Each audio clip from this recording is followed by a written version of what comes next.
Alright. I think that should just about do it.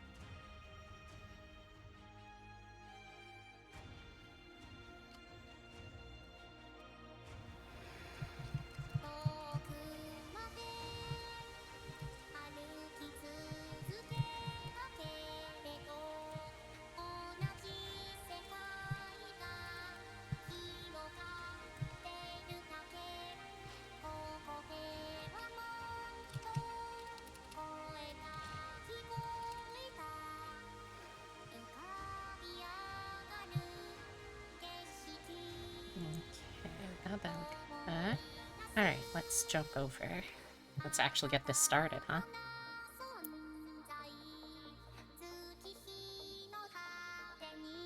Feeling pretty good about this. Largely off-stream, admittedly. I did,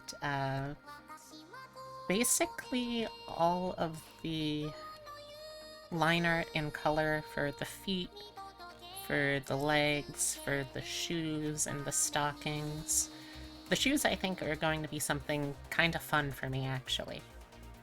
Because the way I have it set up, and I honestly don't know if anyone is actually watching right now for me to explain this, but the way I have it set up is the soles are going to be on a separate layer from the body of the shoe, so that way when she, like, moves her feet in a way that she'd be, like, leaning forward or leaning back on tiptoe, I can actually have more and less of the soles be showing. I don't know, I think it's a cool trick.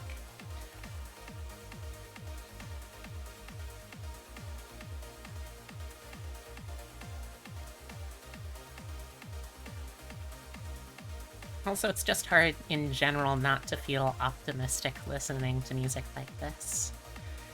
The skirt's probably going to be the hardest part for me to draw right now, so I might leave that for a bit. I also might see how it looks if I try doing a skirt that kind of curves up like that in the front and that in the back. Kind of similar to, like, Based Nia's skirt, but I think this also has a lot of charm. I might try and add a petticoat, though. Let me do a quick, like, reference search for that.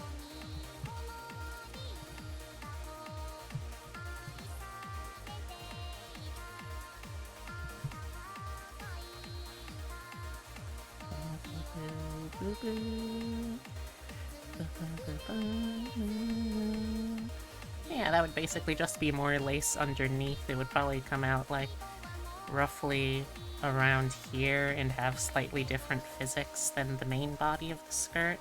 I think that's doable, though. I think that's doable for sure.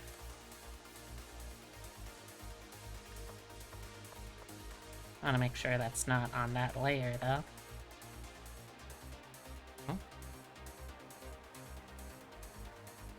Okay, I think we're good still. Yeah, okay. Yeah, new message.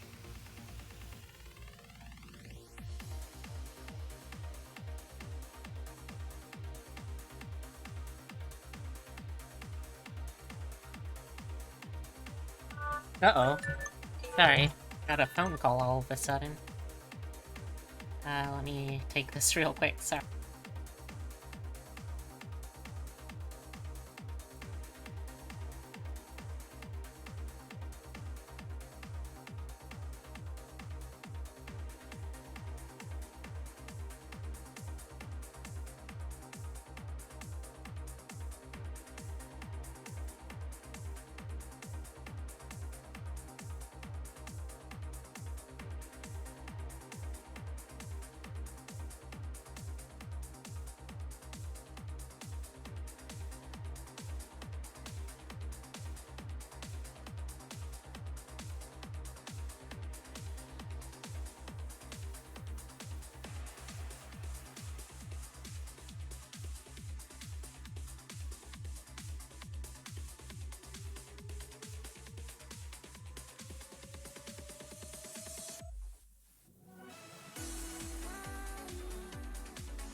Sorry about that.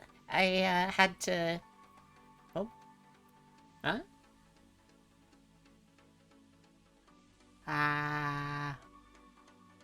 Oh, what? Is my model already doing slowdown today? Ah, well. What you gonna do? Hey, Tasselhoff, how's it going? Oh shit, we got dancing crabs? Frickin' love crabs so much. I don't say this enough, but crabs deserve the world. Which is good, because due to the evolutionary process of carcinogeneration? Due to an evolutionary process, everyone's gonna eventually evolve to be like crabs. Oh my god. Totoro, are you throwing up again? I swear, this cat. Totoro! Again? Oh my god. And you're still going!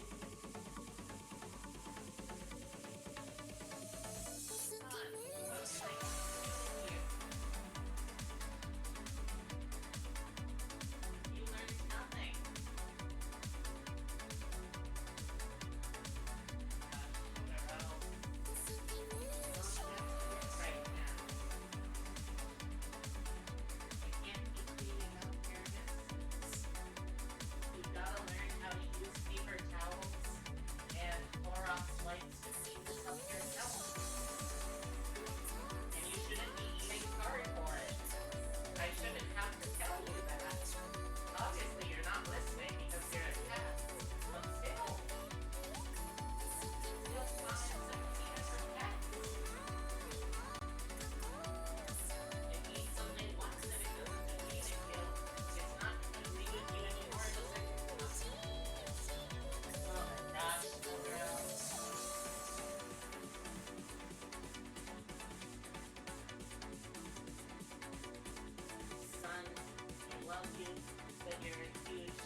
Oh my gosh, sorry about that, chat.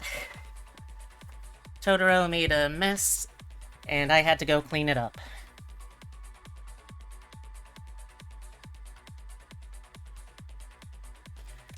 Also, let me see if I can do something real quick. I think it's this. Okay, yeah, that. Ba ba ba ba ba ba ba. Yeah, it is still running a little slow today. That's weird.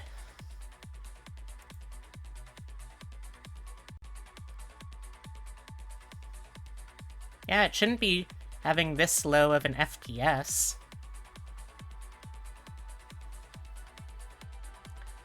Sorry, I need to troubleshoot this stuff live. Okay, like, yeah, you do have the right amount of FPS, Francisco. I do not.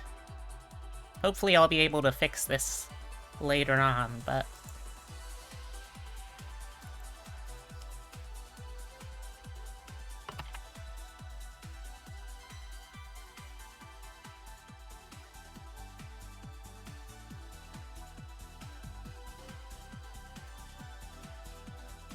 Ah.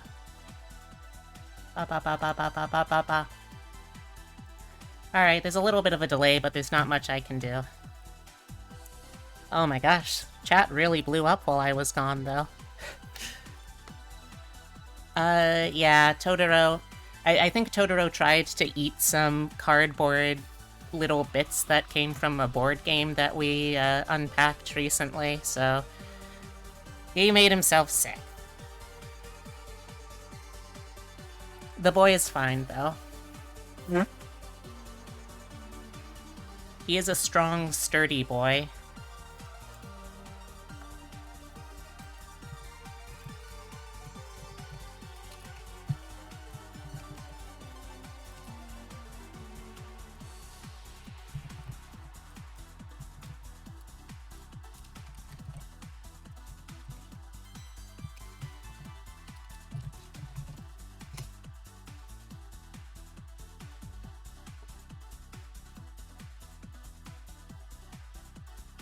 Oh,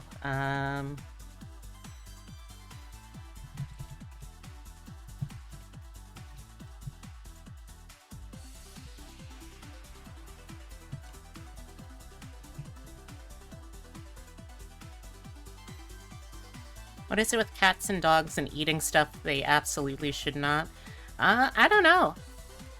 Totoro feels like he's a little bit of an like a food insecure cat, which means that he only really tends to eat when we're around him, which is kind of a problem. Because usually that means that he then eats way too quickly and makes himself sick, so he regularly perks up a little bit of his dinner.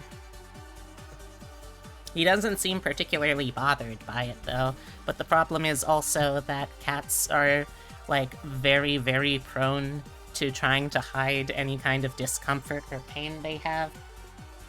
Because that's just how cats are.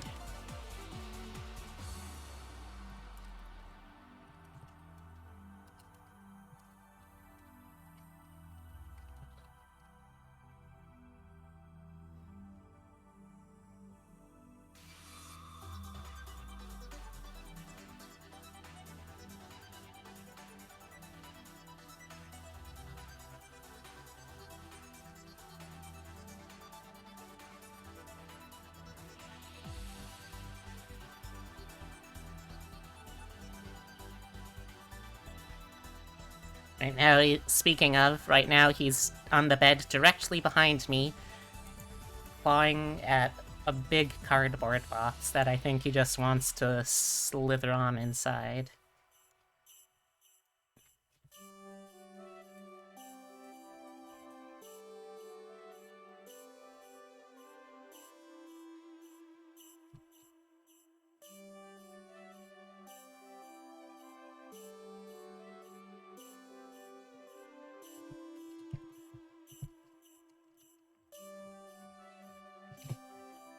Alright. I also just referred my partner Epitome as to some things to pick up because we're gonna be, or I'm gonna be trying to cook some homemade ramen tomorrow night. Okay, so now we've got everything on her legs done. And don't worry, I already safety-proofed this, so there's no possible way I can get in trouble for something like this. I mean, there's nothing there. You gotta go get lunch? Alright, take care, Darth. I'll see you around. But regardless, I think today I'm going to try working on her tattoos. Which the right arm tattoo is actually pretty much done. I don't really need to change that one at all. Left arm tattoo, honestly, is also pretty much done. I could leave them as is.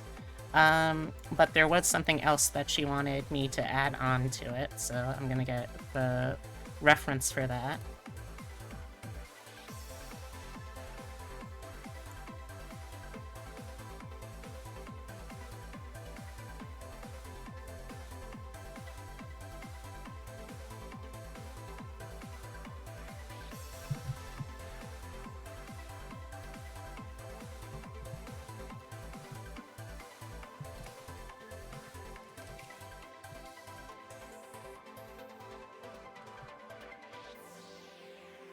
Not gonna lie, this kind of model is really, really fun for me to make, not just because it gives you the fantasy of being able to turn into a goblin, but also because it gives you the fantasy of being able to easily afford custom-made Lolita clothing.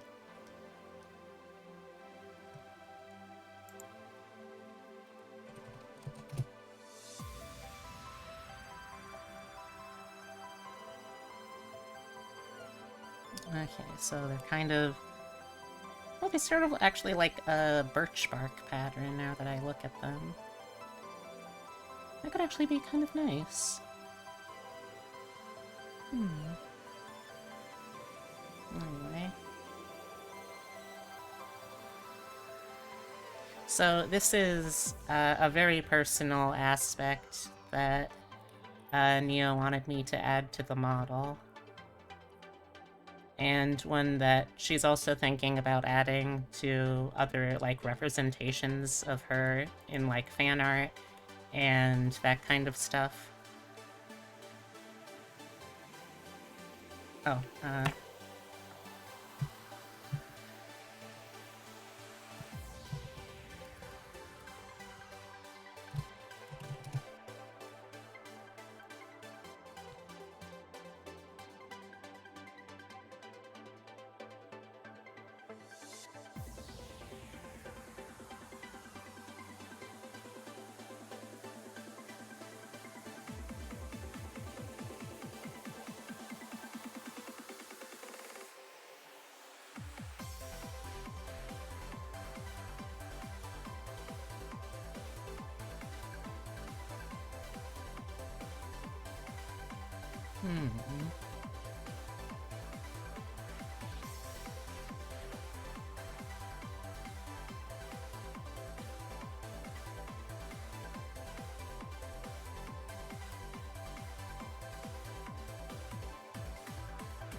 Hey! Well, come on in, come on in! How's it going, Skylar? I'll give you a shout out.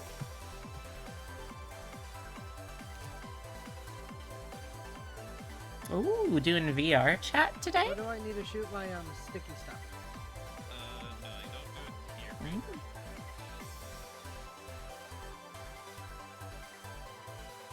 Oh, well, I hope you enjoy it in the VR world, wherever you may be right now. I'm happy that you're here too. And hi, if you're new here, Raiders, welcome, welcome. My name is Beatrix Bunny. I'm a taxidermy jackalope brought to life by the power of love and slightly mad science. I do variety streams, but tend to focus on digital artwork and roguelikes. And joining me, as per usual, is my co-host and channel mascot, Francisco. He's a good guy once you get to know him, but kind of a little on the quiet side, you know, because he has no mouth. But also, he is, despite that somehow, kind of a sweet talker, so be wary of his honeyed, non-verbal words. I don't want any more broken hearts that I have to deal with, okay? Okay.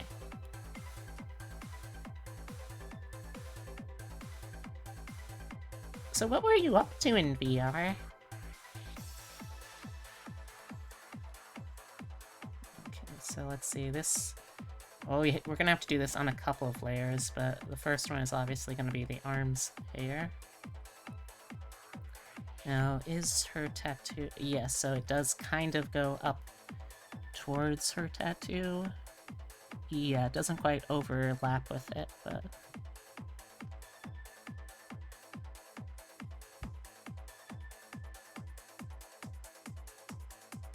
Oh, whatever you were doing in VR, I bet it was good. I bet it was cool. Or I hope at least it was.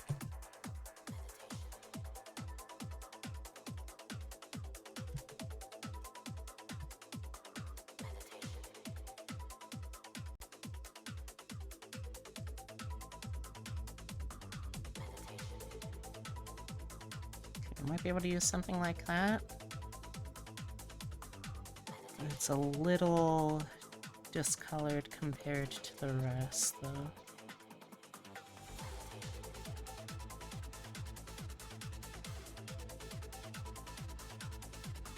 Yeah, that should do, I think.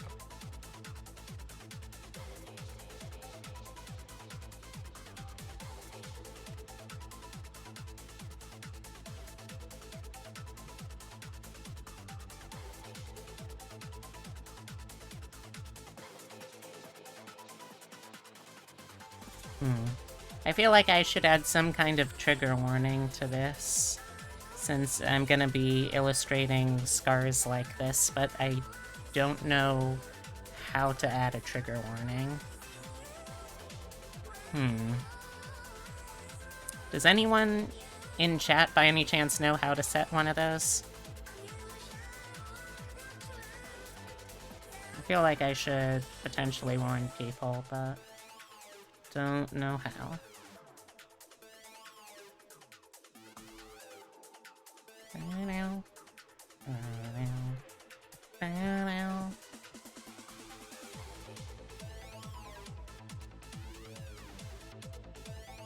Never actually seen one in a stream, not gonna lie. Yeah, I don't think it's something you can, like, officially do. Hey, Lavender, how's it going?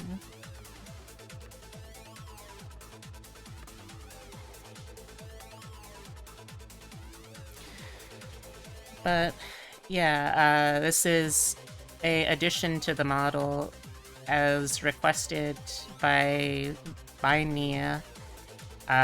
She shared some of the details with me, and I don't think that it's my position to share those with any of y'all. So, whenever she feels ready to talk about it on stream, or in her Discord, or on Twitter, or whatever, that's when she'll do it. But, until then, I'm just going to be adding these with the caveat of this is by her request, and will not elaborate.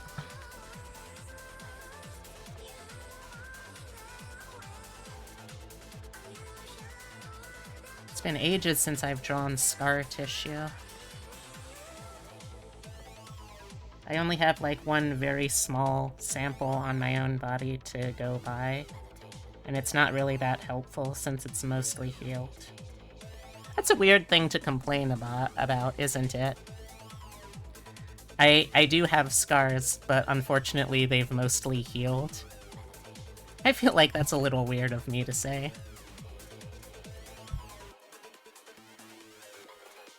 To be honest, I kind of like... I feel like this is grim for me to say, but I kind of like the aesthetic look of them, not because of what they represent, but because of how, in light of her own reimagining, they remind me of, like... Have you ever looked at the pattern of birch bark?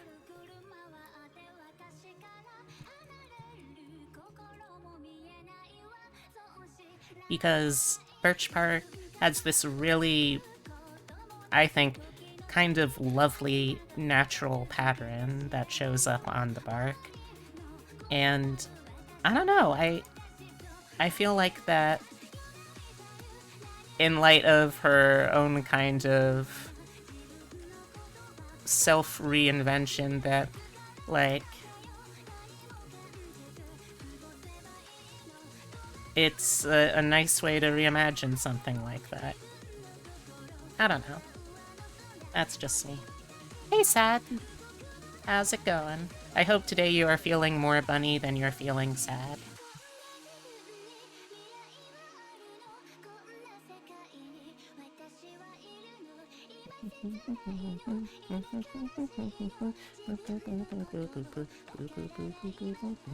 I also gotta remember that these are curved still, because that's how an arm works.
Anyway.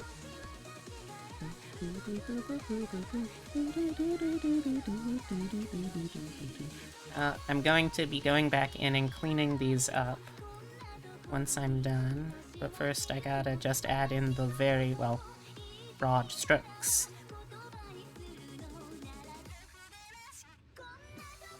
And obviously these aren't going to, like, go over because that would make no sense. That's not how scars work.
Let's see.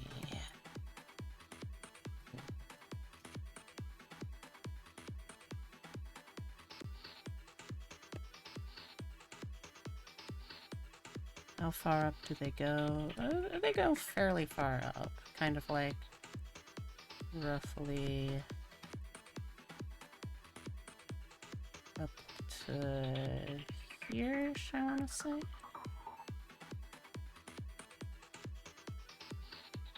But how you doing today, Bunny? Hope you're doing well.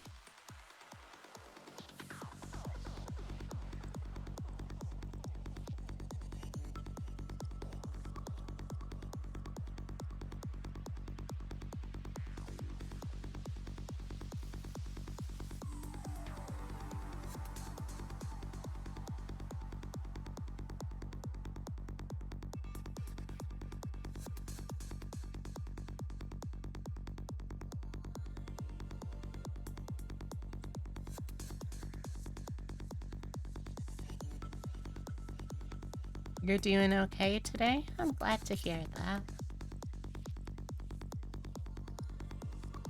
I always like hearing when you're feeling more funny than you're feeling sad day to day.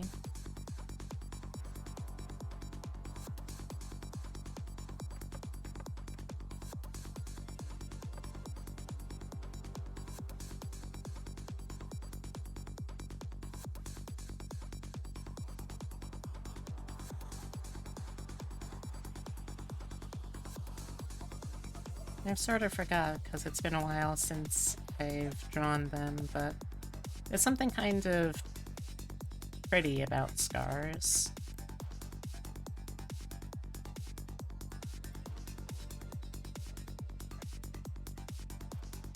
In the sense of, like, showing something's history, you know?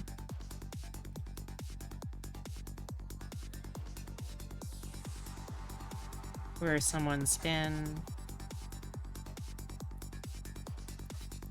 what kind of stuff they've survived. It's weirdly comforting sometimes.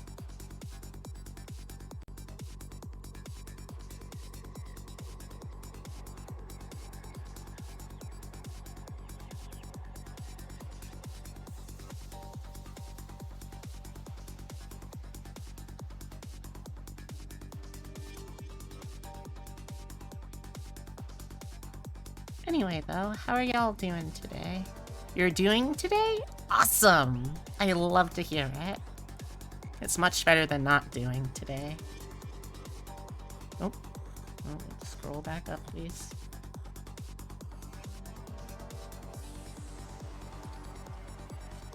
think they also would probably stay, like, mostly on the inside.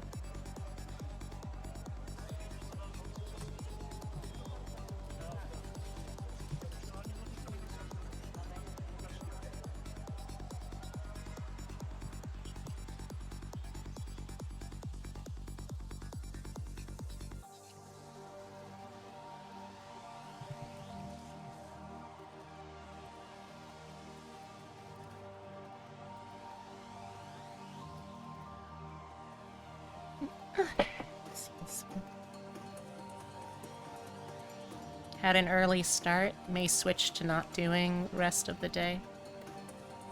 You know what, that's fair.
Hey, White, how's it going? Oh, by the way, I had to go to sleep partway through Code's stream. How did the rest of it go? Well, I hope. Oh, no, that's the wrong one. This one, please.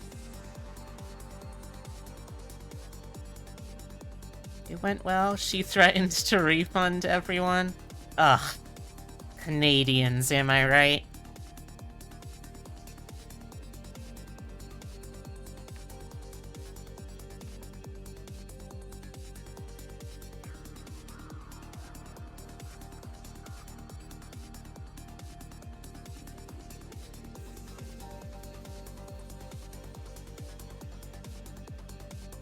Was she able to raise enough?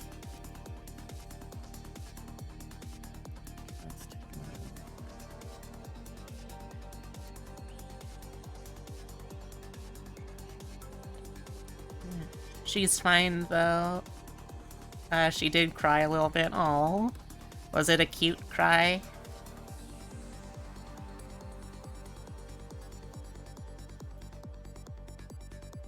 $875. Awesome. That, sounds really good.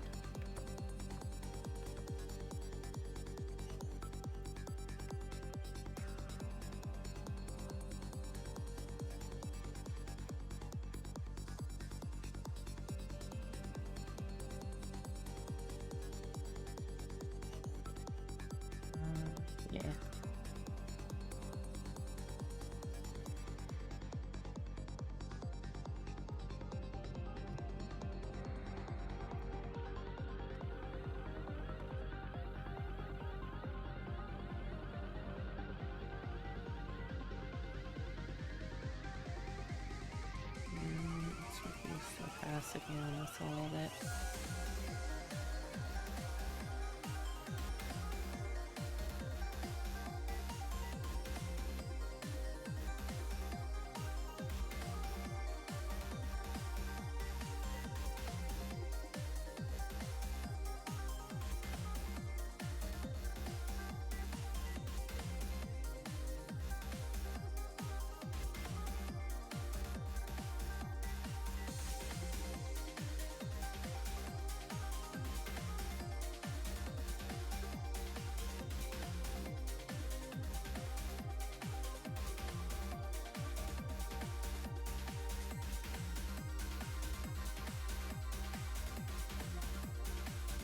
Let's see how that looks.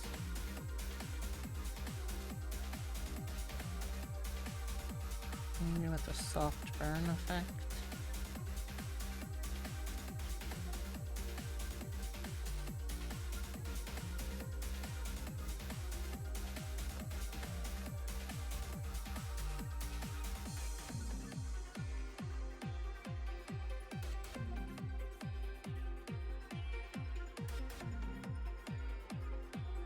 Know for a fact that there's still people who are part of the donation drive that haven't quite gotten a chance to donate yet.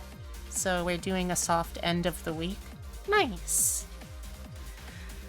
I'm glad to hear it.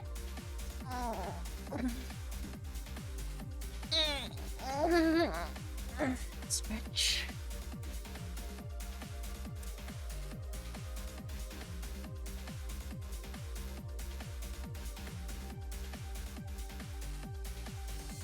Oh, wait. No wonder.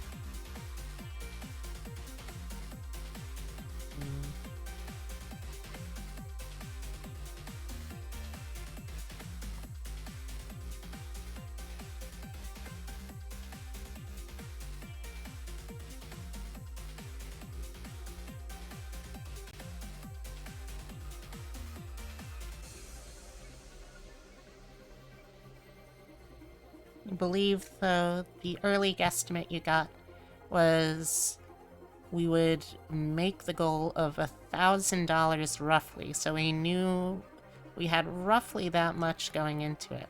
Hey, that's pretty good. That is pretty dang good.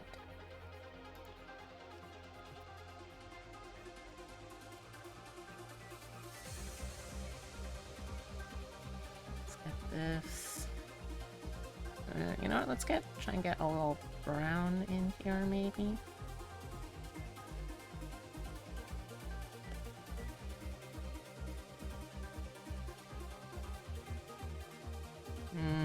No, that is too bright. No, that is too dark. Okay, let's try maybe here.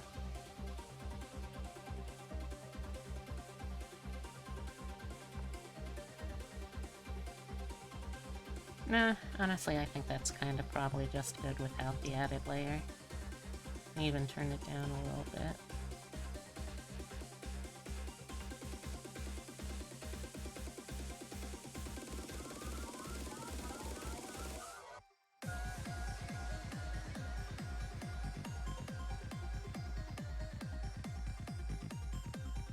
Alright, I'm gonna do a couple of quick reference shots to send her away.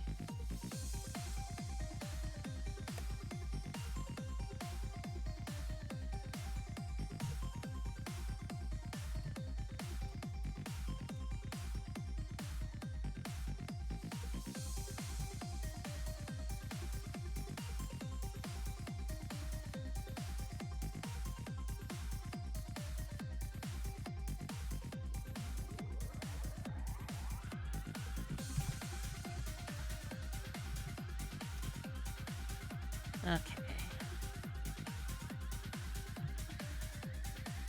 Well, I'm sure that she'll make good use of all that. Alright, so let's see, we got that for that part. Now we need to for this part too. We also have to be able to move the tattoos with it. Excellent, excellent. I'm glad that you are the fiscally responsible gay in this relationship.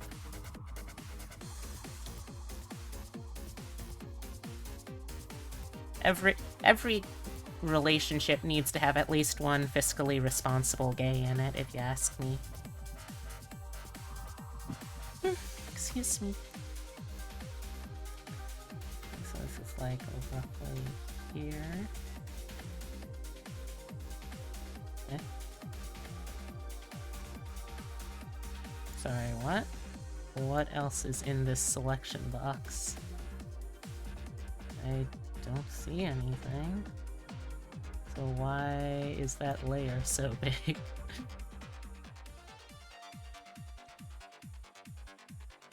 Cancel.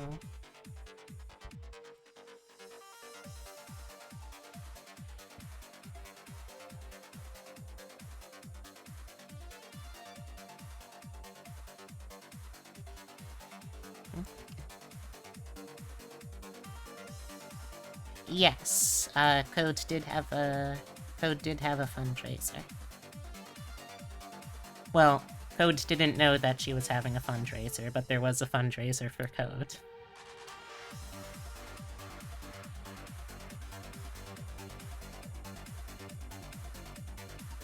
Since she doesn't promote herself enough, nor does she set her own drives.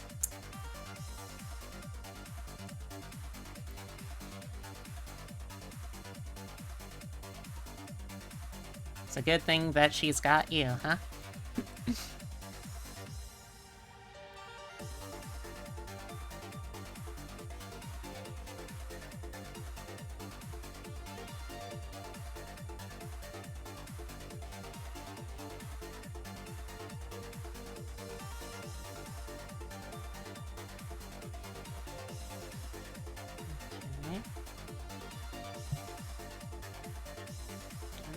About right to me. So that means I can probably move this one. Oh, let me double check with the reference model. Yeah, it's like mostly visible. So I guess that would mean it's actually like closer to on her wrist.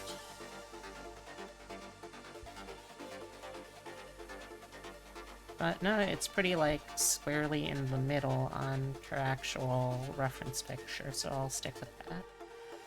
She hates asking for donations and help because she hates the idea of potentially putting people in bad financial positions, because that's actually happened before. Ooh. That does sound difficult. Well, I'm glad that y'all were able to force reverse Findom Kate.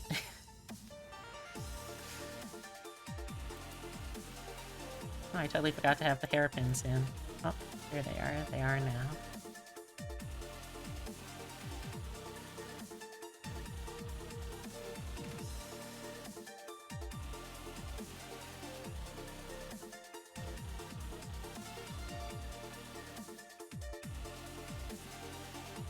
Scrolling through, where did I put those arms? Where did I put the tattoos, too, for that matter? I mean, clearly has to be above the arms.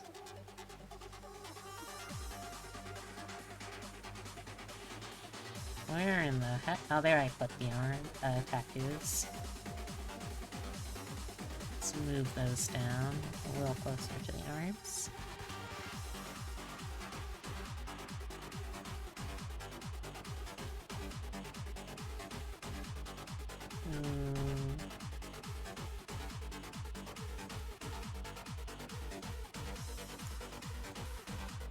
Some folks just really want to support her, even if they themselves need to be supported.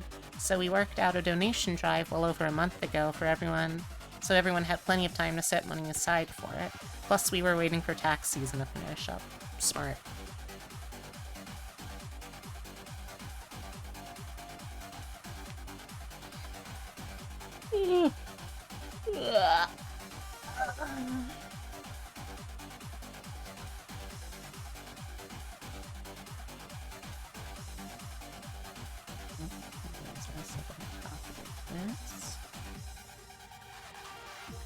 This one is actually pretty high up the arm, so probably like around about here. Let's rotate that into position. Let's also hide the... oh. Let's hide the tube blouse for a sec so we can get a little clearer view.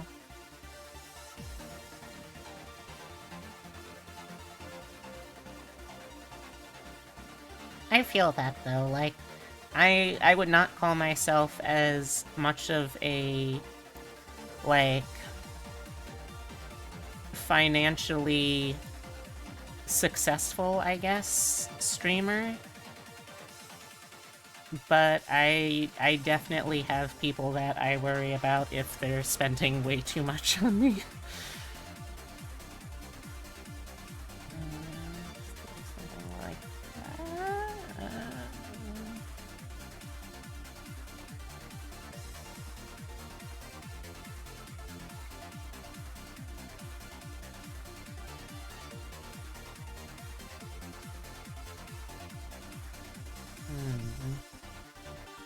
I mean, I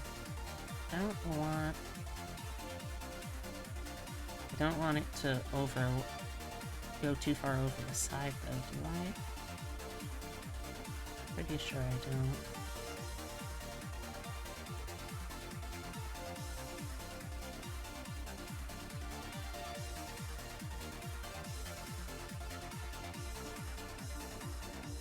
The ear does make it a little hard to tell though, so let's hide the ears for a sec.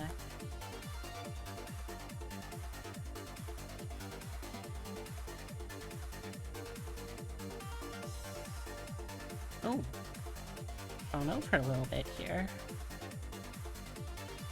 Let's take care of that.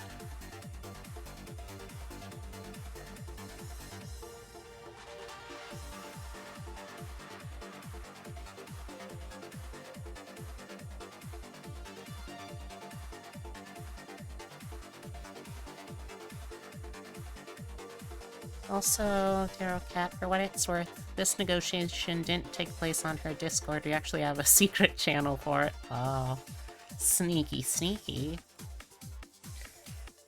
I like that you had to, like, hide it from her so she wouldn't realize. And I also love that that means that she doesn't actually know her own Discord enough to, like, have realized that what's going on.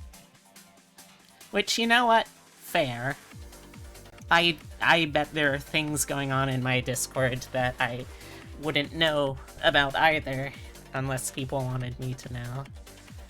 You really wouldn't have to talk to that many people to go over my head.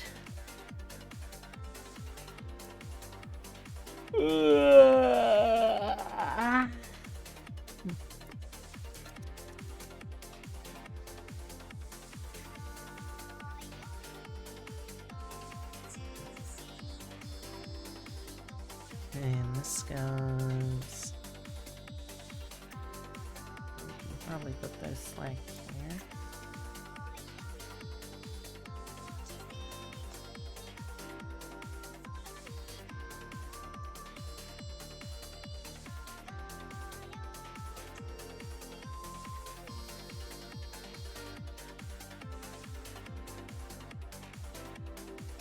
Oh, nope, come on.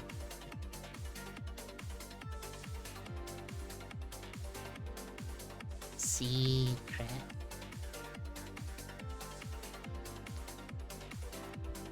So now that that's over, what have you got planned next? Or do you have anything planned next? I guess you don't really need to have anything planned next, to be fair.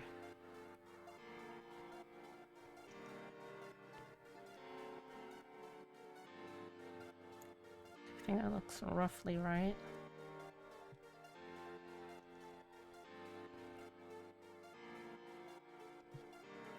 The parts do need to be tidied up. Well, this happened before with the phone donation thing. Phone donation thing? What do you mean by that? Or rather, I don't think I was here. Here for that. What happened? I wasn't here for, but I do remember hearing about the tooth donation thing, but I don't remember anything about the phone.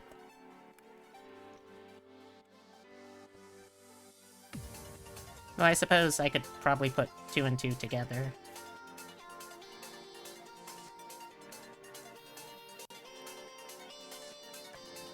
New message. What's this new message?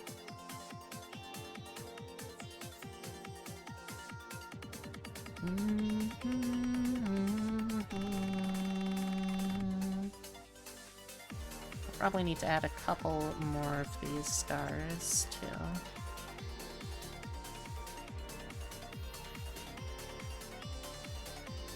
too.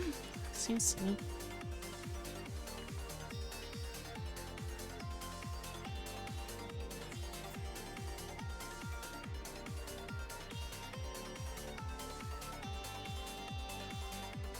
Code basically wanted better webcam tracking for her model, and at the time the only way to do that was to get an iPhone and take advantage of its advanced face tracking features and basically turn it into a specialized VTuber webcam. Oh yeah, I honestly have also kind of thought about that because there's a lot of neat, like, parameters in Live 2D that I could do if I had an Apple iCamera, but also that would require getting an Apple iCamera, and I feel not good about financially contributing to a tech company like Apple, even though obviously my contribution would be virtually nothing to them. You know?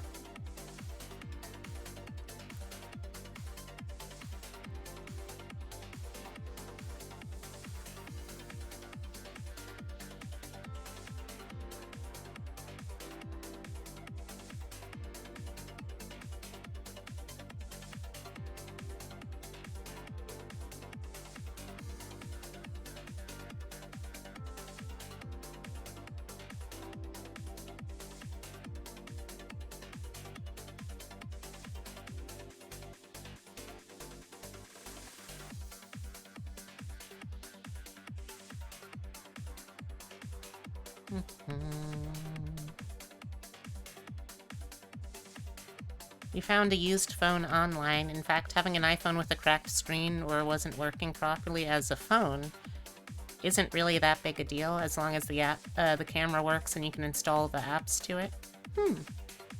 Well, maybe I'll have to think about it then. I don't know how I would get, like, used iPhone, like, used damaged iPhone as something to ask for on, like, a throne, but, I don't know. Maybe that's a thing I could do.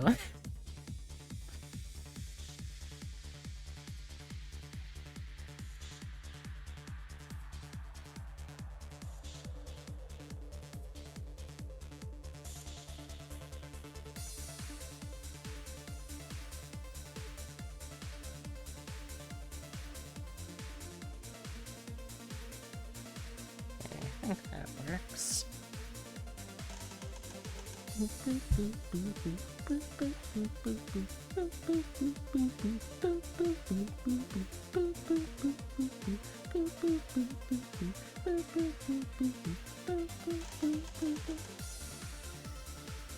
Could do an all call for your Discord saying if anyone can find a used iPhone or 10 or above, they could toss to your throne, maybe?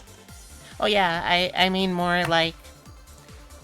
I don't know how that would work with Throne, since, as far as I know, Throne doesn't have any, like, I don't know, eBay or whatever integration. And I'm pretty sure you can't...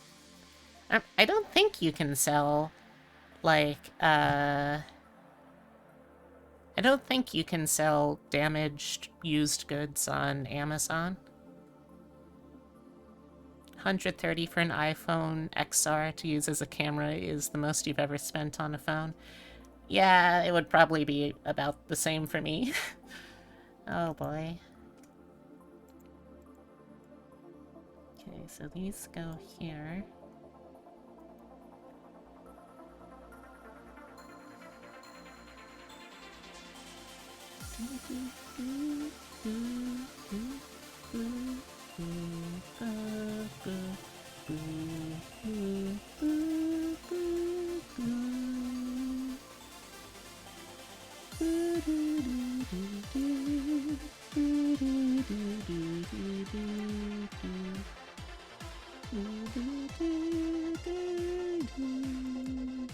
So I know the tattoos are good to go for the arms, but I want to check to make sure that the stripes, the scars are okay.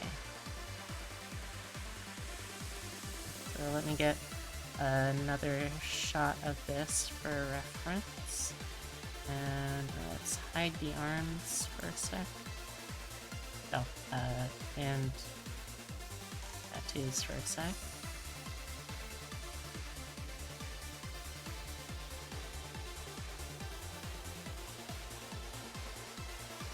I'm really chuffed with how the shoulder freckles turned out. I absolutely loved making those.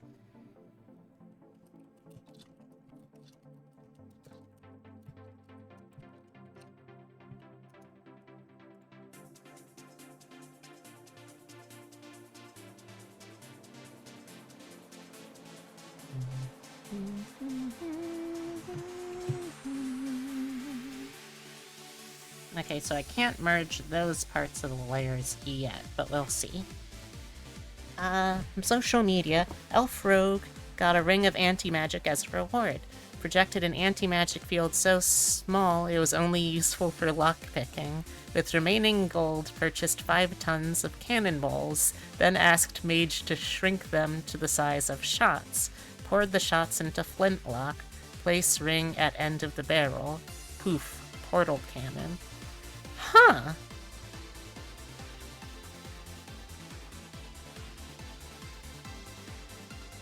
Huh. Oh, portable cannon. I see. Huh. That is an interesting strategy, though. I kinda like that. Totoro, please don't claw the curtains. I'll just pull them aside if you want to look outside. There you go. Also, it looks like when I'm doing art streams, we're going to be taking a big hit in terms of the, if I have 20 or above followers average for 2 weeks, I will play my first Soulsborne game. So at the moment, it looks like Mondays are going to be kind of a loss for that. But you know what? I don't really care that much. Because either it means that I get a lot of people that support, or it means that I get to not play Soulsborne games for a little while longer.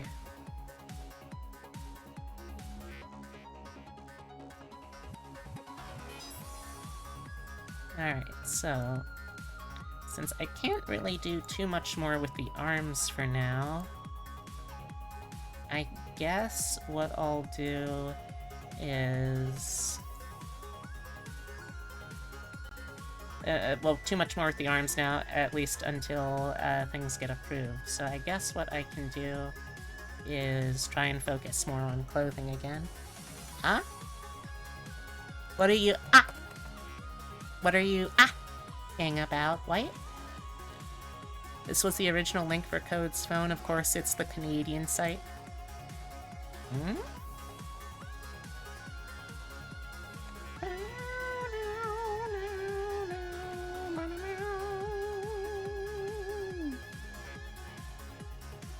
Oh, Best Buy does refurb phones? That's cool. Alright, well, maybe I'll have to look into that. Welcome, raiders. Hey! Ow. How's it going, Umbra? Let me give you a little shout out.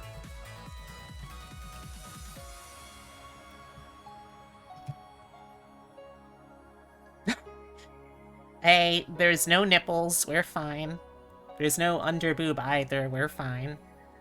Oh, that... Let me show you the dance of my people. Something's going on there.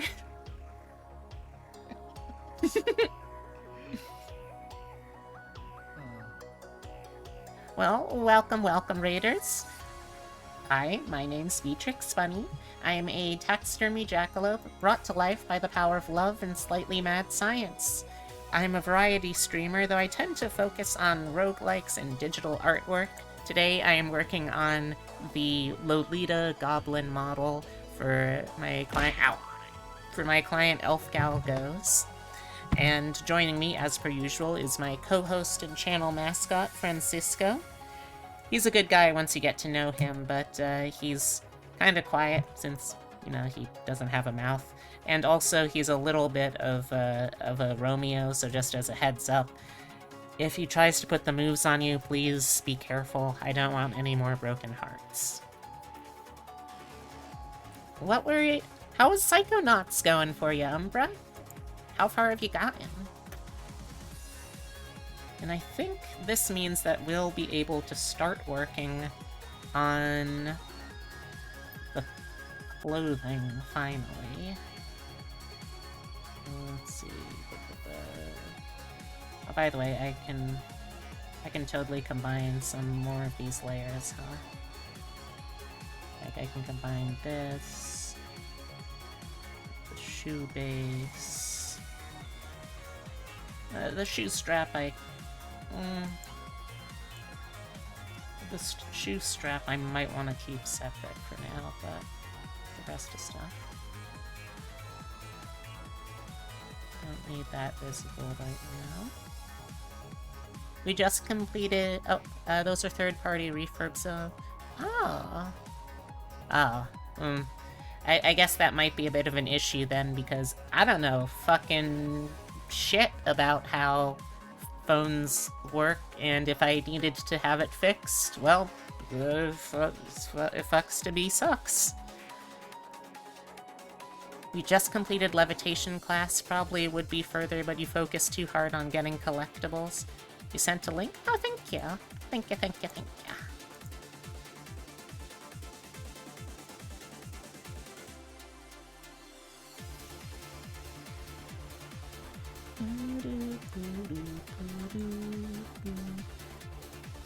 And hey, Umbra, that's totally fine. Think about it this way. If you're focusing on all that stuff now, that means that's less stuff that you're gonna be forced to go through some pretty painful platforming to get later on, right? That's how I would think about it, at least. I'm not even considering touching Psychonauts 1 again unless I somehow make it to partner on Twitch. Then, maybe then. But no time before.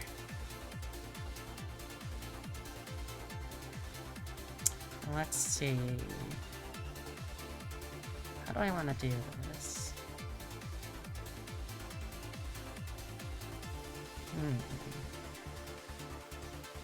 I like the pink hair ribbons. I feel like that pink could be included in more places.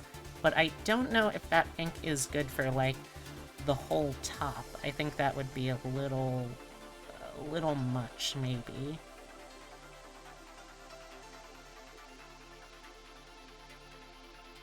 I could do a blue that matches the shoes, though.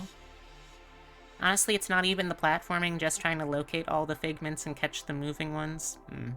Not a fun time. Not a fun time, Imo.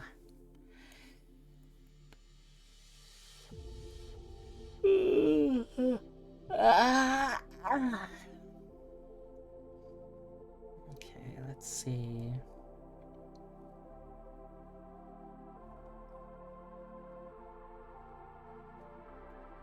I can also do the Serafuku first. That might be easier.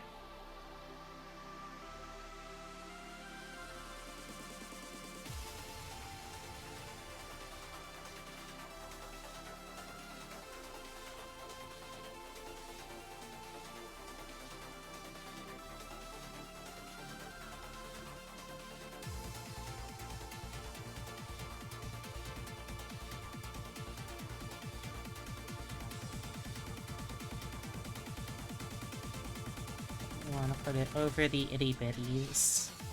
Yeah, and probably over the neck too. Although do I want the necklaces to be visible over the Serafuku? Huh. I mean, I guess I could take them out of the neck parts.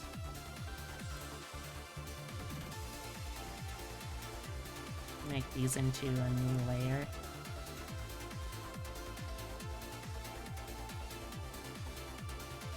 All this necklaces. So that way I could still move it around a little bit if I want. Maybe that could be a toggle, having the necklaces be visible or not.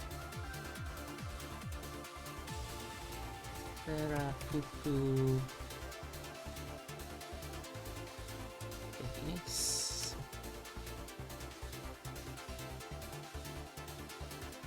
Sorry in advance, chat, if you're enjoying the Gabo Peep Show, but that's not gonna last for too much longer, so enjoy the Gabo Babos while you can.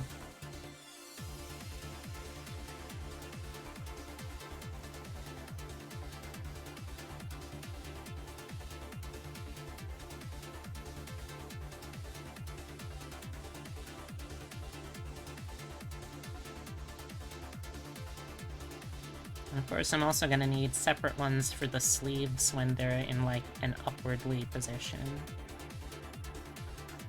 Alright, well, I'll keep that in mind. Let's hide the ears for a sec so I can, again, more easily see where the arms actually are. Back up to the Serafuku base. Oh, that's right, I also want to turn back the symmetry. Or turn the symmetry back on. There we go.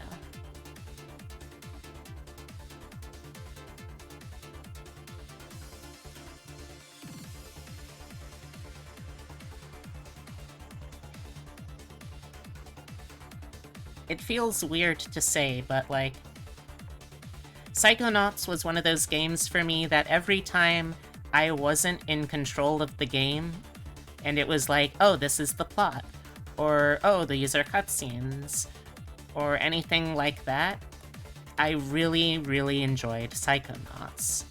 And every time the game made it so I had to, like, engage with the mechanical gameplay of it, I really, really did not like it.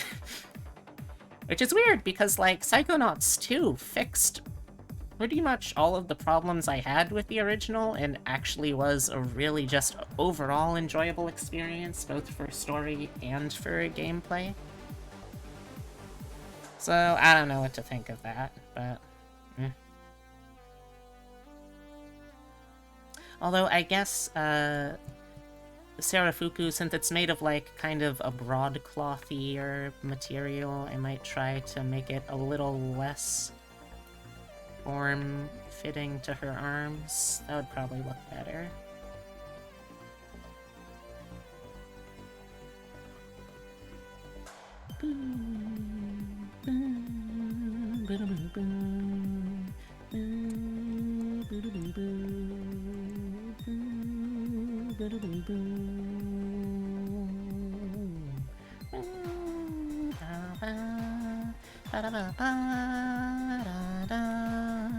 Do you have a favorite rain that you've been in so far? Feral Uncle wasn't on last night? Oh, I'm sorry to hear that. I would have stayed up, but to be honest, I'm getting to the age where all of my stitches and staples and all that really need their rest to properly stay together, so I honestly shouldn't stay up as late as often as I do. How you doing, Stu? How have you been today?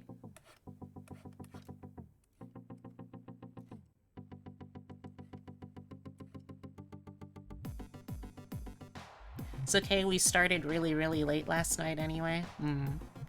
You're A-okay? I'm glad to hear that.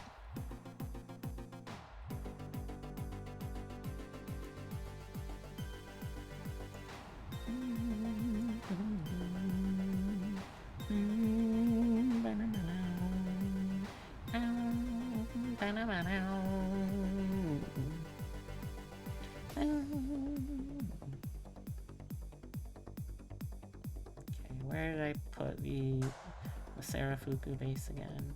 There it is. Okay, let's put it right under there. There we go. So I can turn the itty bitties back on for now. I think y'all have earned a little bit of itty bitties as a treat.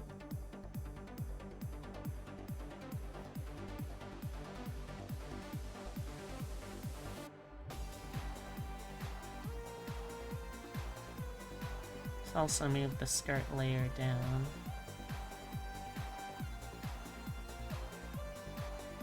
Favorite brain from the game would probably be the Fred Bonaparte brain. Haven't gotten there on stream, but you played the whole game before. Ah, I see. Yeah, that's a pretty good choice. To be honest, I think Fred's was one of my favorite brains too. For the simple expedient of when I beat it, I didn't have to do a miserable boss fight. Because that's the other thing.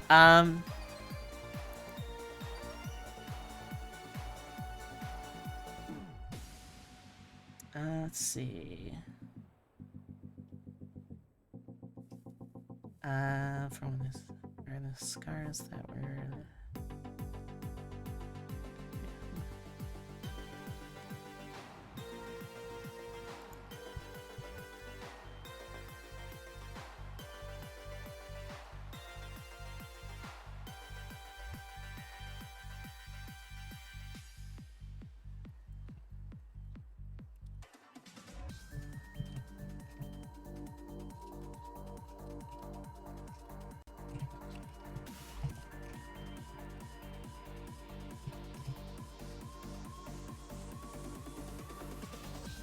But yeah, come to think of it, I can't think of a single boss fight in the original Psychonauts I actually enjoyed.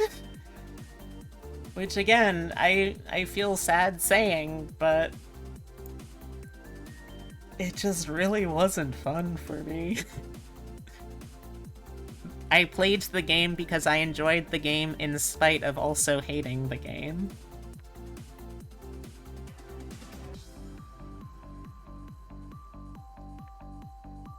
I have no idea if that makes any kind of sense.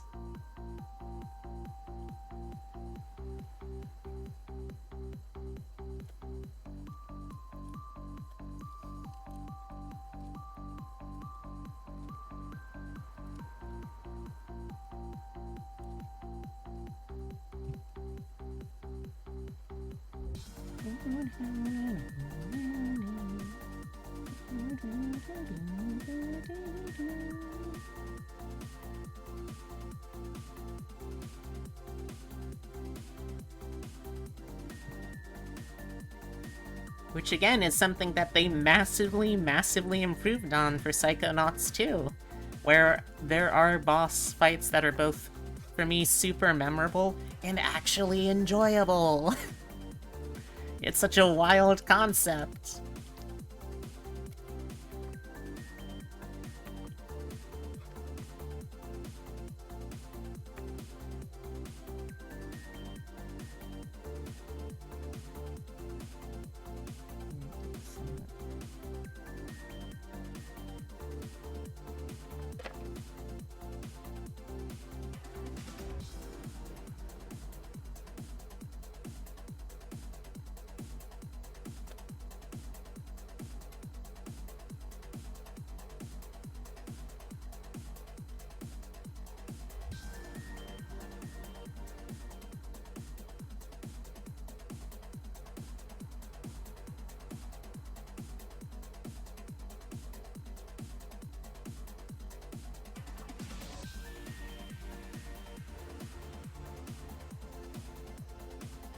Looks like I'm getting the okay, though,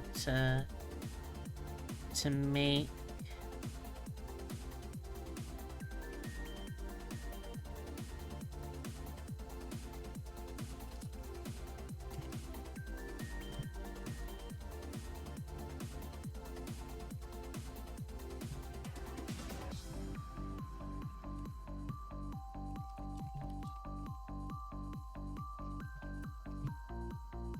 Do you have any games from that era you fondly remember or still enjoy? Okay, let's see.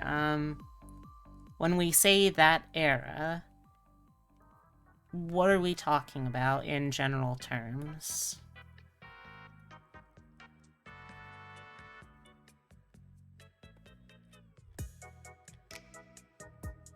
Like, what time period? What, from when to when?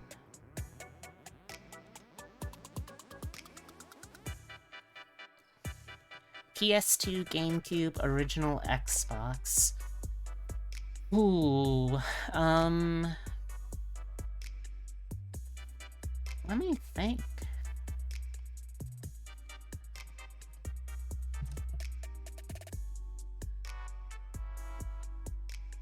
Okay, that came out like 2005. Let's see, 2005, I would have been 12 years old, I think. To be honest, I never owned a PS2. I never owned an Xbox. I technically owned a GameCube, but I only ever, I think, got one game for it, which was Smash Bros. Melee. And to be honest, because I wasn't very good at fighting games and also didn't have a lot of friends that I could invite over to play it, I didn't really do much with that either. And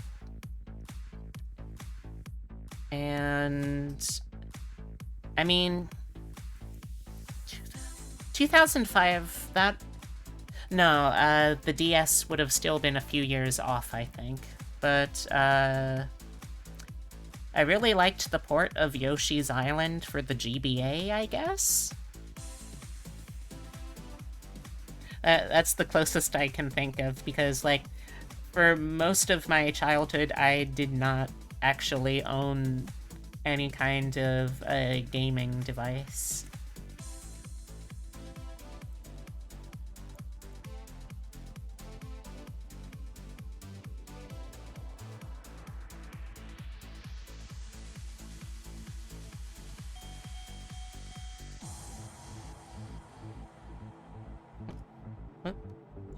Finally clicked out.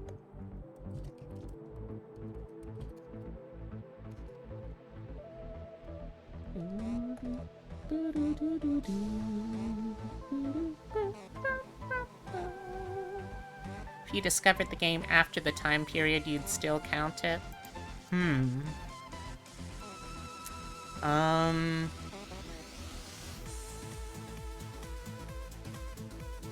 Yeah, to be honest, I really can't think of anything.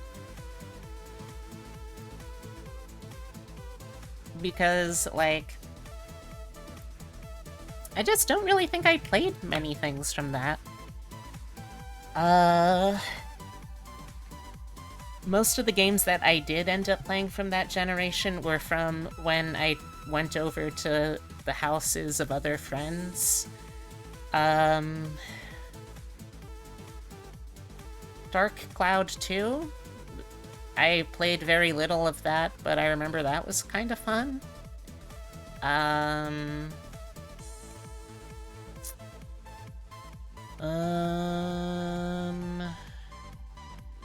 What else? What else?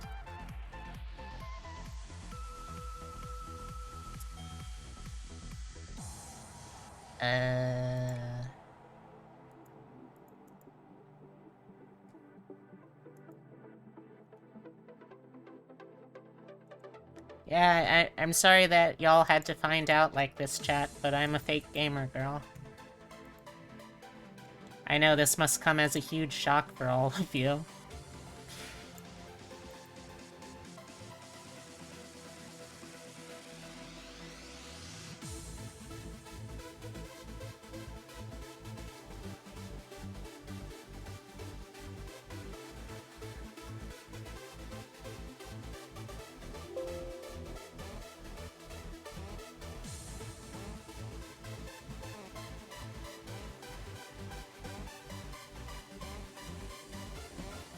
Excuse me.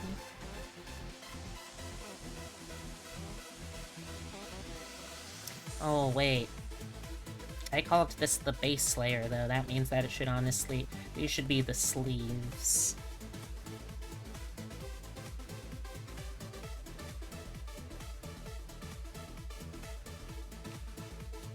And then... this can be the base.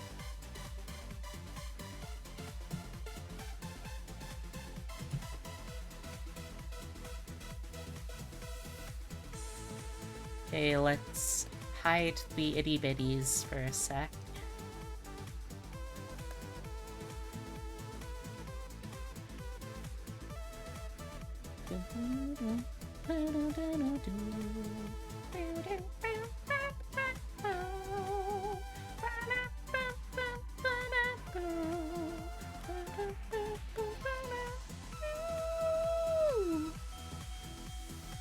Let me also check to see, like, how many layers the top textures are. Okay, well that's the old texture. Okay, so that actually covers a lot of it, looks like. Pretty much all of it, really. Okay.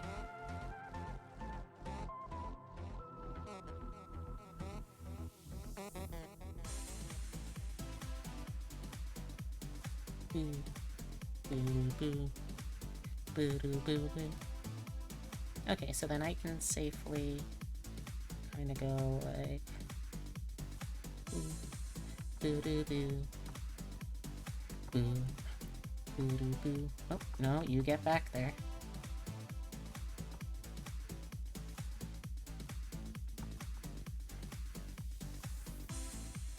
Boo boo boo boo boo boo boo boo.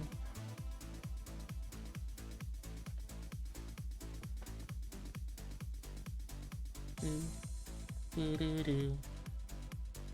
Boo. Boo doo doo. Boo doo. Having too much fun with this music right now.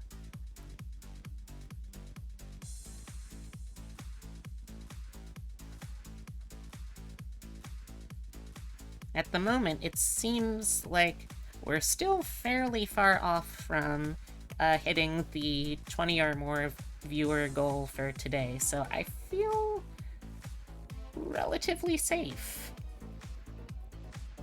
from having to play a Soulsborne game, today at least. Oh, stretch!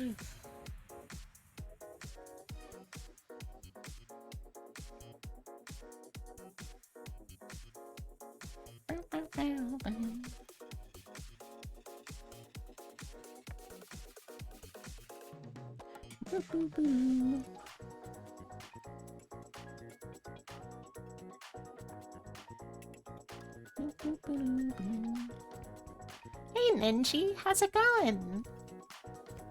Hope you're having a good day today.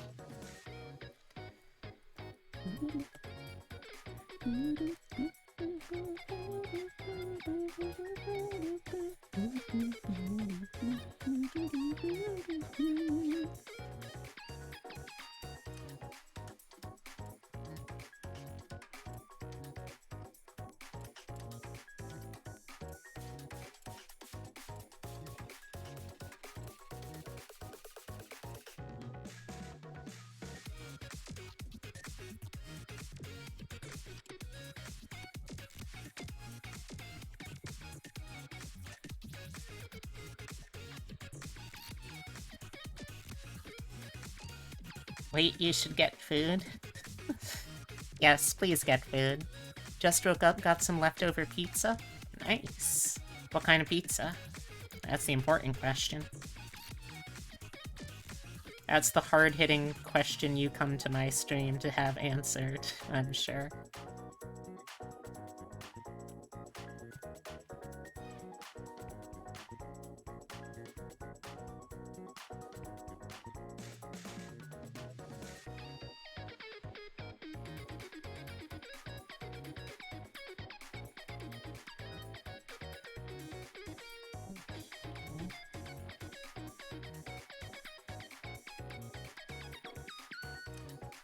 Oh, what kind of pizza you got? What is the pizza?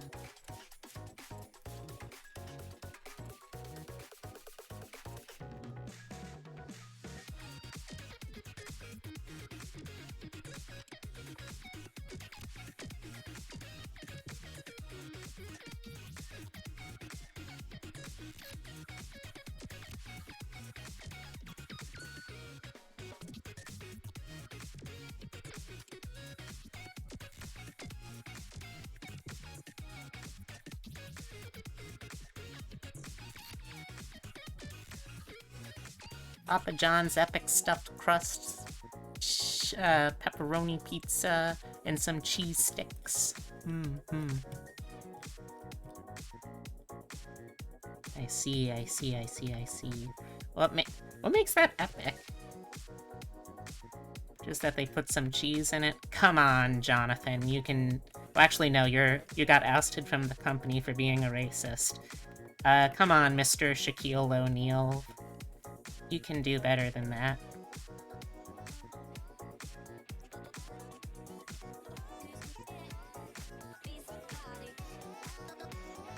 Lots of stuffed in that crust? Okay. I'm willing to hear it out.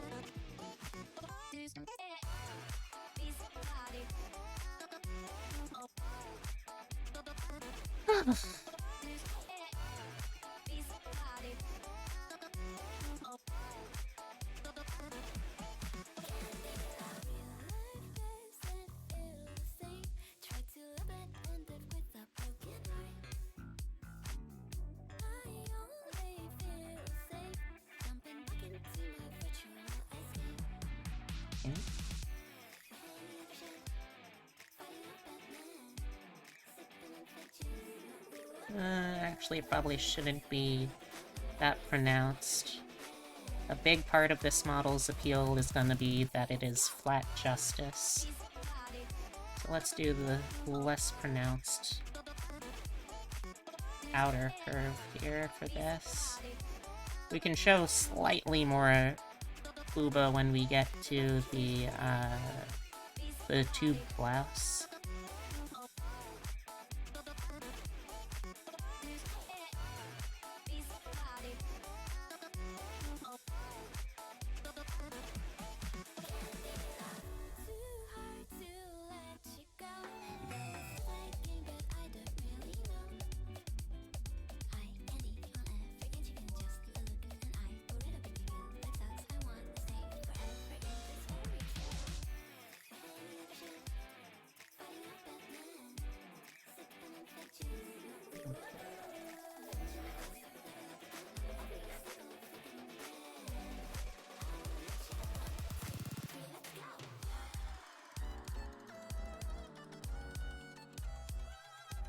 Yeah.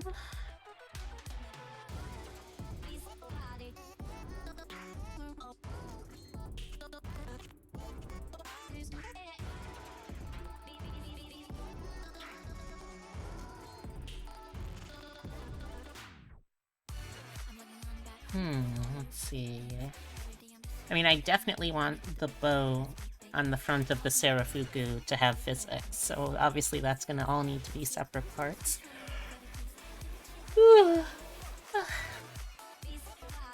Can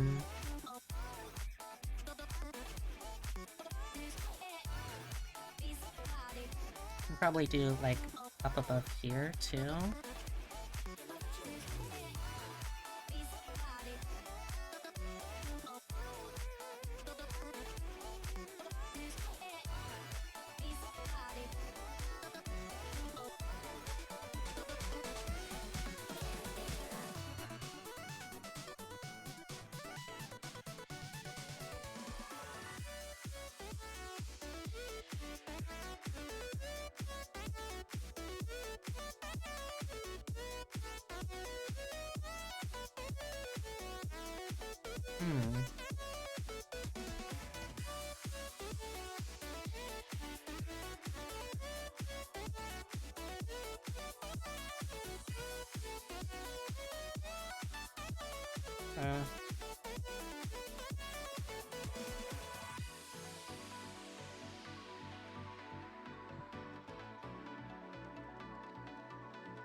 There we go.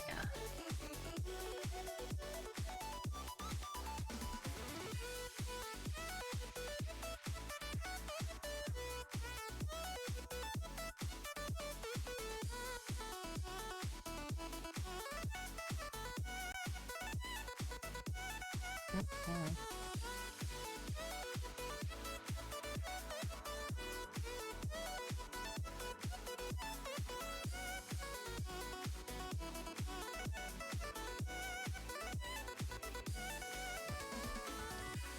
I'll try and keep them roughly equidistant between each of the ribs on this sweatering kind of pattern.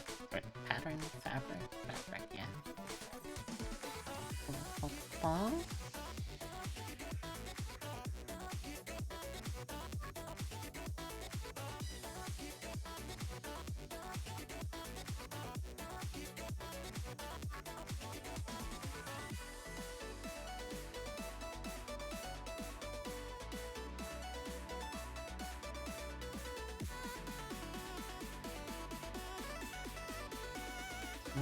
Go back up. Oh, not a chance, son.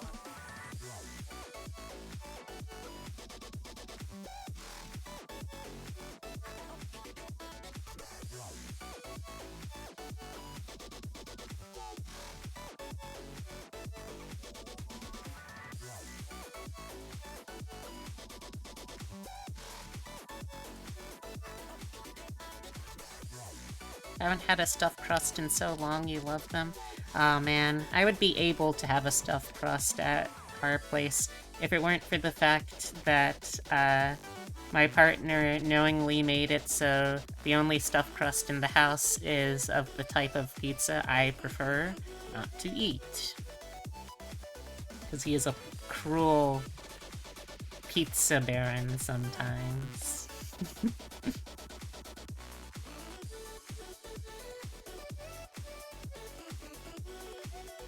Yeah, looks about right.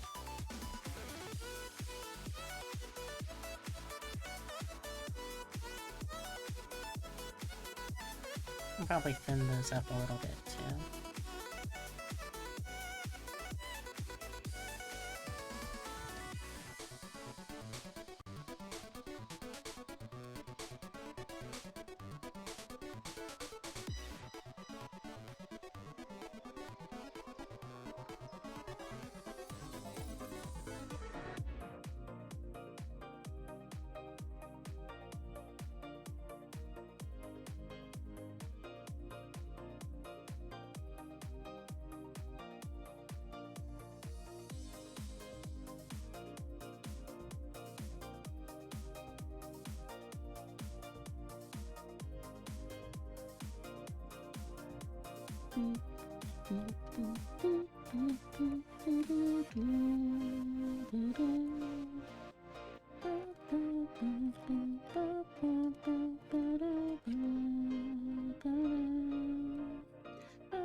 Let's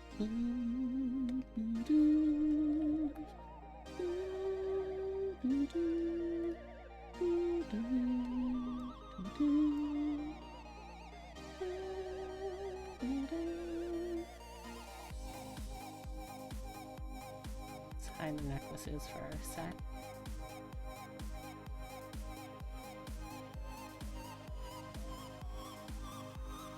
So let's hide the neck layers for a sec too.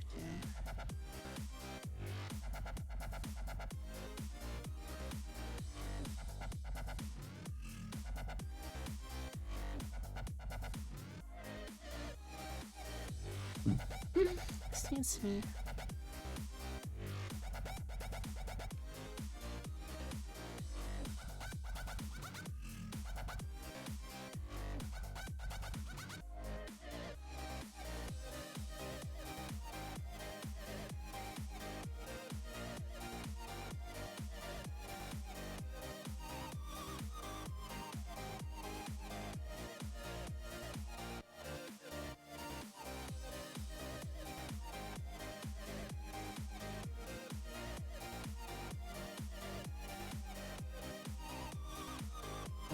Not quite like that.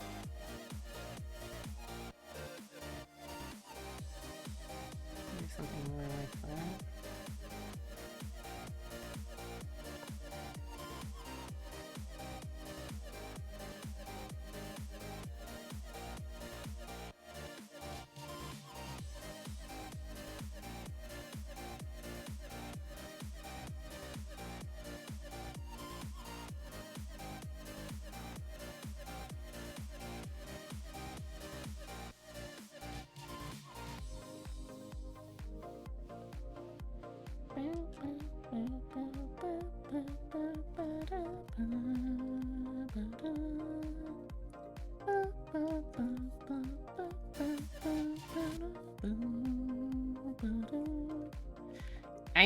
Yeah, you know, I am still probably gonna have to have the boobas. Even if they aren't really gonna have jiggle physics, I do need to have them on this layer too.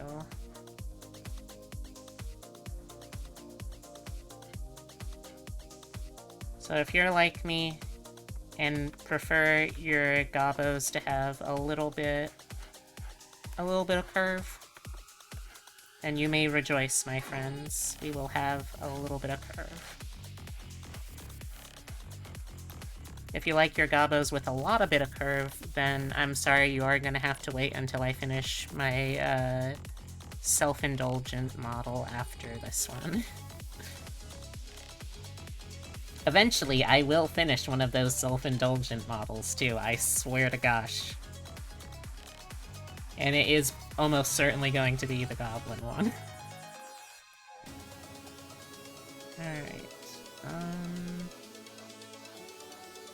think that will basically do. It will go over the top.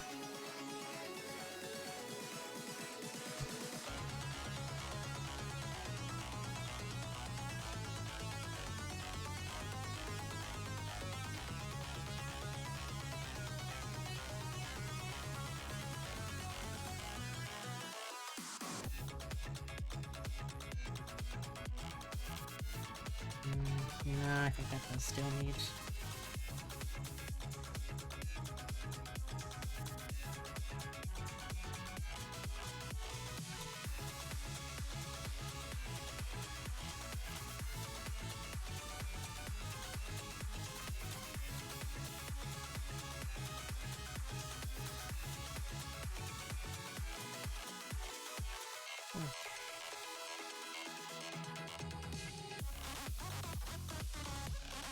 Nope.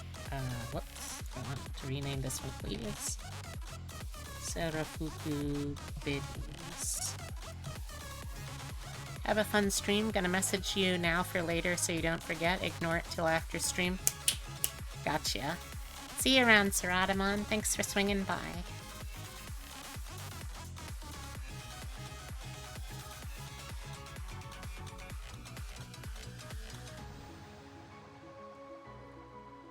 Welcome, Raiders.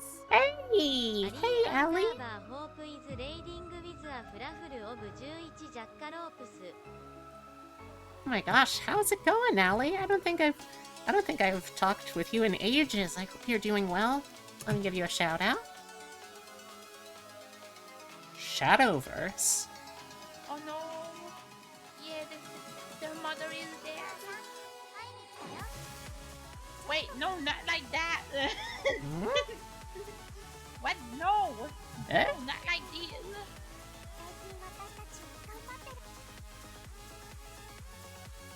Welcome, welcome, Raiders. If this is your first time here, hi, my name's Beatrix Bunny. I'm a taxidermy jackalope brought to life by the power of love and slightly mad science. I'm a variety streamer, but I tend to focus on roguelikes and digital artwork. Today, I am working on a model for a friend of mine, Elfgal Goes, of her as a goblin, because it's become a running joke, and you know what? I like running jokes, especially when they're running jokes that I have made myself. Joining me, as per usual, is my co-host Francisco. He's a little quiet on account of not having a mouth, but he's a great guy once you get to know him. A little bit of a flirt, though, so just as like a heads up, try not to fall too madly in love with Francisco. He's left a lot of broken hearts in his wake. Anyway, what is Shadowverse? What were you up to, Allie? And how's it going, everyone? Hope you've been having a wonderful day. I should say one other thing as well, which is that, y'all came at a auspicious time. I have set up a goal for myself that started last week, where if for the equivalent of 2 weeks of streams, so 14 streams, if I'm able to average 20 or more people per stream, I will be forced to play my very first ever Soulsborne game. Do I think I will like Soulsborne games? No. Do I think that I will be good at them? Double no. Will it be entertaining? Probably.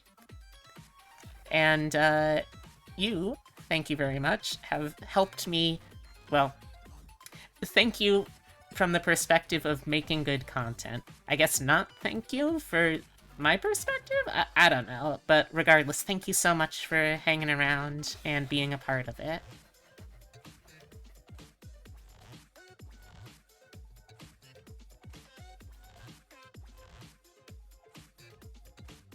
It's an anime card game.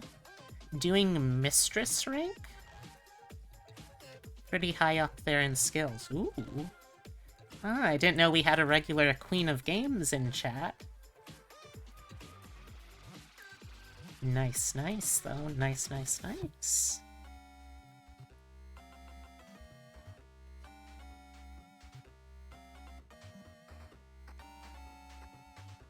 So, is there an equivalent kind of card game that you could compare it to? Like, is it like, Magic? Is it like Yu-Gi-Oh? Is it like,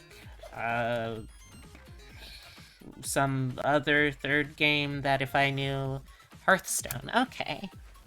I've never played that, but I have seen, like, screen caps of it, so I kind of know what it looks like at least. It's anime and not made by Blizzard. Awesome. That makes it already 200% better.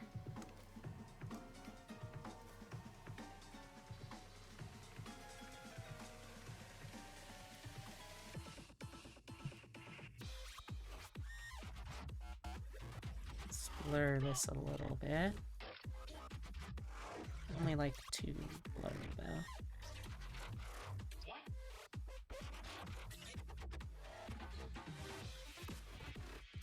Yeah, I think that should do.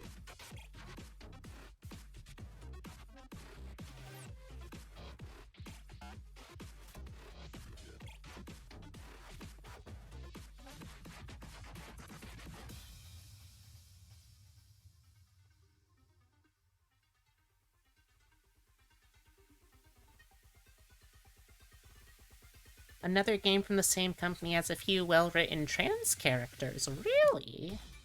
What's the name of the other game that they make?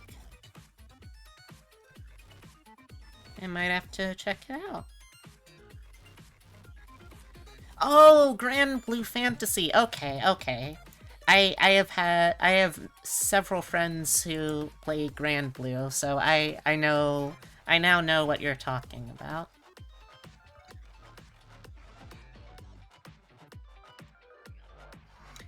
Let's see, the trans characters that I know from that game, I think there's Caligrosto, and I can't remember her name, but she's like kind of a Viking-looking lady, and she's, like, purposely deciding not to... Ladiva.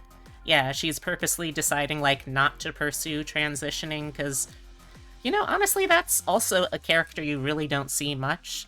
Like, someone who is trans, but is willfully not transitioning because they are still, like, proud of their body, too. Which is also a refreshing take to see, to be honest.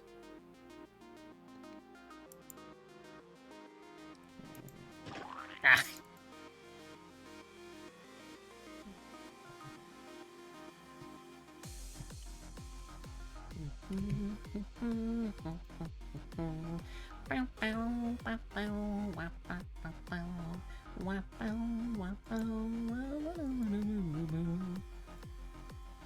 Okay.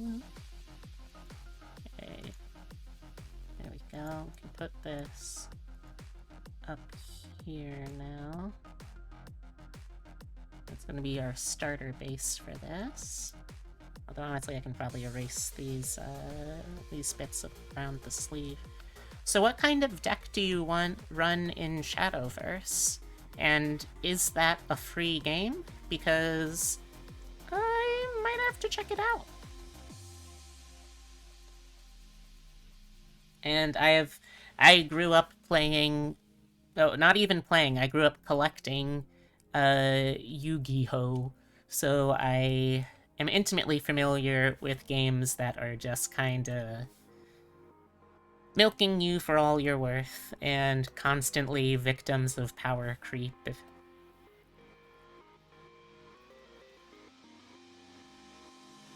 Okay, so now that we got that, we want a separate one for the Booba. The Booba are not gonna be very noticeable, because again, she wants this to be a flat is justice type of character. But I do still have to draw them, because that's how Booba work. Even the smallest Booba can still have Physic as a treat.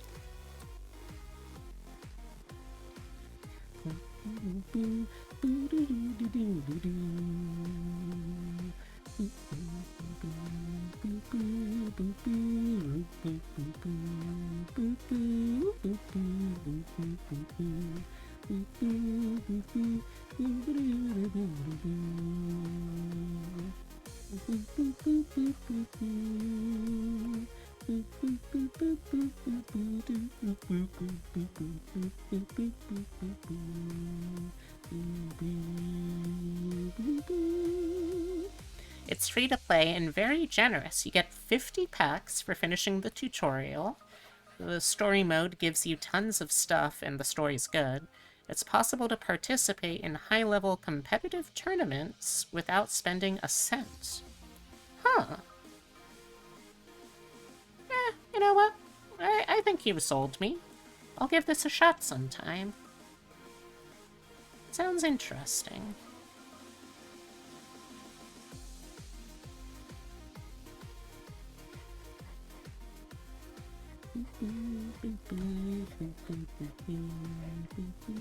GBF, let me go one step further. Oh, I'm listening.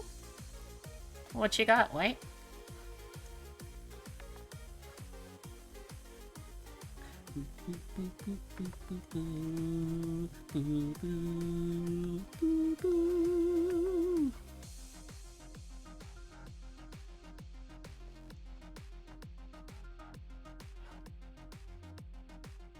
There's a way to play it on PC without going through something like BlueStacks, though there's a bit of a hoop to jump through with a Japanese app. The learning curve is a bit high though, but you get to familiarize yourself with the game over the story mode. Oop. Still, it works 1,000 times better than BlueStacks or any phone. The game's very pleasing to watch for those like you that are scared and confused by card game mechanics. That sounds promising. Let's see. So, is it so is it something that you play on the phone, or is it like, excuse me, a computer app from the get-go?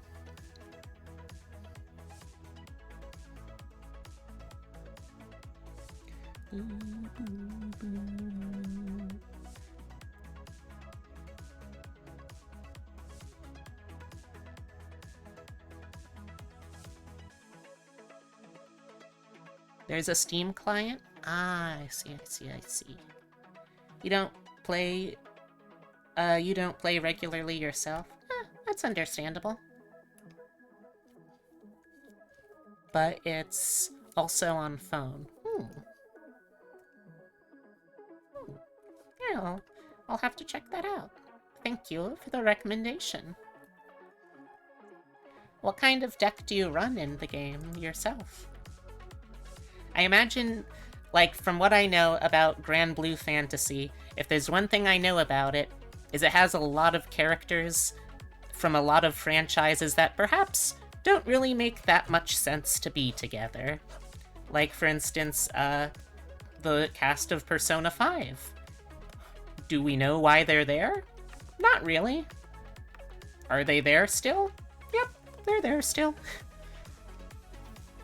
Or maybe that's just me.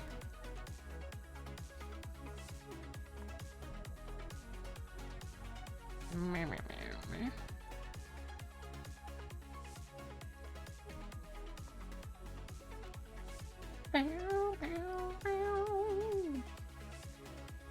so now let's get a new layer, and you know what? We can use the old clip-a trip to make this part a little easier.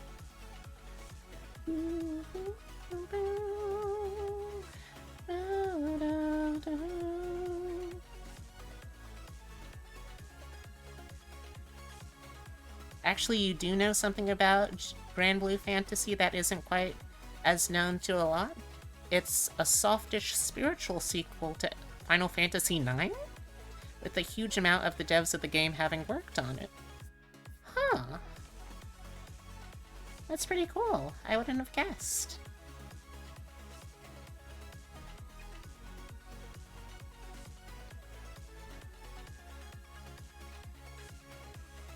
Does it play at all similarly?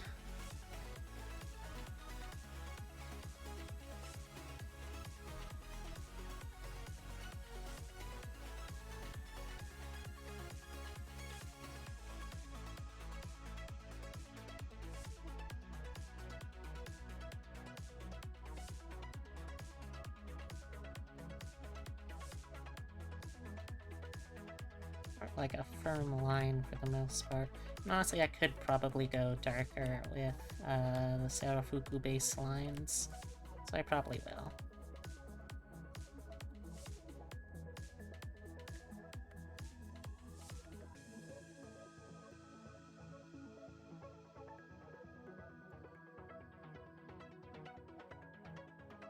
Not really, but there's kind of similar elements that you'd recognize. Like, people do have a kind of trance gauge that powers up their normal attacks. Wardhaven, which in terms of Magic the Gathering is mono-white aggro with defenders. Dirt Rune, which would probably be Red Artificer. Artifact Portal, which is probably like red-white artifact, and Draw Rune, which is self-mill blue. Those are all certainly words. I am certain of that. Those are all words.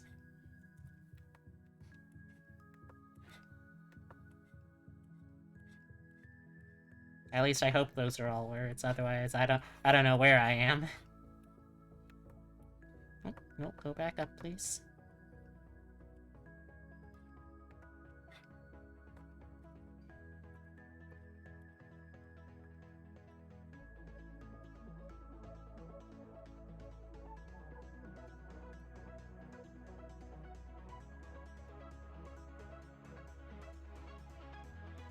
Need a trans gauge when you trans your gender after taking enough damage. That would be fantastic. Like, after your 50th micro-transgression of the day, you just pop out a killer rack or something like that. That would be pretty amazing.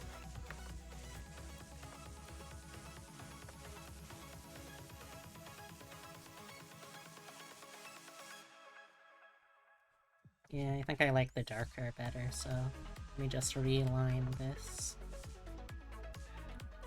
Oh, sounds like Epitome, so... Hey dear! How was your day? Oh.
Oh, thank you for the hydrate, Tippy.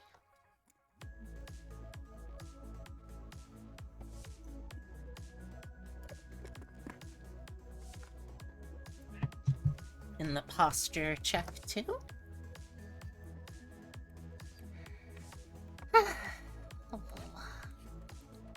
Well, thank you very much, Allie, for trusting me with your community. I'll do my best to keep them entertained.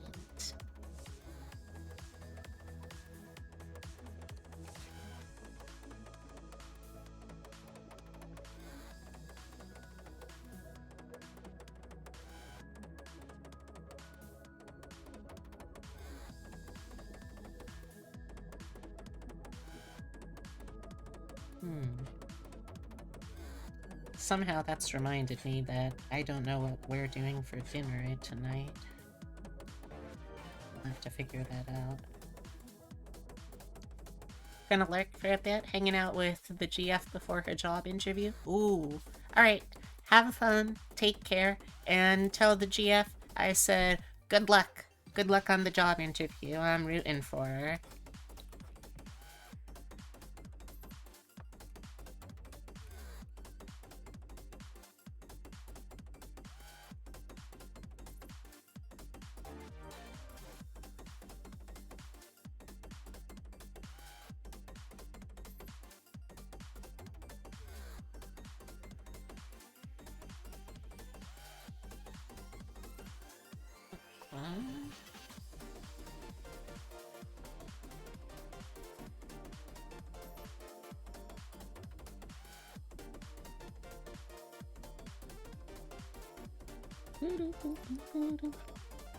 So yesterday, when Epitome and I were kind of just cooling down and relaxing before Epitome went to bed, we started watching this new thing on Netflix. It's a TV series from Japan that has been going on since at least 2008, but is just now starting to like get any kind of English translations, and it is called Old Enough. And it is a show all about following along when kids are sent on their first errands in Japan. Which, if you didn't know, that's like it's kind of a cultural tradition in Japan that when a kid is young, usually like not even close to 10. I think the oldest we've seen in the show is maybe like 4. So all pretty young kids. They're given this simple task. It could be something like, okay, here's some money. We need to pick up X, Y, and Z from the supermarket. Or I need you to go drop off this dirty shirt at the dry cleaner and pick up the clean one. Or go give this statue this hat that we made for him, my friend, this good luck charm, and get a cabbage from get a cabbage and don't remember what the other vegetable was, but that kind of thing out from the field where we grow them. And the show is just following around with these secret hidden cameras and cameramen, these tiny little kids as they're figuring out how to do their first errands, and it is the cutest thing. I was not expecting there to be, like, emotional arcs to these episodes, because, I mean, what is there to have an emotional arc with here? It's just kids doing errands, but no! There's one episode where this girl was sent to go give her dad an apron that he'd forgotten at home, and to also, if she's able, she was given a secondary task of getting getting a watch that had been sent to, like, a repair shop, and was finished getting that watch and bringing it back to her mom. And she walked all on her own, down one street, off to the other, followed along, got to her dad's place fine, despite there being a really tense moment because her mom had very specifically told her, Francisca, what are you doing up there? Get down from there. What has gotten into you? Don't you roll your eyes at me. Are we gonna have to talk about this later? Okay. I love you, dude. Can't stand on the picture, though, okay? And you can take a break, though, on top. Oh, alright. So, anyway.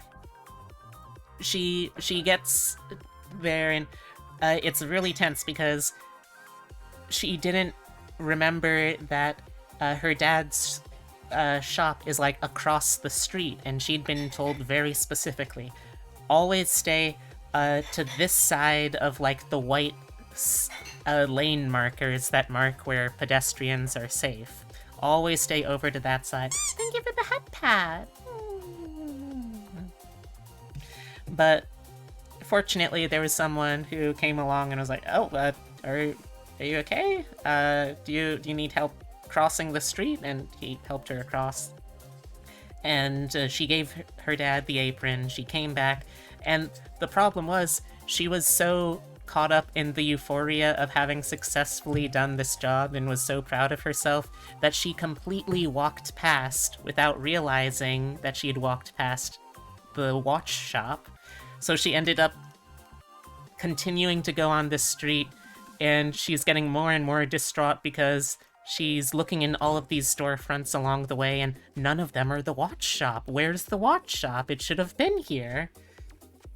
And she eventually has to return to her mother and I'm recapping. She returns to her mother, and she's super distressed and distraught because she feels like she failed her, and that she was given this one job and she couldn't do it.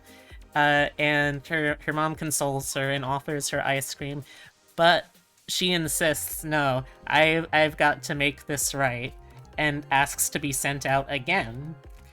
And this time she's got like all of these people who work in shops up and down the streets. They're like giving her snacks for encouragement and like directing her around the corner to where it should be. And she does finally find the watch shop, and she picks it up and she brings it back to her mom. And it's like, again, I was not expecting this show to have emotion-driven arcs, and yet Did you tell them about the two friends? I didn't yet, no. Do that one. I will. So what's up? Not much. I'm really tired. I need to go nap, but I have an appointment virtually with something at like 6. Okay. Is that what you wanted to talk about? Yeah, just what I was about to do. Oh, okay. What do you think we should do for dinner? I feel sick. Ooh, We had okay. a stressful day, Oh, and it was only a half. you need to talk about it? It actually was. It's not as bad as. Okay. Hi, chat. Oh, it is a real story, Maiden. It's I guess you could call it reality TV, although It is reality TV. it's not really scripted because I mean, No, but they do cut it in a way to create that. yeah. And I mean, it's not really scripted because these kids are like younger than 5 years old, so you can't really script for someone that young. I mean, you can try. It's not gonna work, but you can try. And it's just really sweet because, like, the whole point of it is that in Japanese culture, it's such a community-driven culture that you're taught from an age that young that you can do these things because if you need help, you can ask someone and they will help you. Which is just such a cute and wholesome thing to be teaching someone that's like that little, that yes, there's always going to be people that are going to be willing to help you out when you need it. And I think that was really sweet. There's another one where two friends who were both like, I think, less than 3 or less than... They were both 3.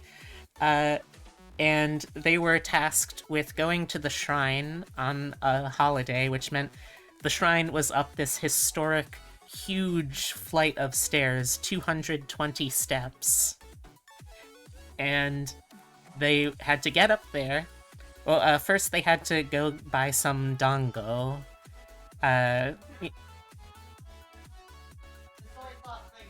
Right, they bought, they brought soy sauce kind of confection first.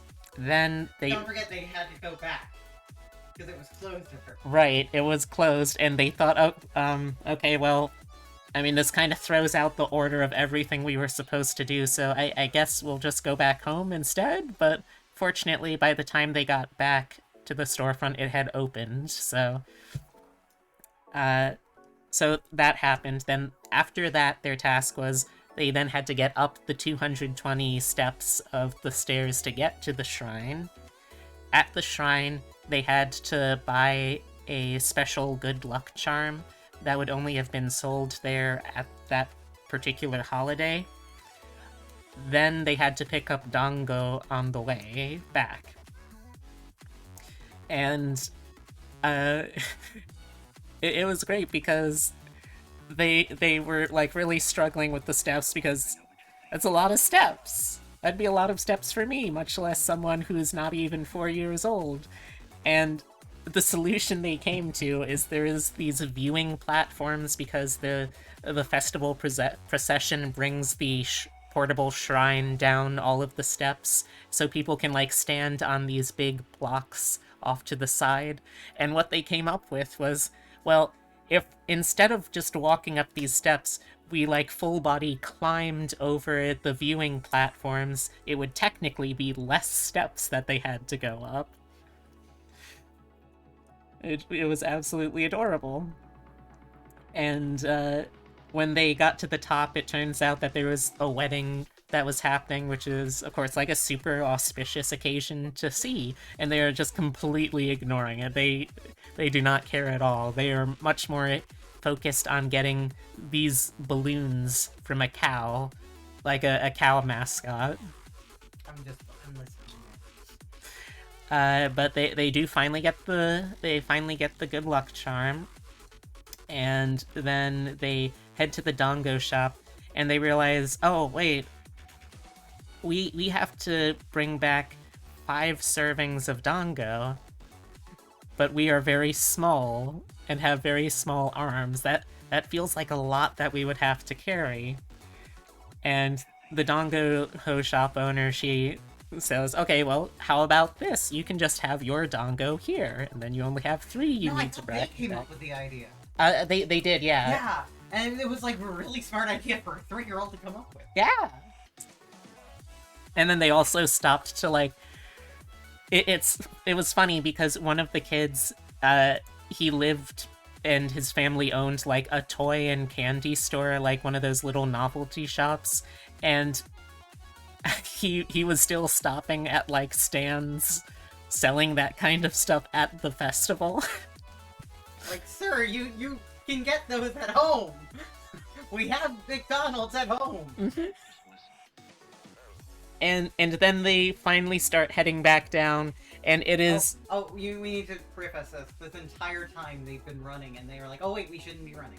Exactly, yes. They've all been running because they're 3-year-old kids with no sense of, like, self-control, so of course they're running. Why not? Then when they finally get back home, or almost when they get back home, they're, like, one house front away from their final destination. One of them just trips, and the soy sauce confections that she was carrying just go onto the ground. And she's sobbing, and it's like, oh baby, you were so close. And again, I was not expecting there to be an emotional narrative to this kind of show, and yet, here we are. I think one of my favorite... I had 2 favorites, I think. One because she just did really, really good with her errand, and one because he just really, really did not. Yuta and the one with the statue? Yeah. Oh. Did you already talk about them? Kind of in passing for her. I couldn't remember what else she picked other than the cabbage at the patch. Onions. But But those are easier. Mm-hmm. So there... She worked for a half hour to get that cabbage out. Mm-hmm. There were plenty of good cabbage in the shed. Mm-hmm. So there were...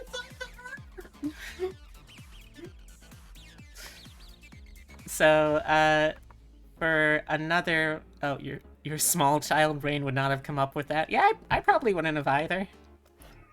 I was not a particularly bright child, as you could probably guess by me, having the time where I punched a kid in the butt. Here? Yeah? I need to ask you a favor. What? I forgot the groceries in the car and I don't have pants on anymore. Okay.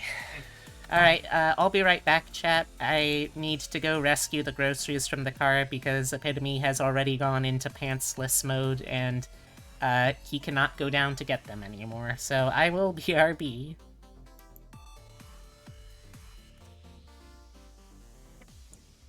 Dracula. The very mention of the name brings to mind things so evil, so fantastic, so degrading. You wonder if it isn't all a dream, a nightmare.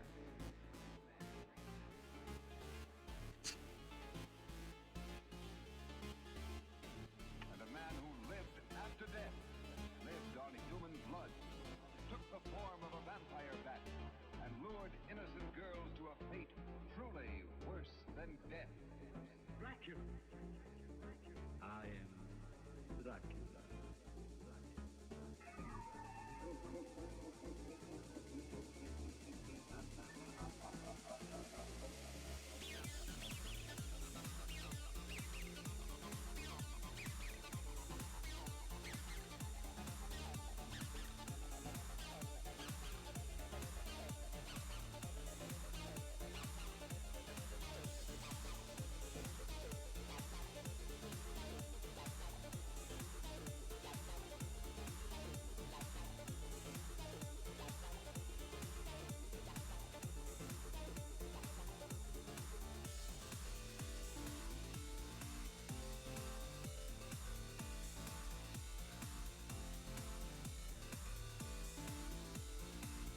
I'm back. Let's get plugged back in.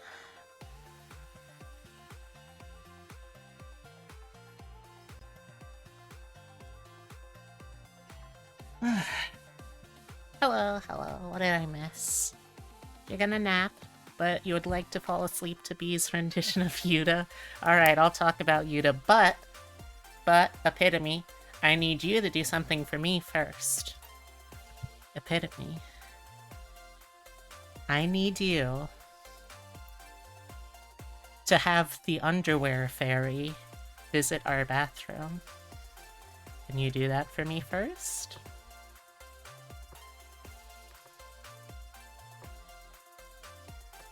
Thank you.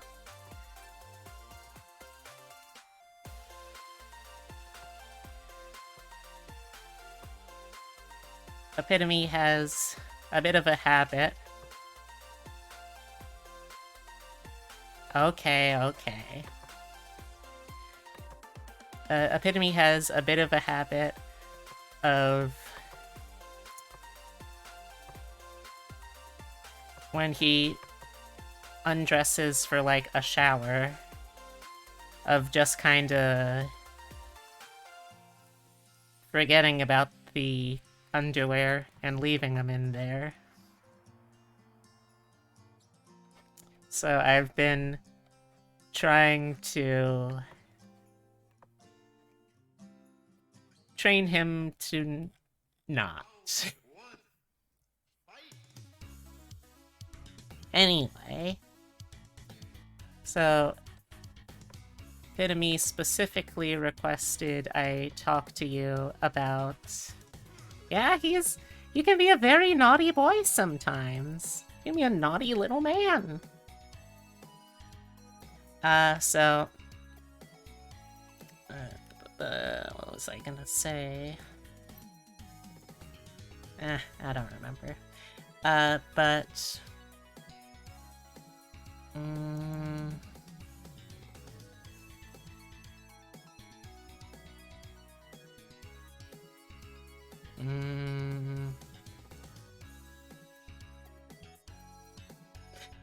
Anyway. What was I saying again?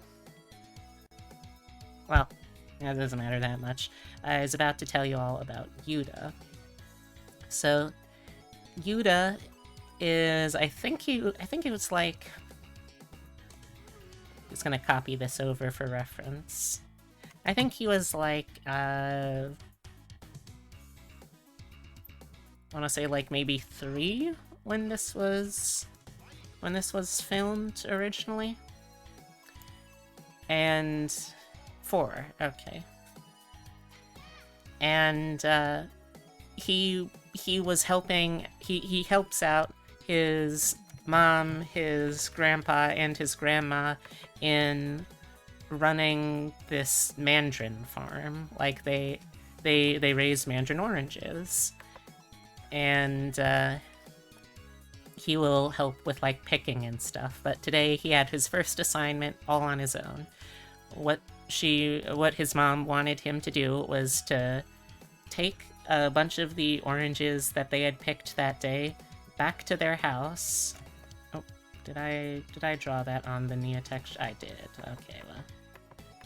To take a bunch of the mandarin oranges that they had picked that day, take them back to the house, use this, use the juicer at home to make them like a nice big tall thermos of orange juice, and then to bring it back to them. Simple, right? So he's sent on his way, he heads back, he gets home, he opens up the door, and he takes out the oranges, and he immediately starts goofing off too. He ends up going back outside. He has like, he brings out, I think, yeah, he brings out a net, like a bug catching net, and there is this neighborhood dog that he likes playing with, Epitome, do you need help right now, dear?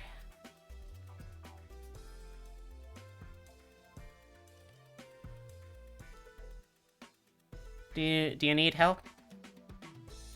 It sounds like he's having some trouble with Totoro. I wanna double check that he's doing okay before I continue.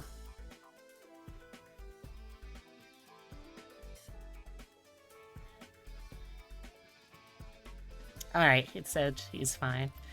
So... Anyway... No, do you need help? Oh, I'll be right back then, chat.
Alright, I'm back again.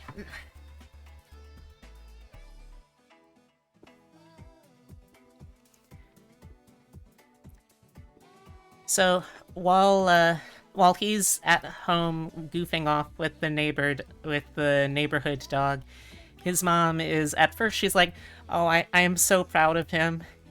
He's never done this kind of work before, so I'm a little nervous. And hi, Dragon Soul, how's it going? And eventually she starts thinking, oh well, it's kind of been a while. Maybe I should just like check in on him, you know, just to make sure he's still doing okay. Oh, thank you for the cheese. You have successfully fascinated me. So we jump back to Yuta at his house, and he's just gotten out like a water gun, and he's going to start playing with the neighborhood dog, like chasing it around with the water gun, when the phone rings and he has to answer it, and it's his mom, and he's like, hey, Yuta, where's the orange juice? I sent you home to make it a while ago. Are you doing okay? Is it done?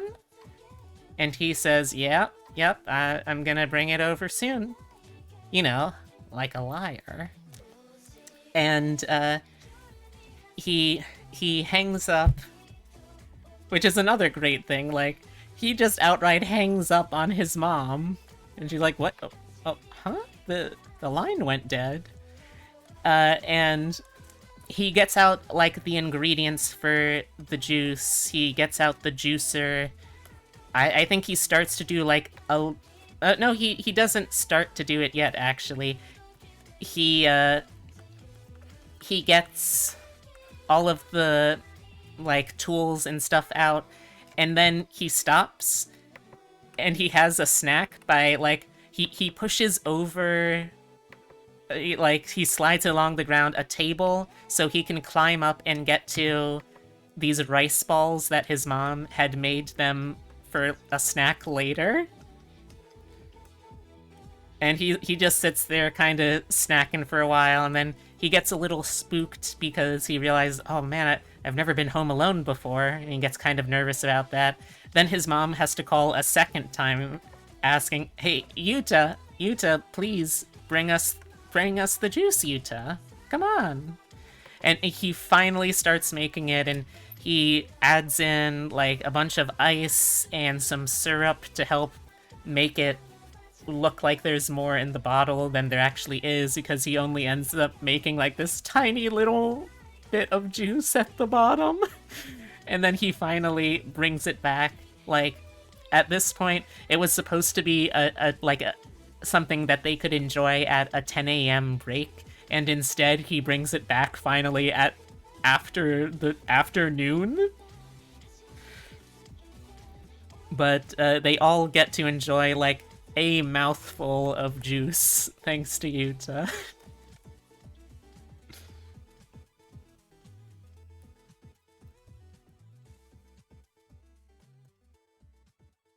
But yeah, it's a really cute show. It's called Old Enough if you're interested in checking it out for yourself. It's on I think there's 20 episodes out on Netflix right now.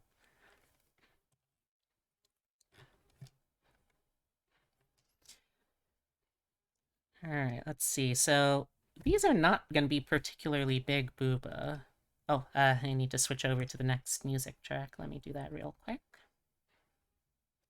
That one was March 18th, right? So let's get the other half of the March 18th stream. Nope, not that one, please.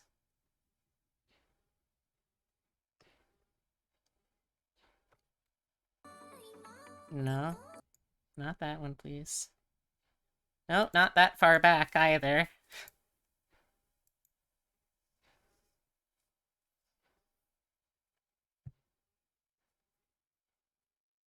Come on. But then the really cute and successful one was there's this girl who again, she was I think like 3 or 4, and she was her tasks were she had to give a little Jizo statue on the way from their house to the road this hat, because there's this folk belief that if you give a Jizo statue, and Jizos are like those little stone Buddhist statues of not quite a deity, but sort of still a figure, like a protective figure that watches out for kids and travelers and those who just sort of help others in need. A general, a good guy kind of deity. And if you take care of the statues, they're supposed to take care of you too. And she's got a little sister who is frequently suffering from colds and that kind of illness. Exactly, yeah. She's got a little sister who's frequently suffering from colds and those kind of sicknesses, and she said that her wish to the Jizo is going to be for her little sister to get over her cold soon. Which is just the cutest fucking thing. And that's the first one. The second one is it is considered a good luck charm if the obi, the sash that the sash that you wear around traditional clothing, they have specific models of that for women who are pregnant, and it's considered a good luck charm to wear one of those when you're expecting. So her second task is to bring that maternity out. Hey, Silver, is to bring that maternity obi to her mother's friend. Then after that, I think... Let's see...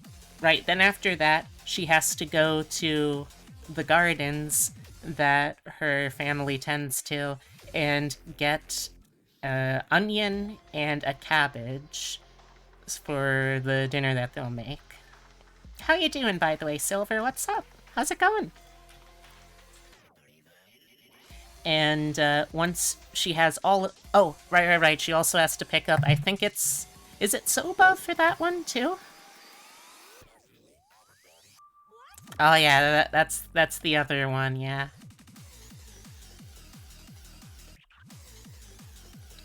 Yeah, so she has to pick up Soba from, the Soba store. Oh, seaweed! Right. Because that's the, that's the coastal one at that point. So she has to pick up seaweed and then from from a store, and then from their patch, the onion and the cabbage. And so she sets off. She passes right by the statue the first time. She's gonna like take care of all of the like urgent errand stuff first. So she goes right down the road, and she goes to the the seaweed store, and she picks up a bunch of seaweed. She's very like she's very proud of herself. She's feeling like, yeah, she is the dutiful child. She's doing her thing. She's doing what she's supposed to do, and she's feeling super proud of herself. And she stops by her mom's friend to drop off the obi, and again, she's feeling good. She's doing her thing. She's doing her job. Everything's going great. Then she heads back, and she stops to give the Jizo statue his hat, which is also really cute because what they used to make the hat was the hat her grandmother wore, and her grandmother was like, she was one of those ama divers in Japan that dive for things like abalone or pearls, and the particular style of hat that they make for those had been kept in the family and then was remade as this tiny little Jizo statue hat that she just slides over the bald Jizo head, and she has this adorable smile when she does it too. Like she is absolutely delighted that she gets to do this, and it absolutely shows. And then, with all of that taken care of, she heads towards her final task. Her final task to get the cabbage and the onion from the garden. Now, her mother had told her that, I think she had told her at least, or at least it was implied, that these things would already be ready for her. There would be, like plucked and prepared onion and cabbage in the garden shed waiting for her, and that's what she was supposed to get. She does not remember this. So she goes to the patch and she sees all of the vegetables still in the ground, and she figures, oh, okay, I guess we need to get this out. So she goes over and she goes to the onion patch. She finds a nice healthy onion stalk, and she just yanks it right out of the ground and brushes it off, and she's like, okay, onion, check. And then she goes over to the cabbages, and she ends up picking a really big cabbage, which is a bit of a problem because she is a very small child, as you'll recall. And she can't do it. Like, it's the kind of thick stalk stem attaching the cabbage to its roots that you're usually going to need something like a farming sickle or that kind of knife utility thing to actually get out of the ground. And obviously she doesn't have that. She's not even 5 years old, so of course she's not gonna be trusted quite yet with, farming knives and shit. And she's starting to get really distressed because, what is she gonna do? She can't go back empty-handed. This is something that her mom was counting on her to do. So what's she gonna do? And she stops and just sort of thinks about it for a little bit, and she comes up with actually a really clever idea. She grabs the cabbage and she starts rotating it over and over again. Like, her plan is to twist it out of the ground and off of its connecting stem, which is a really clever idea for someone who, again, is a very small child. And it takes her ages. She is not having an easy time of this at all.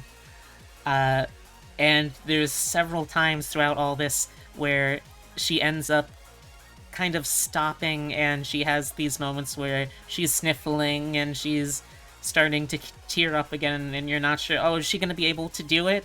Is she going to be able to do it? And it takes her... She ended up being in the garden patch for a whole hour, and she spends 30 minutes. 30 minutes. Again, this is a small child. I don't know how this child was able to focus for that long. I know I certainly wouldn't have been able to, but that's also because I was a small bean with ADHD, so what's focus? And she finally, just as like it's starting to become dark outside, she finally manages to tear the stem apart and pulls this huge head of cabbage up out of the ground. And she starts really triumphantly marching home. The problem is, though, that she gets about part way, she gets back to the Jizo statue, and that statue also marks the last street light that goes from there until her house. So how's she gonna get back safely? It's way too dark out for her to see or for people on the road to see her. And then we cut back to her mom, and she finally arrives, and we see that the whole time she was going back home, because the show frames it as like, oh, because she had been so kind to the Jizo statue and gave it his little hat, in return Jizo watched over her by sending the camera team that was recording her on this whole trip, by sending them to go and follow her with like the headlights from their car to illuminate her path. And again, it's just really cute. It's just these small kids trying their best, and it's really cute.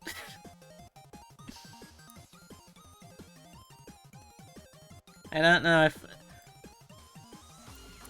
Epitome is still watching right now, but if there was another one that you wanted me to tell, just let me know.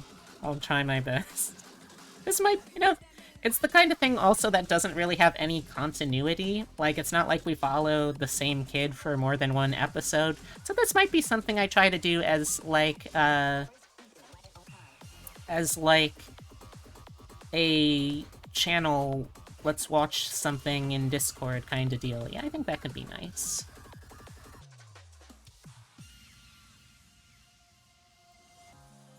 The pink funny face fish one. Alright, let me see how much of that I can remember.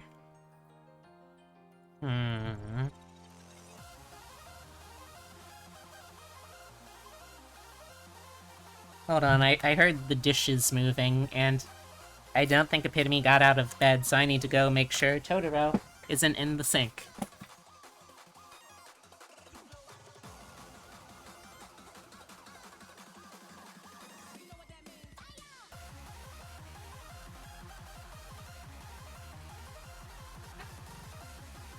Nope, no sign of Totoro in the sink. That's good.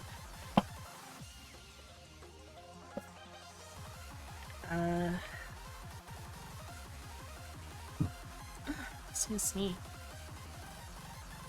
Let's see, let's see, that one is... I think that she is, like, the youngest daughter of the family. I think, is that right, Epitome? I might need your help to remember some of the details for this one. But I know that she had to go down to a fish market, or like fish market within a shopping center, which was the super crowded, super busy place when she's going, right?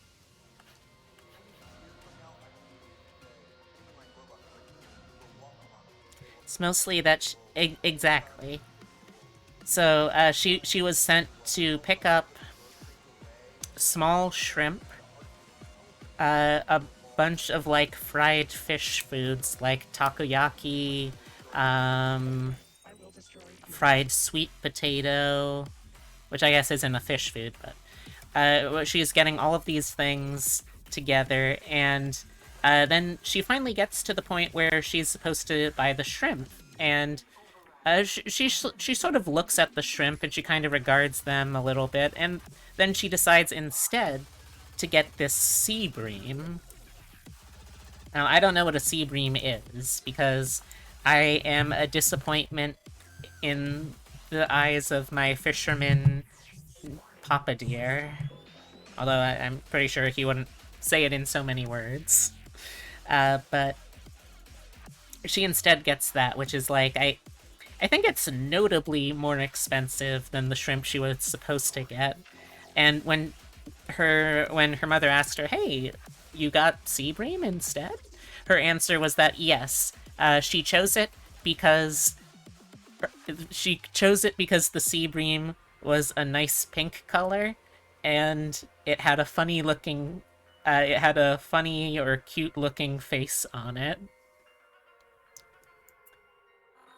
And apparently it actually worked really well. That was like the first time a lot of the family had this kind of sort of hot pot style sea bream, I don't remember the exact name, but that kind of stew, and it actually worked really well.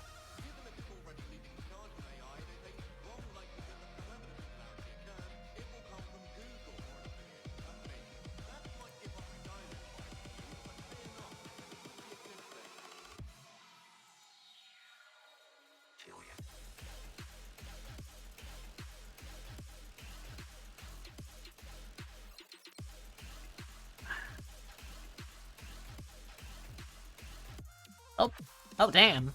While I wasn't looking, we did actually get up to hit 20 viewers, so I guess this is another day that I have to count towards the make me play a Soulsborne game. Alright, so I'm going to quickly check to see if this booba is the right kind of booba that the client wants.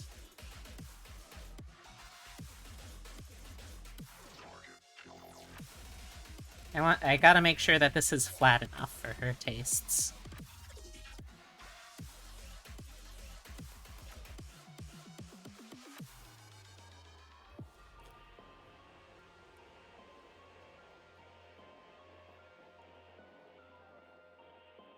Also, I just saw something kind of wild when I briefly tabbed into Twitter. Apparently, there has been greenlit a movie based off of the Spirit Halloween, as in the stores, the Spirit Halloween stores. And I'm not gonna lie, it actually sounds kind of good.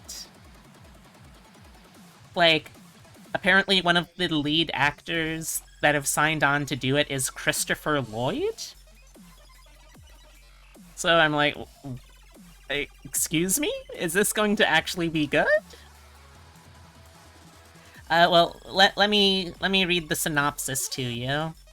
So first off, if anyone is from an area that doesn't have a Spirit Halloween, basically what it is when you get to the month of October, Spirit Halloween is this kind of... it's this store that doesn't really have one set location, but rather, when October comes around in preparation for Halloween, they rent out a bunch of abandoned space, like abandoned storefronts, or like closed-up storefronts, that sort of thing. They rent those all out. They put up this big banner that says Spirit Halloween. Exactly, it possesses dead retail space. And it just is filled wall to wall inside with all manner of things Halloween. So that's a Spirit Halloween. It's kind of fun because it only ever exists for the month of October. Like, you can't really get anything Spirit Halloween outside of that at all. But, so that's first off what a Spirit Halloween is. In terms of the movie, according to the initial report, it says that the synopsis is, when a new Spirit Halloween store appears in a deserted strip mall, which right away I'm interested in, because that means that we're going to be able to do some mild urban exploration, because deserted strip mall? That sounds like a pretty cool location. In that, Three middle school friends who think they've outgrown trick-or-treating make a dare to spend the night locked inside the store Halloween night. But they soon find that the store is haunted by an angry evil spirit who has possessed the animatronic decorations inside. The kids embark on a thrilling and spooky adventure in order to survive the night and avoid becoming possessed themselves.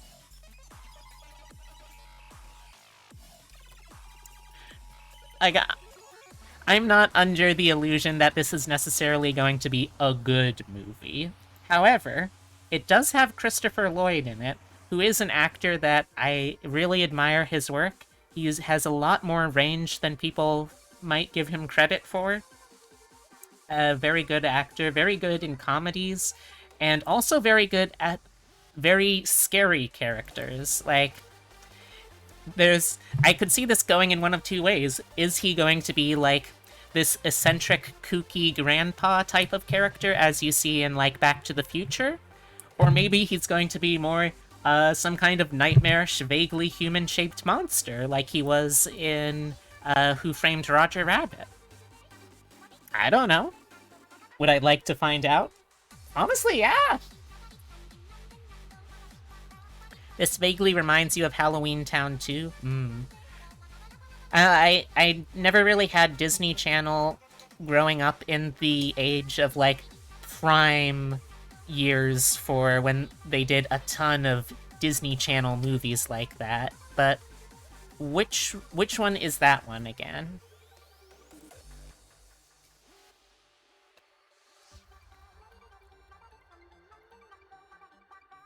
Alright, so let me enable... Oh, yeah, that's enabled. Okay, so let me check this with her real quick.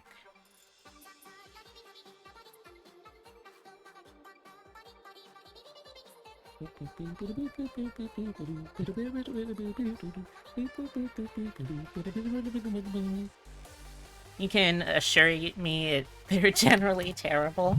But yeah, I mean, isn't that kind of part of the charm, though, that they're all kind of just terrible movies? Oh, that's the one where the villain tried to make the monsters into humans and the humans into monsters. That feels kind of backwards. Why not just focus on making one of those into the other? Feels like that would be a lot easier.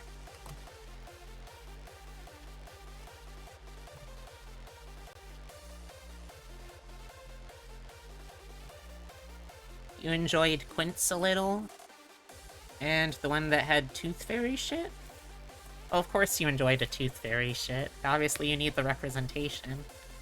You rewatched a few, not as good as you remembered? Because he was a wizard that was bitter over a high school breakup. Phenomenal.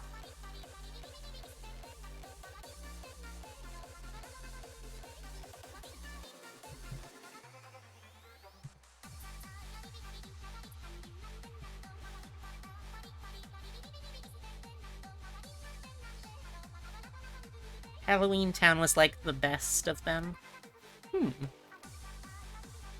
I feel like that's not necessarily a very high bar. Toothless. Kirstie Alley? Who was Kirstie Alley? It was also the son of the first movie's villain. That sounds about right.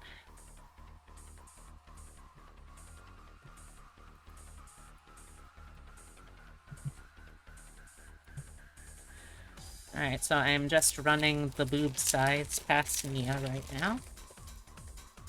You don't remember 2 as well as you remember the first? She was the mom in Look Who's Talking? Thanks, that means nothing to me. Oh, wasn't Carrie Fisher's mom one of the characters in that? No, not one of the characters, one of the actresses in that?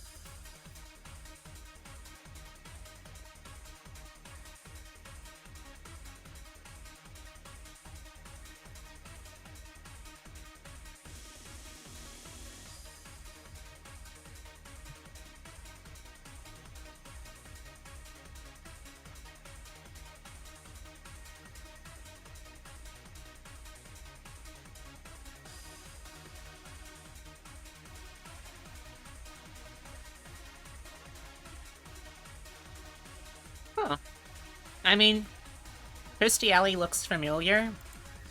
I still don't really recognize her. Hold on, I want to check this out, because I can't remember if Debbie Reynolds was in one of those.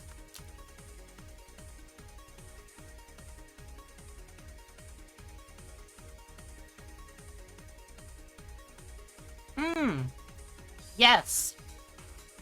I knew I remembered one of the characters. Yes, Debbie Reynolds. She plays the... Yeah, she plays the grandma of the main character.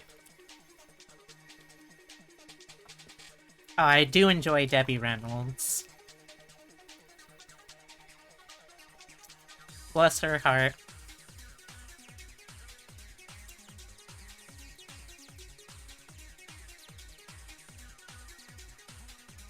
Whoa, whoa, whoa. There's 3? At least 3, I have to imagine. I think one of them...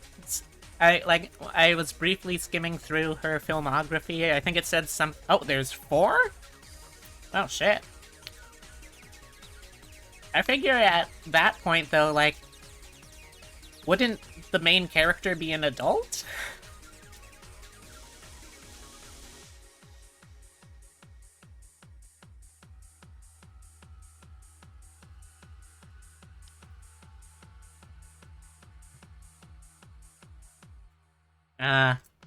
That sucks.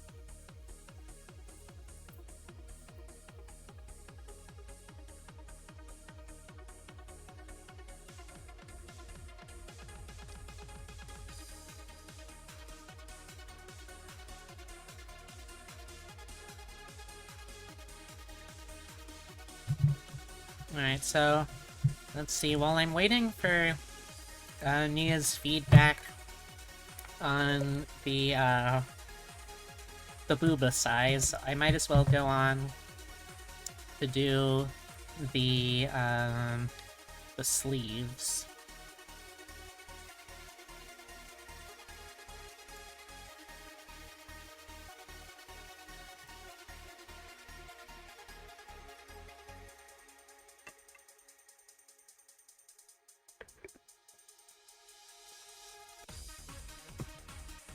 Look, all I'm saying is I feel that we would benefit as a culture for more mainline Disney content that isn't just marketed and aimed towards kids, you know?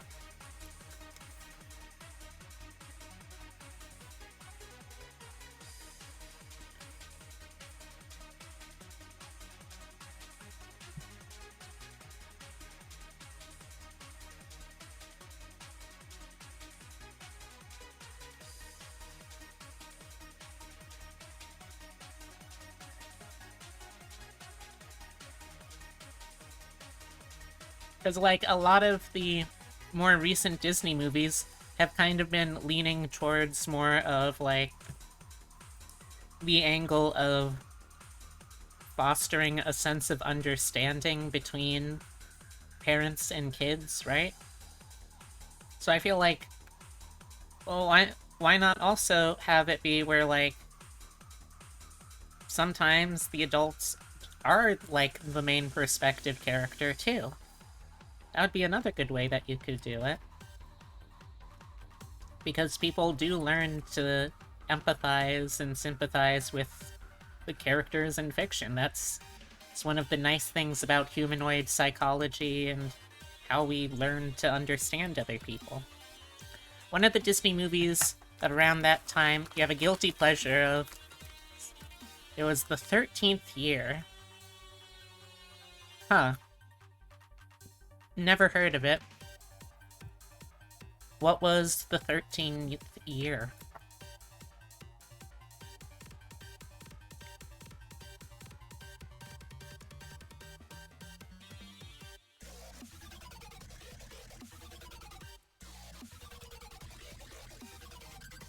You were just thinking of... Oh wow, I didn't realize that was going to be that big of a hit for them. Well, for y'all. Okay, so this goes up to here. Oop.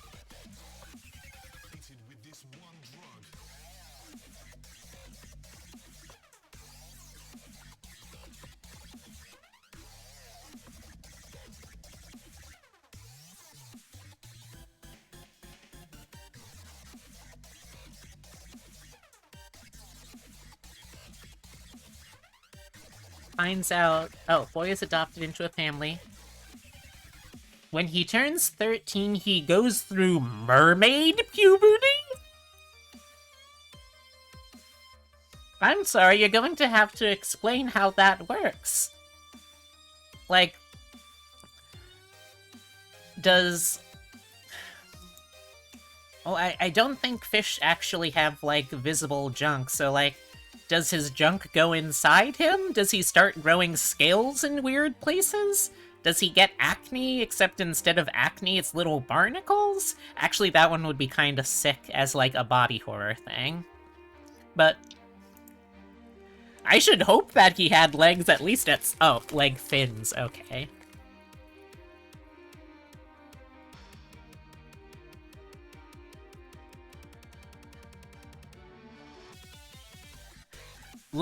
Wasn't Luck of the Irish the one where a kid finds out he's a leprechaun and goes through leprechaun puberty? Why are there so many fantasy puberty things?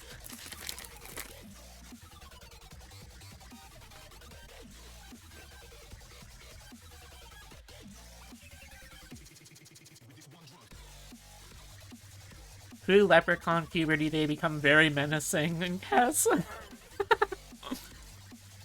Not quite maiden. But good instinct. Good instinct for sure.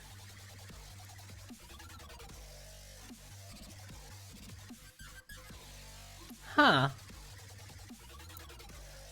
So I can't help but notice, for this poster of the 13th year, hold on. Let me just copy this into stream for a second.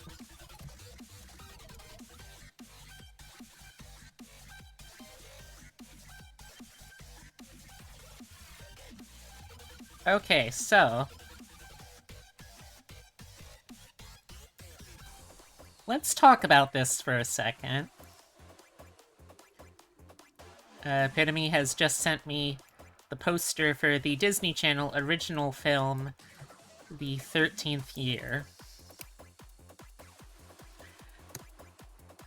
Alright, so I've got a question about this and how this works. Specifically, computer, can we enhance the general fin area, please?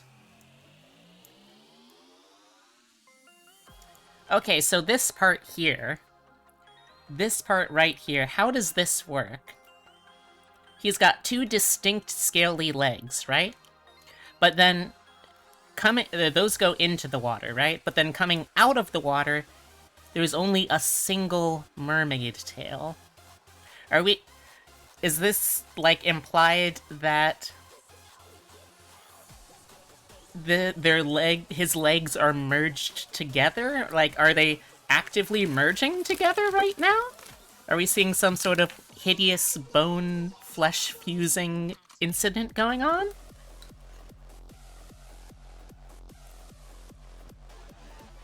Is this like... wait a second.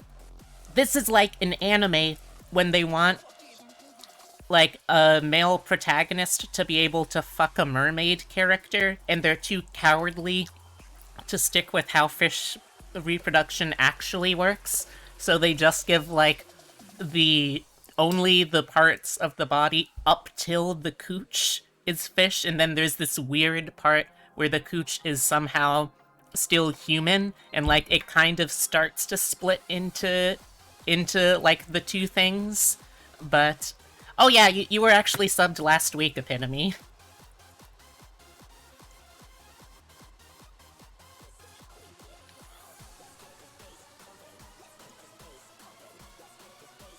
Oh my god, that's such a true point, White. Does that mean that, like, if he fully submerged in water, he would just turn into a giant fish? That's fucked up! What the hell? Also, equally horrifying, the synopsis to the movie Toothless. A mean dentist dies in an accident and is forced into becoming a tooth fairy while in limbo so she won't be forced to go to hell. I'm sorry, what? Why is this a concept in a Disney Channel original movie?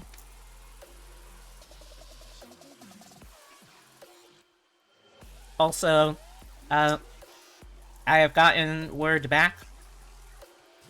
She wants the booba to go even flatter, so we must go further beyond.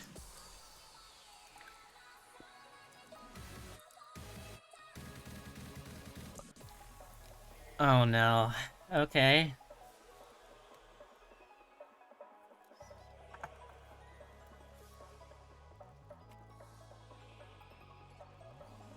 God, that raises so many questions. Like, is the implication that, like... So, first off, is the implication that tooth fairies and other mythological, but, like, not, like, non-denominational mythological entities are all somehow serving, like, a Judeo-Christian or an Abrahamic god's divine whims?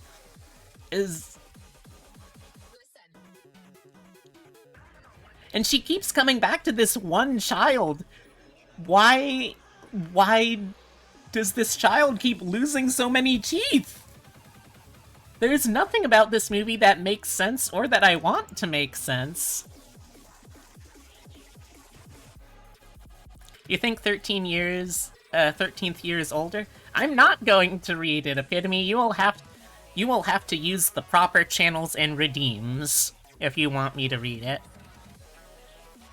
There are redeems for that, Epitome, and you know it. And I know you have more than enough points.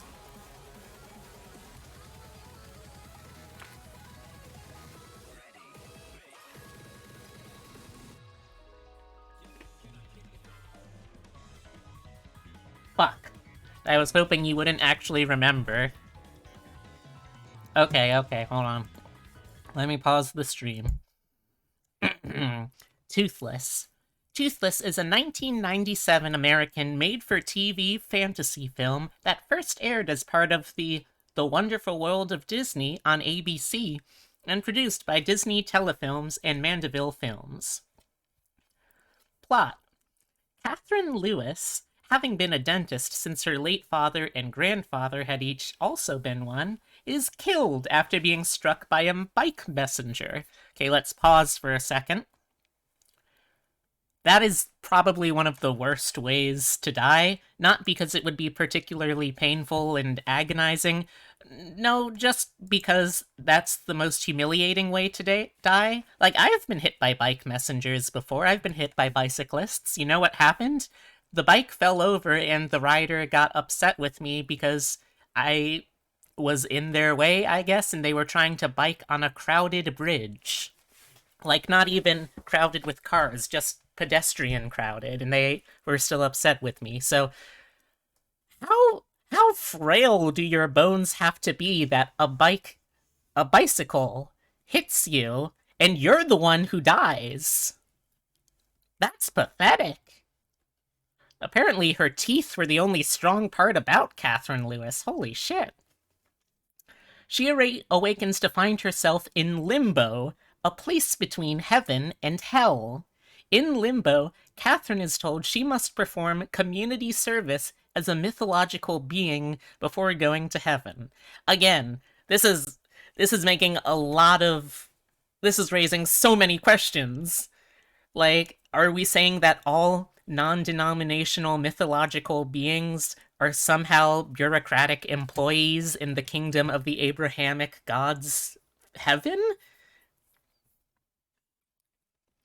like the idea of a soul who has maybe not been the best person kind of improving in the afterlife and then going to heaven is not a uncommon thing. I mean, I think personally, if you have to go to any kind of negative experience post-mortem, from what I understand about it, the like Judaic equivalent is pretty good. It's basically just you go to kind of make yourself a better person and then you get to leave. But okay, you know what?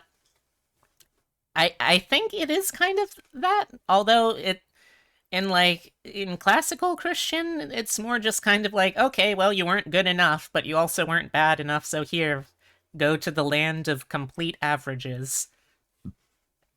So Catherine signs a contract to be the Tooth Fairy and is trained by a worker named Raoul on how to perform her service. Okay, so let's stop here again for a second. What were the other options here? Because it makes it sound like she had other possible career choices here. Like, could she have become a sandman, or like I guess a sandwoman? Could she have become a Santa Claus, Easter Bunny? Okay, so now we're getting into furry territory. Okay. Oh, sorry, we're getting into furry territory and oviposition territory, neither of which I'm very comfortable with in a Disney film. But yeah, again, a lot of questions. Can you imagine how shitty it would be if your job as like the non-denominational mythological being was like being the April Fool? Like your whole existence is just this one day everyone pulls shit on you. Everyone is making your one day of the year absolutely miserable. All right. On her first night on the job, Catherine visits a lonely 12-year-old boy named Bobby Jameson and is accidentally discovered by him. Pretty shitty tooth fairy you got there. I thought you were supposed to be too fucking small to be seen or whatever, or like invisible. There's supposed to be workarounds for this. You gotta train your employees if you want to see them succeed. As it turns out, children who have baby teeth can see her. Ah, here we go. While those who have lost all theirs cannot, as the loss of baby teeth represents the loss of innocence required to see magical beings and creatures.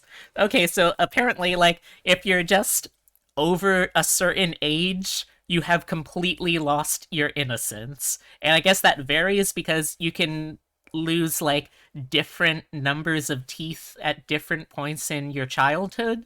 But apparently once you lose all your baby teeth, and maybe if you, like, keep your baby teeth, like, if you just keep them somewhere on your person, maybe you can still see magical beings? I don't know. Anyway, the next day at school, a bully named Jeff punches Bobby and knocks out another one of his teeth. Catherine comes to visit him again that night and discovers that his mother had died of cancer, and his father is always busy at work. Okay. Getting a little heavy here, but okay. Catherine decides to help Bobby and his friends at school with their problems. How? Ma'am, you are a mythological being assigned to reclaim small pieces of children's bones in return for money. How are you going to help them at school? Also, there's going to be kids at school that have their baby teeth too. That's going to be a problem for you. Oh my god. Anyway, she decides to help Bobby and his friends at school with their problems, which lands her in trouble with the higher-ups in Limbo, as revealing herself to living humans is a grievous infraction. However, she has an all-time high approval rating as Tooth Fairy and is let off with a warning.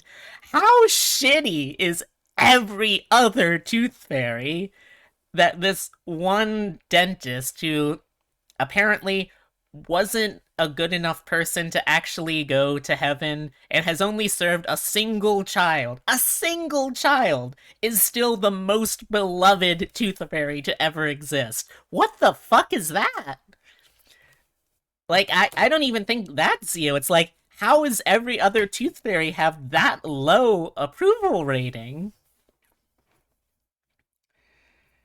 Catherine feels the children's needs are greater than her own. Exactly! Who gives the survey? Is there like a census bureau fairy that shows up after a kid has gotten their tooth taken to give them a poll? Is there like someone who comes after the Easter Bunny and asks, hey, on a scale of 1 to 7, how high would you rank your experiences interacting with our employee?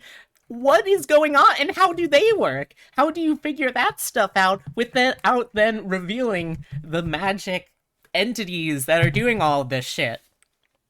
Clearly she helped more than just him and his friends, I guess, but the plot synopsis only mentions this. Like, this is her first night on the job. It says that she visits this one kid. That's it. You found it on YouTube and forgot they have a marching band to play when people fail at their job and they go down the elevator? This is a sadistic limbo. What the hell? Alright, well, Catherine feels that the children's needs are greater than hers and asks for Raoul's help in making her visible to the parents and the school principal so she can prove that she is real and Bobby is not insane.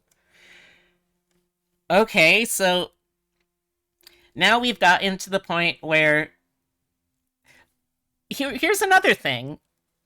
Like, looking at this child, they're 12 years old. Okay, so 12 years old, that might be a little old to have any kind of, like, imagination life active enough to have an imaginary friend, but it's not out of the question. Why are the parents and the principal first going instead to the thought that, our child is insane? And here's another fun fact. Insanity isn't actually a medical diagnosis. You only give the term insanity. Thank you so much. Oh, Lacey, thank you so much. That's really, really sweet of you. I hope you're having a great day, and thank you so much for coming by, and I hope I can continue giving you something that you'll enjoy watching. Let's see. Yeah, so insanity is not a medical diagnosis, it's a legal term, specifically for when someone is not mentally fit to stand trial. So what we're saying now is, and I'm choosing to read this completely literally, so what we're saying in this movie now is, interacting with this dead dentist who has been forced into indentured servitude as the Tooth Fairy has had such an impact on Bobby Jameson that he has been acting out and has been performing criminal actions that are only criminal actions when viewed outside of the light of, oh yes, there's an actual entity that he's interacting with. And without that knowledge, he will be committed to a mental institution to serve out his time until such a point that he is considered mentally balanced enough to exist in normal society. Exactly. It's a horrifying truth, Zio, but that is what would happen to this. This child would be institutionalized, and I don't know if he would ever see a freedom again. Okay, so Raoul is touched that Catherine is willing to sacrifice her chance to go to heaven to help Bobby and his friends and agrees to help her. Catherine succeeds in becoming visible to the adults by letting her guards down. What does that mean? And showing Bobby that she cares for him. She proceeds to tell off the parents and the principal, but is sent back to Limbo once again for revealing herself to humans. Once there, Rogers, the supervisor of Limbo, sends Catherine to the Hellevator to be sent to hell. After saying goodbye to Raoul, she begins her descent, but suddenly finds herself alive and back on Earth. She learns from Raoul that not only was she dreaming, but she has been given a second chance at life as well. She notices later Rogers as a traffic cop who mouths to her that she is watching her, suggesting that she wasn't dreaming at all. Catherine returns to her job as a dentist with a newfound love of life. She finds Bobby Jameson, a new patient, waiting for his appointment with her. She explains what happened and goes on to live her life to the fullest. After she removes his last baby tooth, though, all of his memories of her as the Tooth Fairy are lost, and she is saddened that he no longer remembers her. However, his father Thomas recognizes her from when she turned visible. Catherine asks Tommy and Bobby to go to a baseball game with her. They accept, with the implied blooming of a romance between Thomas and Catherine, which could result in her becoming Bobby's stepmother. End of the film. What the fuck?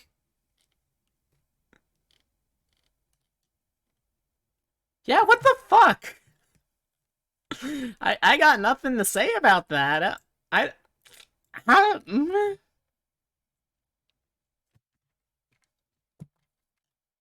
Yeah, it really wasn't.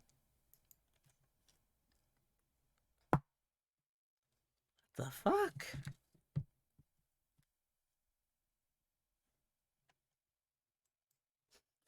Alright, well, that was certainly an experience. Also, that gives me an idea. Chat, what would you say if for one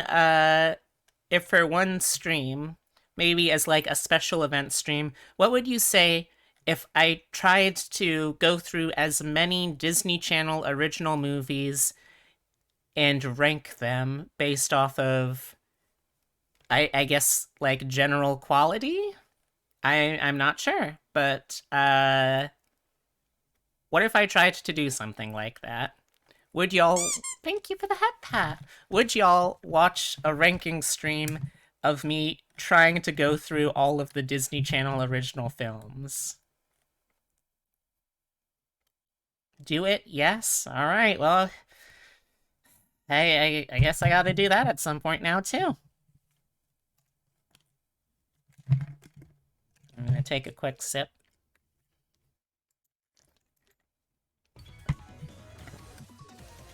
I didn't need to live knowing that movie existed, but now I do. I'm so sorry to have done that to you, Zio. I never meant to hurt you like this. Alright, so she wants less booba. Gotta give this model some decreased booba.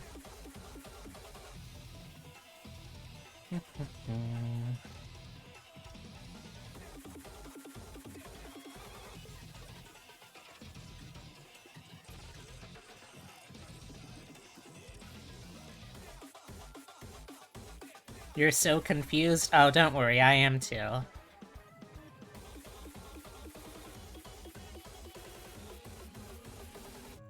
right, wrong layer.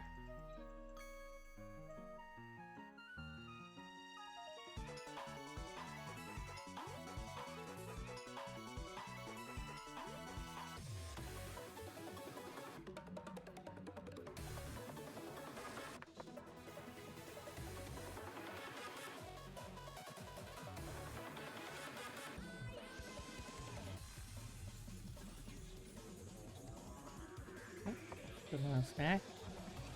And you thought tax law didn't make sense? Okay, here's an important follow-up question though, chat. If I were to do the Disney movie ranking stream, or the Disney Channel original movie ranking stream, how would you want me to rank them? Like, here's the thing. I don't think I can stream myself watching all of those movies, nor do I have a particular desire to watch all of those movies. So how would you have me do that, chat?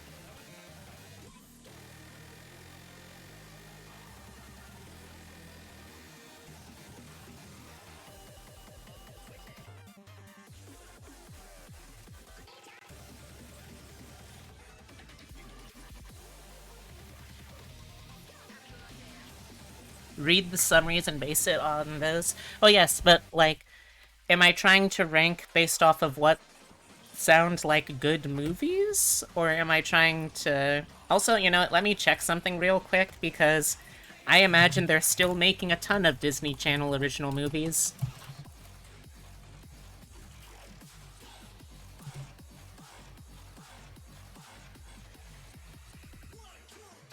Okay, let's see. List of Disney Channel original films. Okay.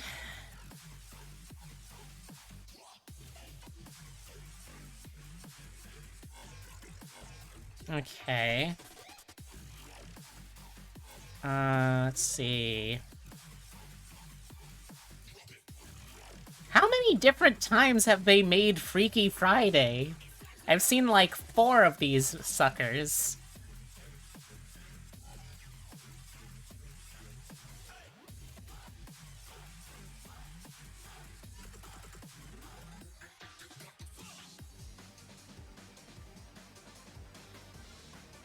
Alright, so let me see. Epitome, can I give a task to you, dear? Actually, you know what? Let me also just kind of do it broadly like this. Chat, this is a Wikipedia list of all of the Disney Channel original movies that currently exist, and all of the ones that are TBA, or in production. What I would like, chat, because, I'll be real, that's a lot of these movies I would need to go through, and some of them don't even have articles. So, chat, I need your help deciding which of these movies would be on the ranking list, because depending on how many there are, I might actually be able... God help me, I might actually be able to watch these. So I will need y'all's help in order to figure that stuff out.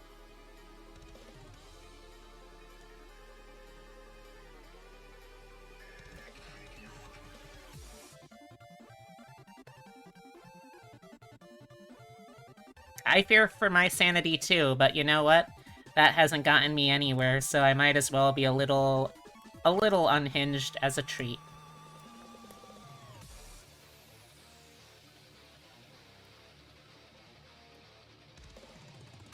Huh? No, I want to do that later, please. Oh.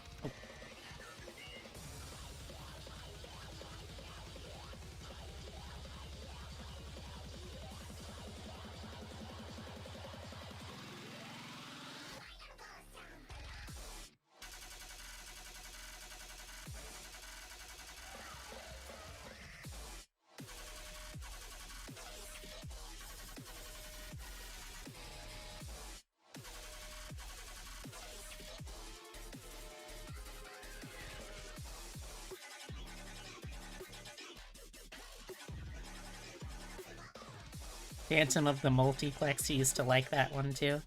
Under Wraps. I'm... Cadet tell... Alright, hold on. I am going to open a... I'm gonna open a doc. Or... Oh, wait, I know. Chat. If anyone is interested in helping me assemble this list, please join the Discord. I'm going to open a new post in the suggestions channel asking for all of the Disney Channel original movies that you would like to see me try to rank. Okay? Okay.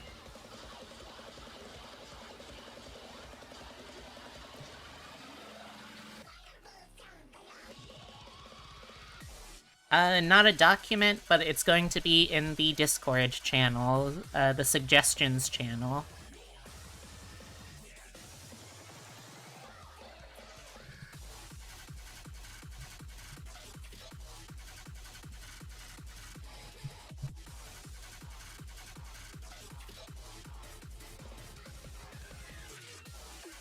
Hold on, wait, dear, wait, let me post first. Let me post first, dear. I see you typing, but wait. Hold on.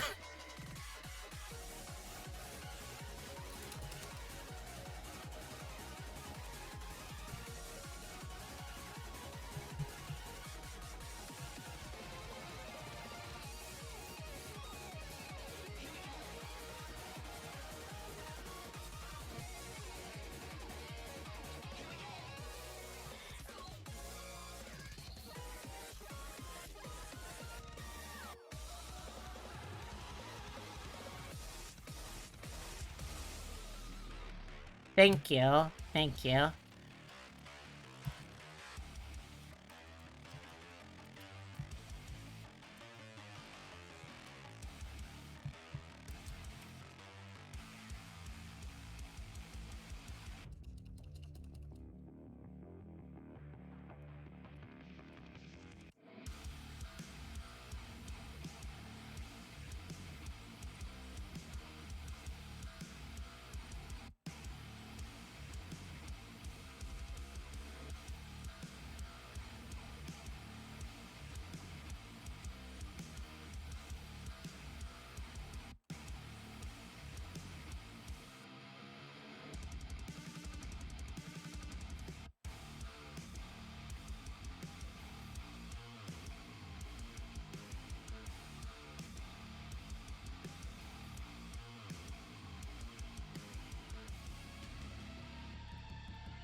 Right, I should also see if there's, like, a Disney Channel original movie wikia.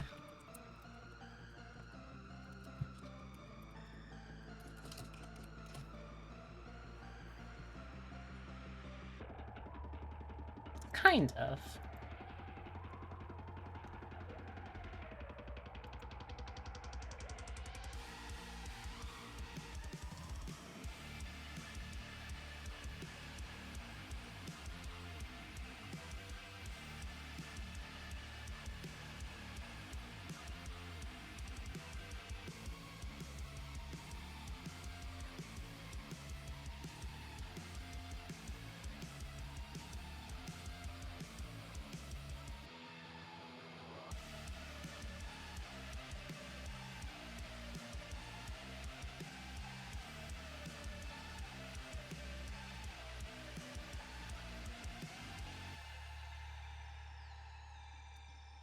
Okay, the post has been made. You may now suggest movies over on the Discord, you absolute animals.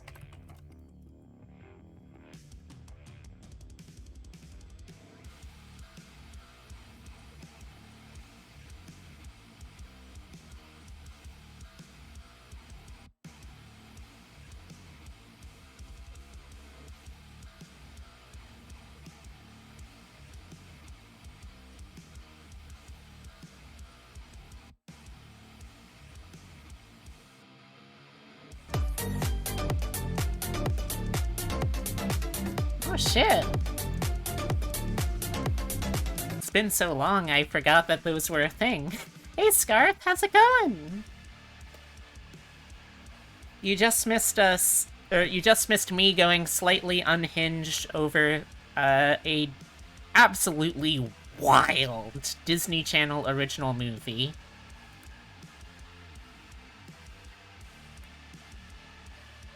Alright, let me take another sample to see if this is more what Nia would like.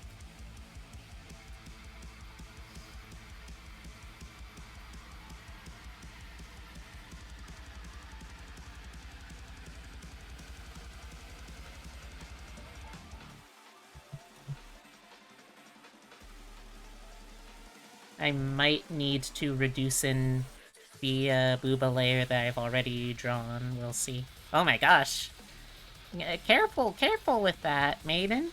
Arya's a delicate little deer spirit. It was the movie Toothless, which is about a woman who works as a tooth fairy, or else she gets sent to hell.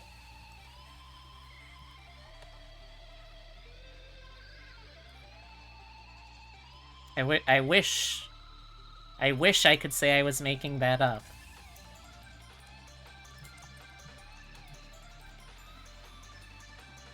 Nope, no.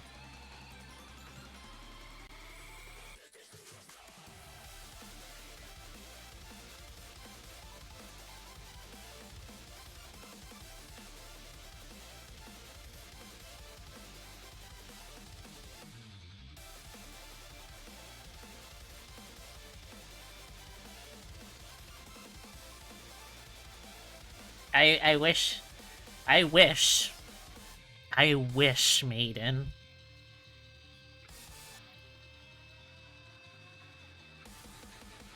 That probably would have been a better experience somehow.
I'm just checking something real quick.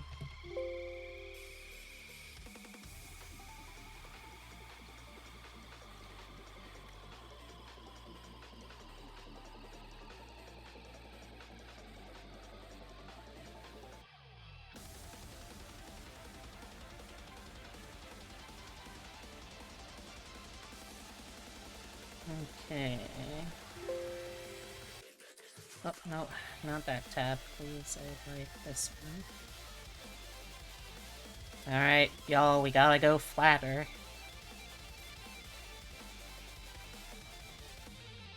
The itty-bitties do take up some space. So we can't quite totally get rid of them yet. Let's see... No, just flatter.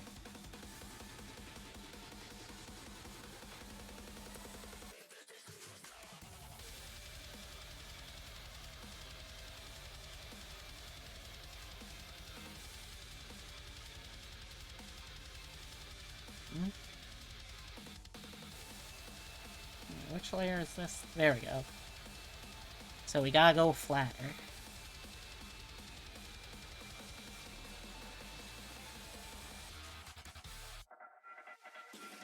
Let me see. Is that gonna work if we have the arms where they are? I guess so? Yeah, it looks like it would still work, probably.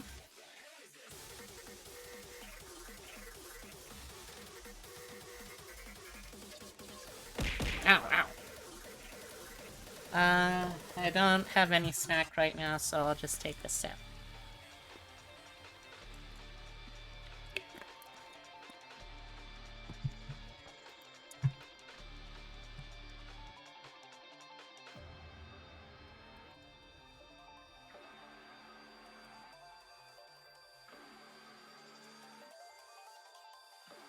Okay.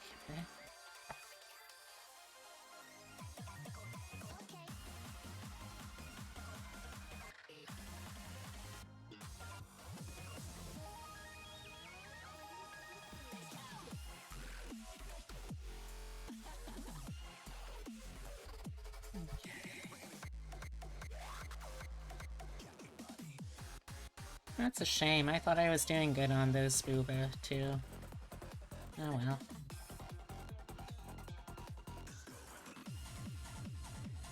Can we get some Fs in chat for the itty bitties? I've had the order now that they must be inflattened further.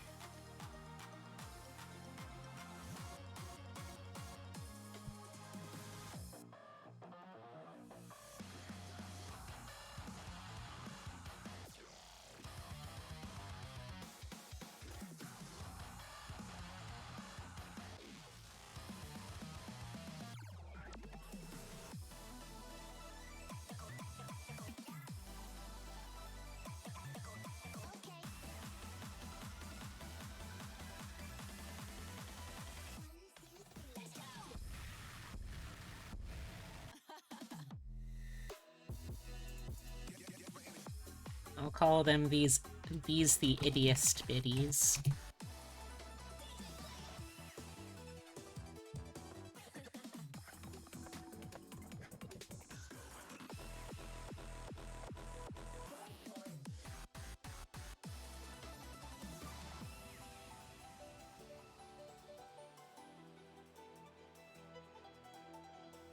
Okay.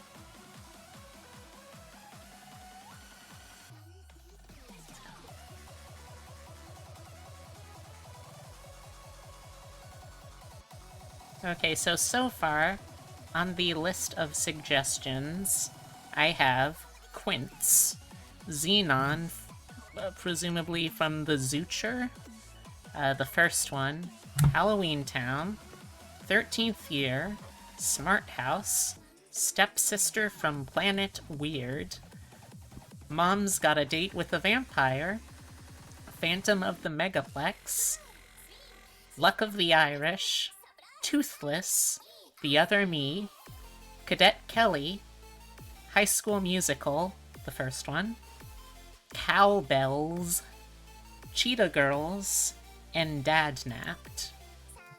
Does anyone else have any suggestions for that?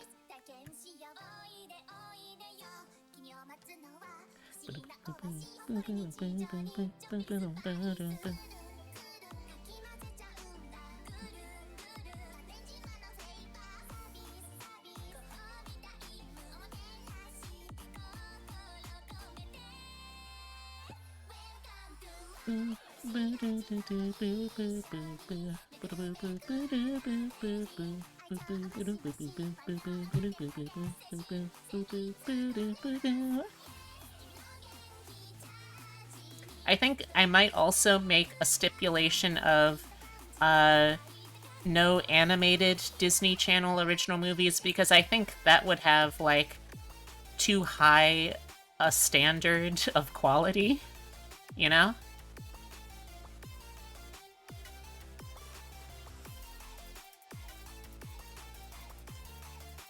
Oh, I've also had added to the list Under Wraps. Can only assume that is about a mummy.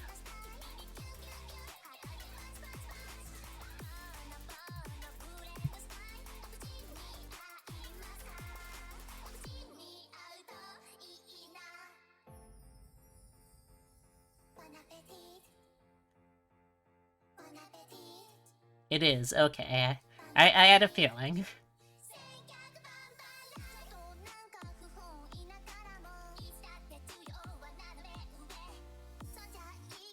Oh! That's a cute looking mummy!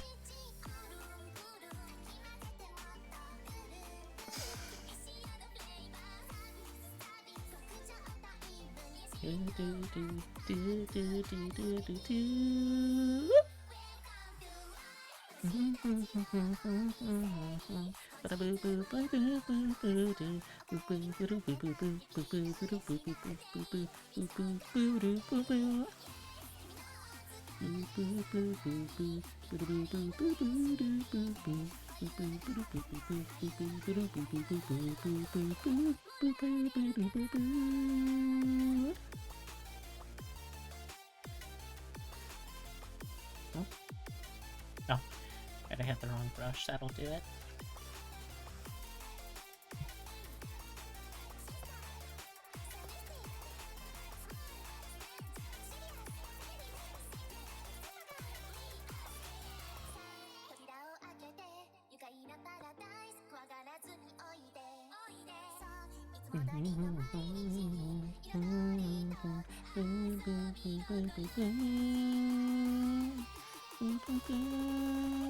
Hey Tyler, not too much.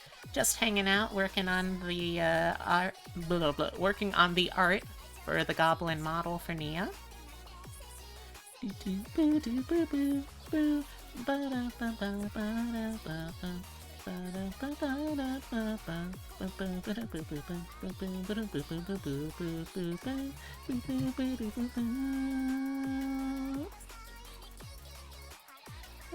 Much.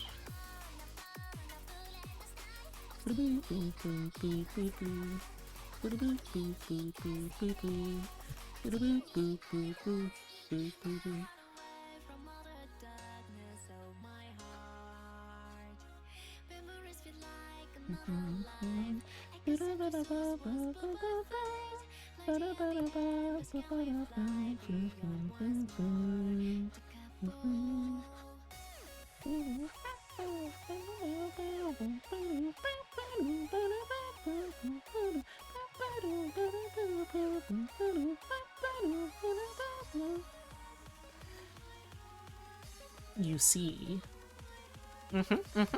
Exactly. Let's hide these bits for a second so I can see where I need to put things.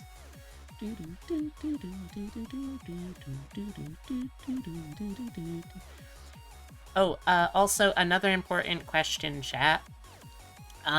When I go through the movies, similar to how I did for Toothless just now, do you want to hear me dismantle the movies like I was doing there?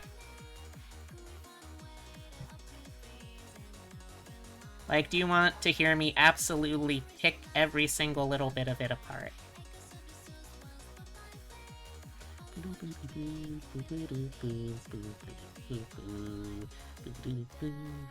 Absolute?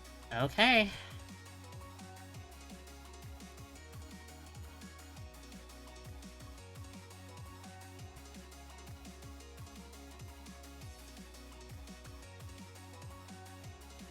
If you say so.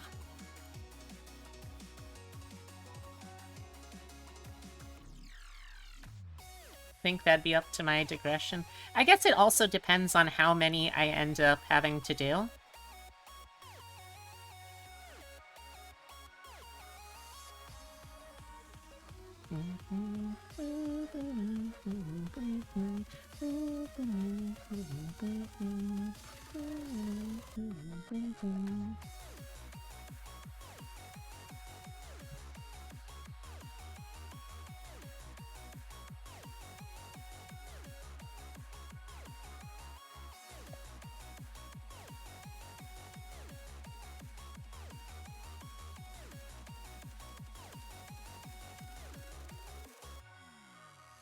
You're actually looking through the list and you're unlocking memories, some of which you didn't want to regain. I'm sorry!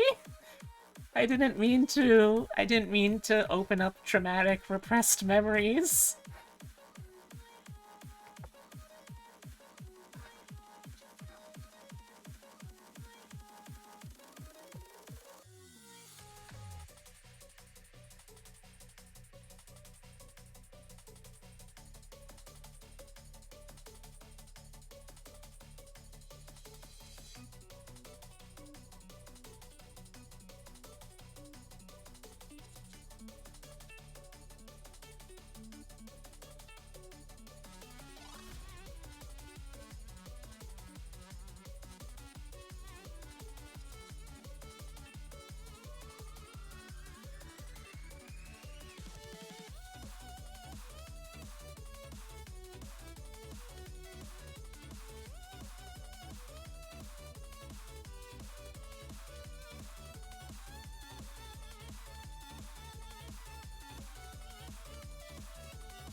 well, good as far as made-for-TV movies get. It's funny because, like, you really want to pull some legit good movies from this list? Yeah, go for it. Go for it.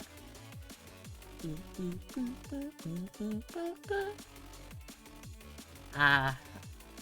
Alright, so Nia is starting up her stream, which means that I won't be able to get much in the way of feedback. So we'll just have to see.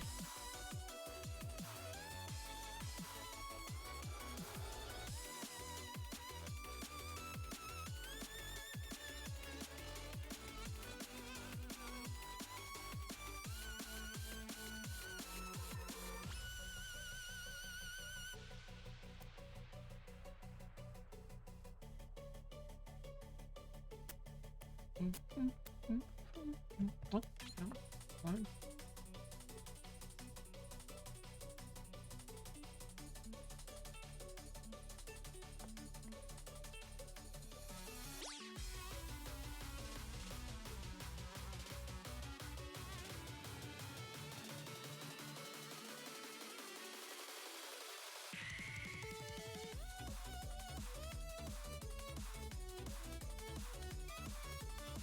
Genius didn't mind, but it's probably aged way worse than you remember. Fair.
About a nerd who decides to try and be a cool kid and starts acting more like a cool kid and has a much more successful social life, but it wears on him after a while.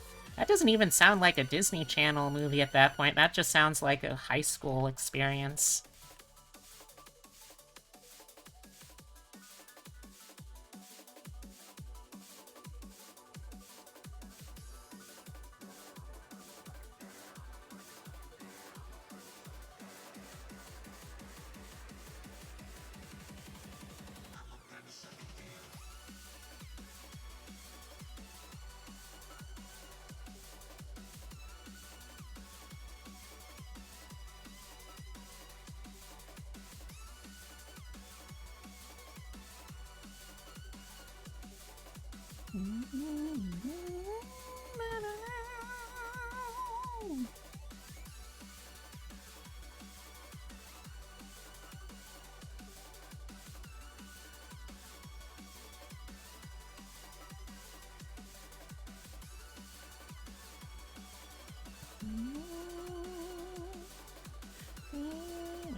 Right?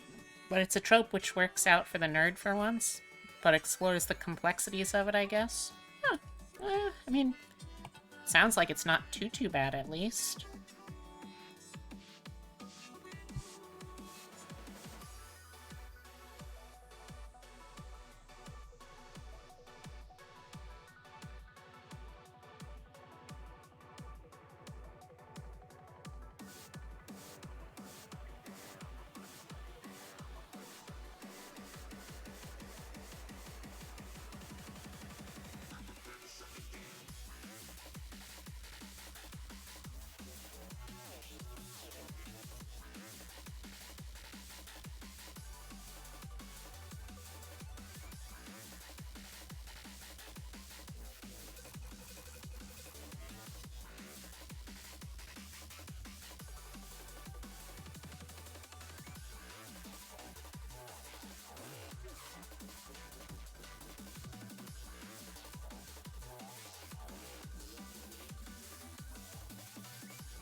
Oh, thank you for the head pat.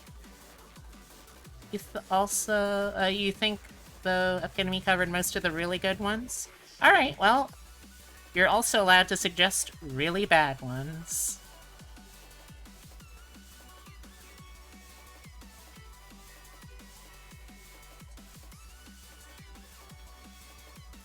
Ah, hello, kitty. Hello, Chloe. Also, hello, Bernadette. Bernadette, you have been so dutiful about this. I have to wonder, do you like it that much? Well, if you really like it that much, who am I to say no?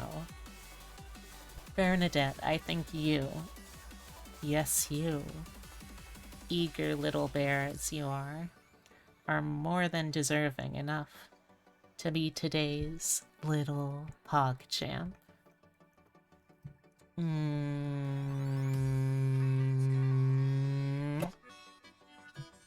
There you go.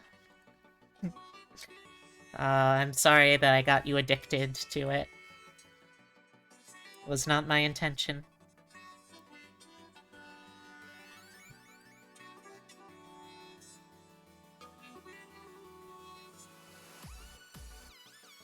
Let's see, where was that? Torso. Oh, right. I'm on Torso already. So what have you been up to today?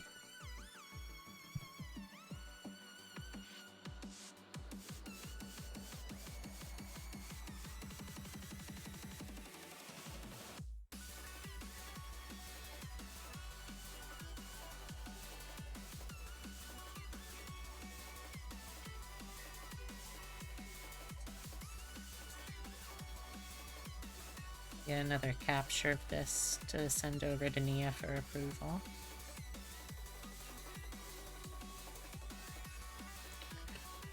Screen.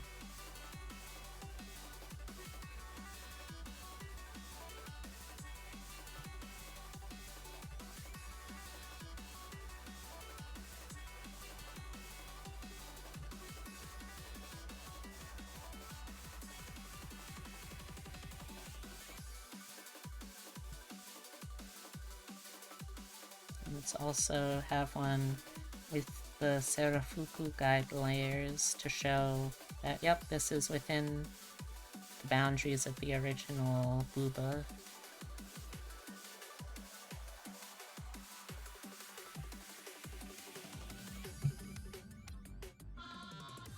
There we go. Just got home from work? Nice. What you gonna do to relax? Something good, I hope. You missed it earlier. I was, I don't even remember how I got onto the topic of awful Disney Channel original movies, but I was forced to read the synopsis of a really awful one, and, apparently people are now chomping at the bit for me to go through picking some of the best and worst suggestions of Disney Channel original movies for me to then have to watch and rank. And, not looking forward to it, but I have given my word, I guess.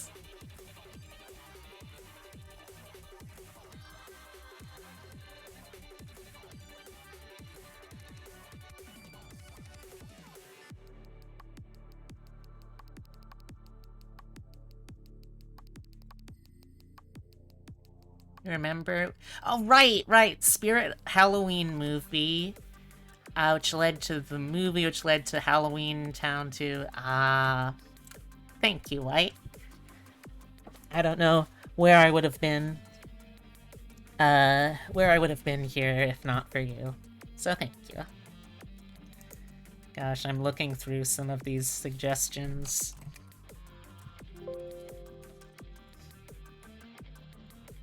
Can of worms? Huh. I do not remember that one, but that's a horrifying practical effect.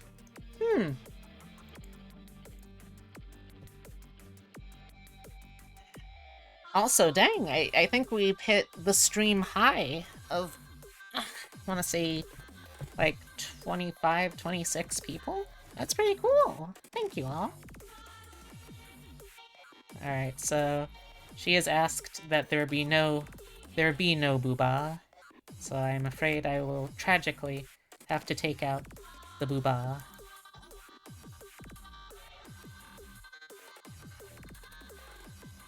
If you so wish, you can drop Fs in chat for the Gobbo Bobos.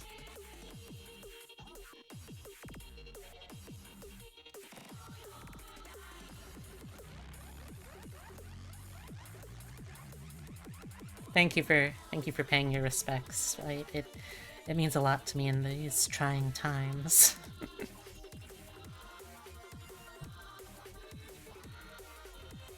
Okay, so what? I think we also don't really, yeah, we don't really need this layer. Yeah, I can't see it, so let's just delete that. Oh, nope, not that layer. Or wait, what? Did it delete? No, it didn't even delete that layer. Yeah, so this, let's delete that layer. There we go, that works. I don't know why it double-clicked, but whatever. @ sign. Close enough, Heavy. Close enough.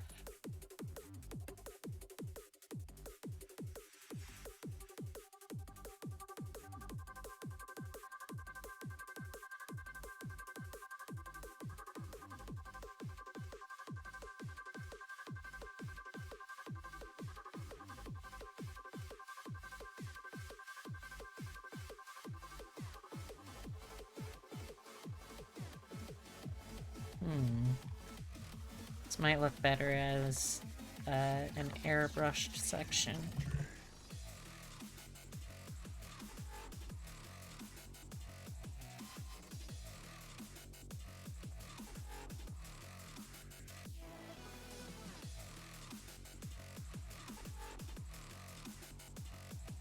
Nope.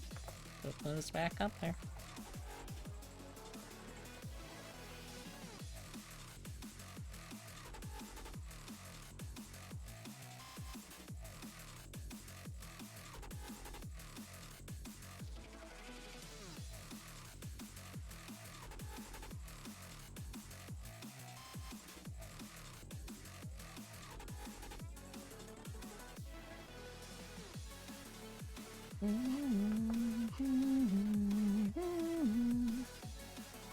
Up.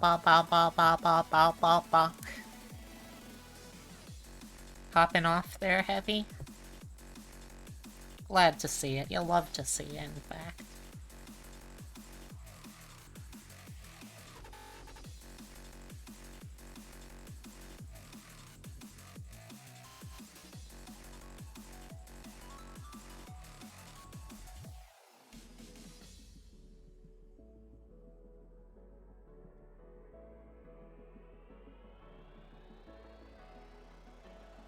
Testing out the new emotes? Ah, I see.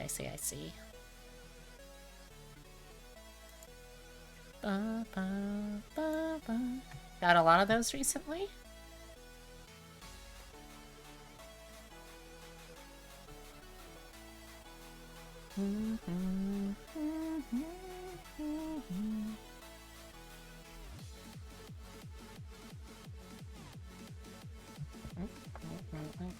Like that.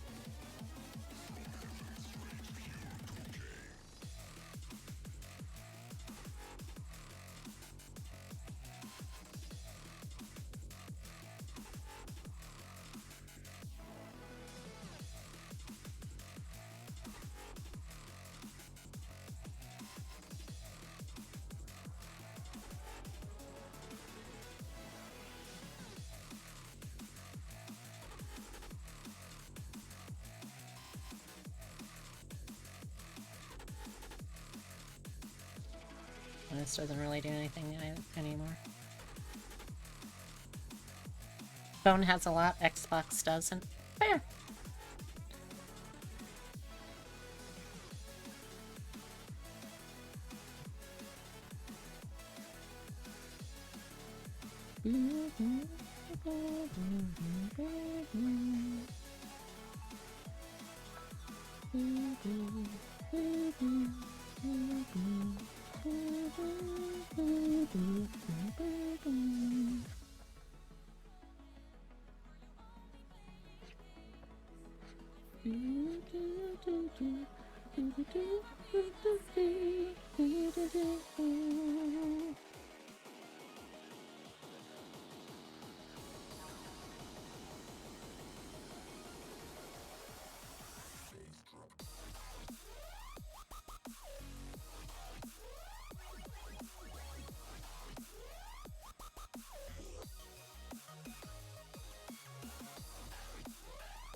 Clean up the lines in a little bit. First, let's just try to reconnect them with the new darker color.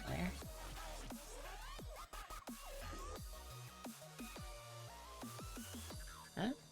Darn it, that one is a complete set. Of one series?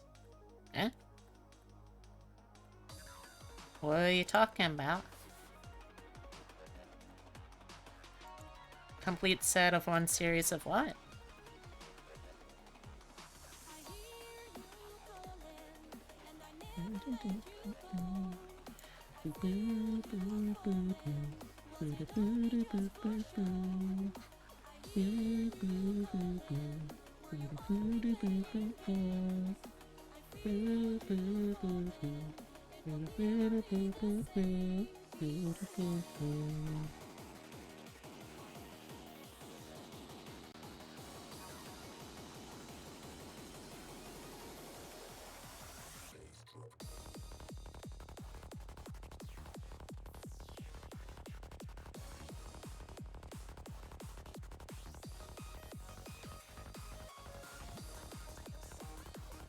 Hmm?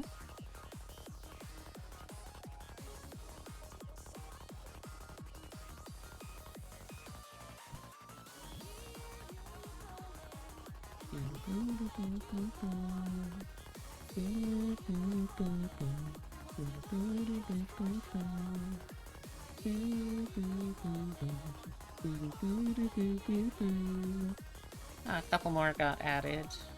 In addition to Can of Worms, Pixel Perfect.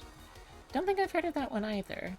I vaguely remember one about someone making a sentient computer program that became a hologram idol, but I'm pretty sure that's not that one. Oh wait, that is the one? Oh. Huh. Okay.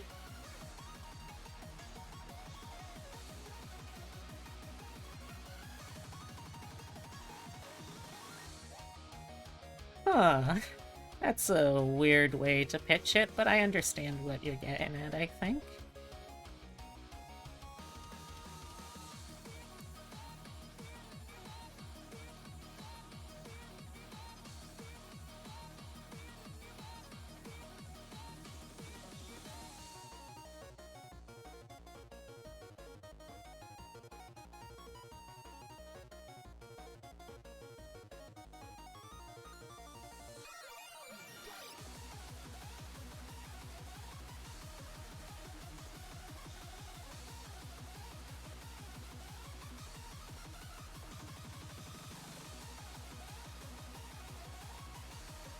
Years later and you're still not quite sure if you liked it or not.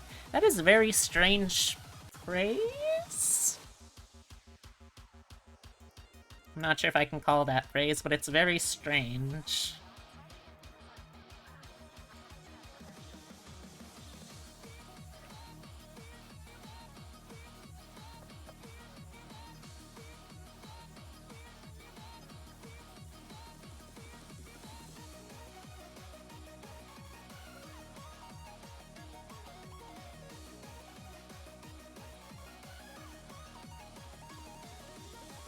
It's not a movie you typically like, you can say that much.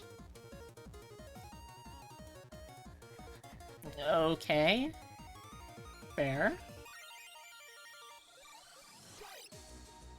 I'll be honest, I don't really have memories of any Disney Channel original movie that I actually really liked, so...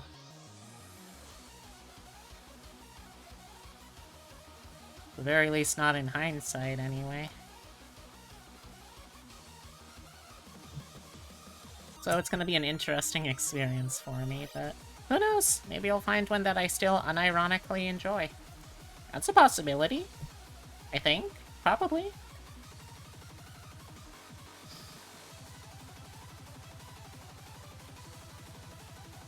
Oh? Oh, what? What you oohing about, maiden? I can probably have it kind of like curve up like this. And mostly follow that track from there.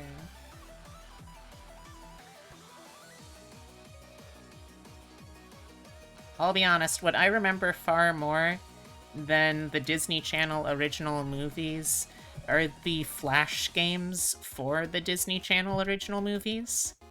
Even when I didn't, like, actually own, or not own, even when I didn't have access to the Disney Channel to watch any of these growing up, I did still sometimes just head on to the website to see what kind of flashware I could find.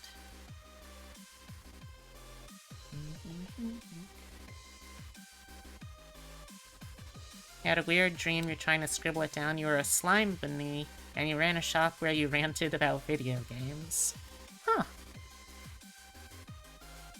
Seems like an okay dream.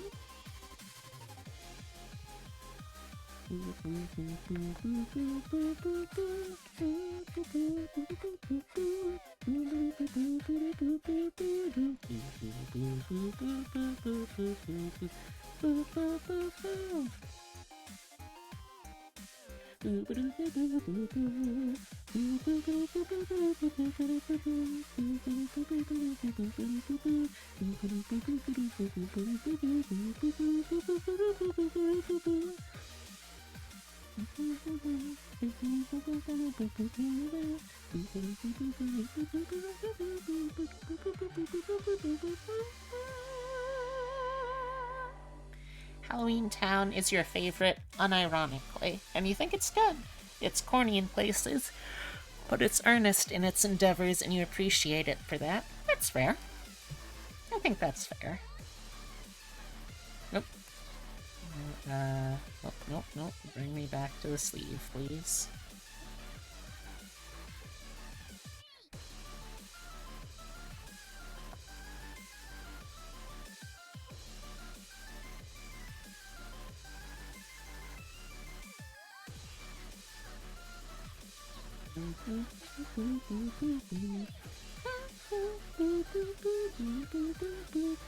Plus hot take, you actually think it's a better Halloween movie than Hocus Pocus? Interesting. How do you figure? I've only seen Hocus Pocus, so I can't really judge. Although I'm sure that my enjoyment of Debbie Reynolds will help sway me one way or the other.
There's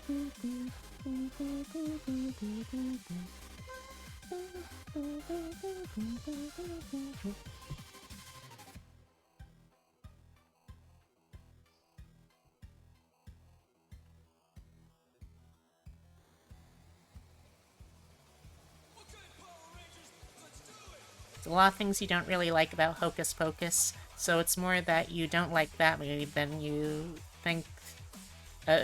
That more than you don't like that movie, you think. So your hot take is probably biased. What are the things you don't like about it then? Because, like, I'm someone who grew up with that as like a Halloween go-to movie for when the family needed to watch something because, well, Halloween was always kind of a big deal in my household because my older sister, the mermaid, her birthday was actually Halloween. So it was always, the whole season was always a big deal, and probably what led to my enthusiasm for, like, costuming and cosplay later on in life, but that's neither here nor there.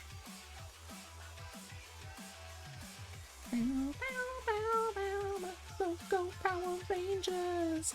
Mighty Morphin Power Rangers! You don't know what to think of the three witches having British teeth? I mean, I think at that point it's less having British teeth and more just having teeth in a time period when good dental hygiene was maybe not the most common thing.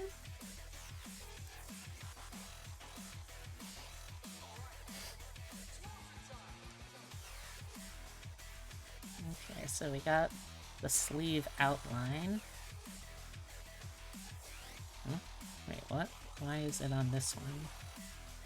Oh, what? How did it get up there? Alright, well, let's fix that.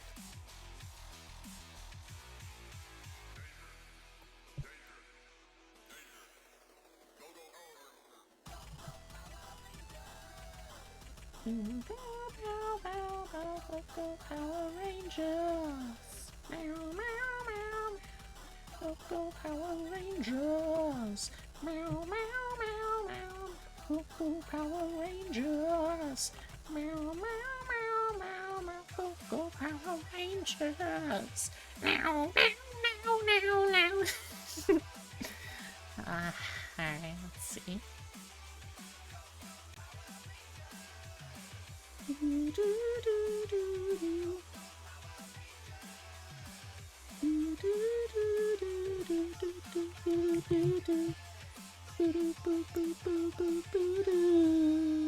Okay, so like Halloween Town makes attempts at expanding Halloween mythos almost in the same way that Nightmare Before Christmas does, as one can probably can guess from the title alone.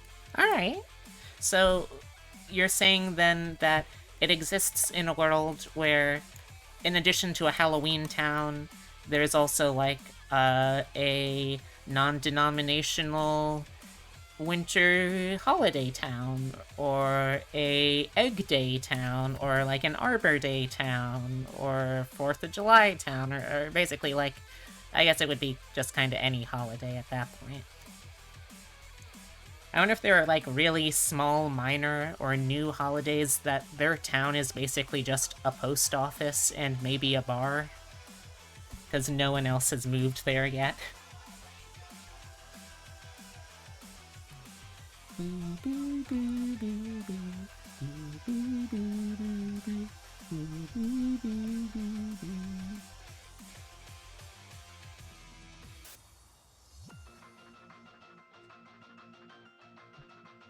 so I can put the ears back on. I'll give y'all a little ear as a treat.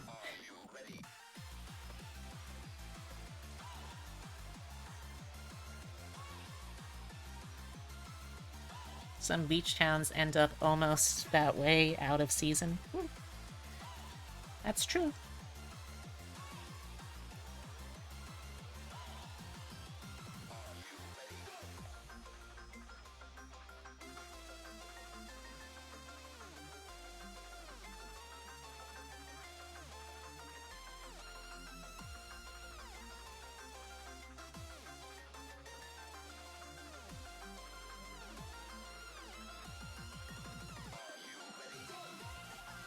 Basically, the lore is that on Halloween, the portal between the world of Halloween and the real world opens up for the night, and both people and monsters can visit between, and I think it's a fun concept. That there's literally a bus that takes you to Halloween Town. So, if you're like a normal person stuck on the Halloween Town side of things when the portal closes, what happens to you? Are you like turned into a denizen of Halloween Town at that point?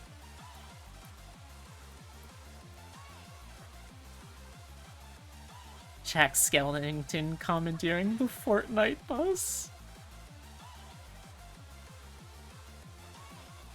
Also, that's a cute emote. I wonder if I should try to have one of those, like, noting things emote. That could be kind of cool. It's a lot more animation that than I have experience for, though.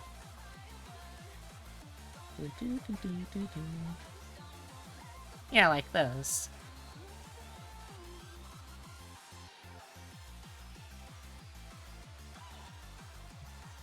Yep.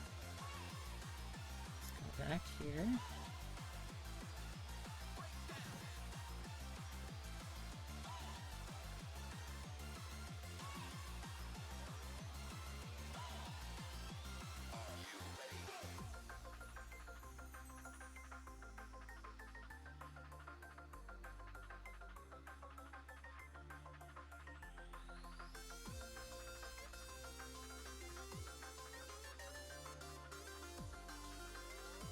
You're stuck in there for the year, basically, but because this is a modern setting, generally you'd expect that the people in Halloween Town would be pretty understanding, and either help you get back or let you stay at someone's house till it opens next year. Because in this case, the monsters and humans are on generally friendly terms, with the exception of a few bitter folks. I see.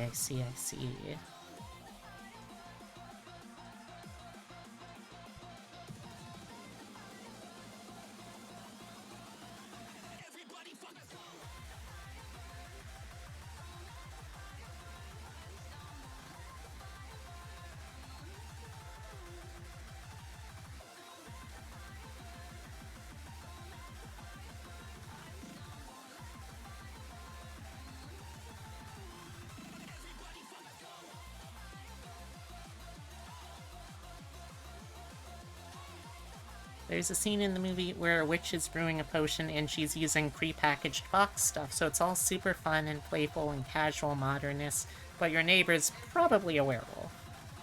I like the implication that you don't know, and I guess are just, like, too polite to try and just ask them. It's like, hello, neighbor, it's kinda weird, I know, but, are you a werewolf? Because, like, legally, you do have to tell me, or it's entrapment.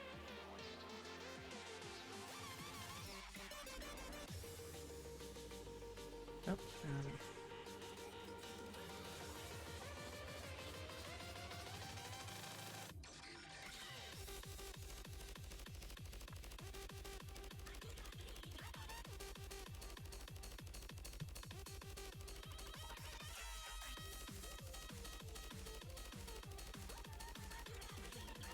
I do like that kind of urban fantasy, though, so that could be good. Exactly, that's the tone of Halloween Town in a nutshell. Alright, well, that sounds like at least one movie on the list that has a decent chance of still being pretty good. That's good to hear, it's reassuring.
I've got sleeves now. Oh, stretch!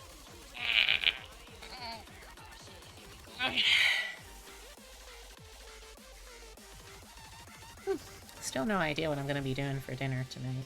Should probably figure that out at some point. Excuse me.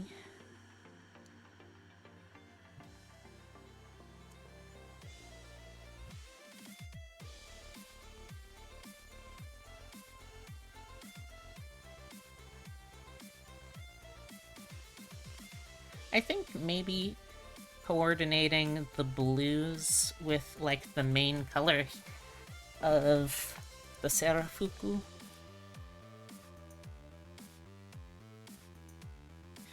On the one hand, I don't want to add too many, like, trans flag color scheme things going on here, because, like, Nia already occasionally has people who'll make rude comments about her, a cis woman, being trans, but at the same time, that's also just a really good combination of colors, you know?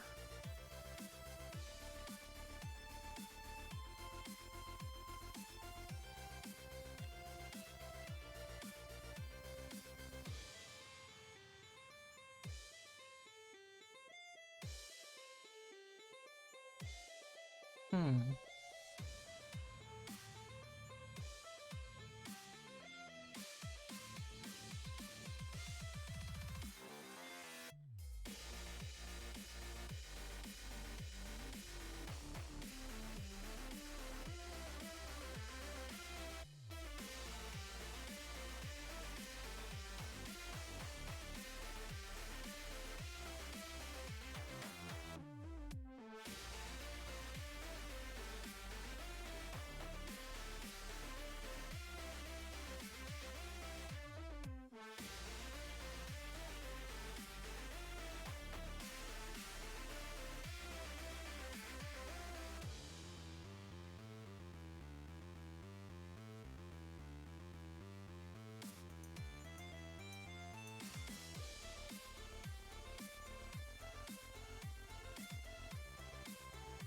Like, the arm shape looks a little weird, you know?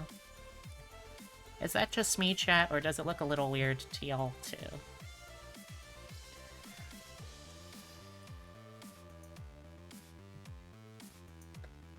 I mean, it basically follows the contour of her arm, though it does get a little less close here. I guess I could try fixing that. See how that looks.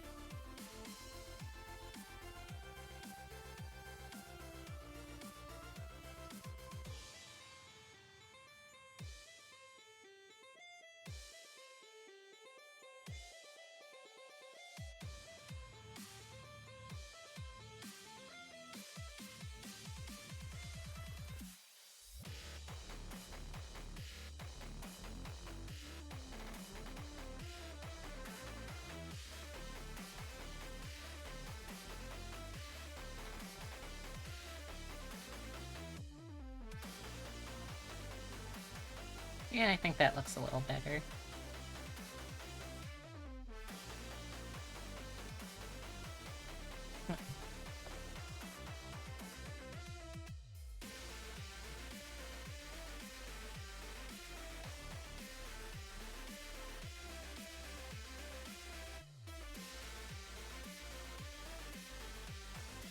You feel blark right now? That doesn't sound good. I hope you feel better soon.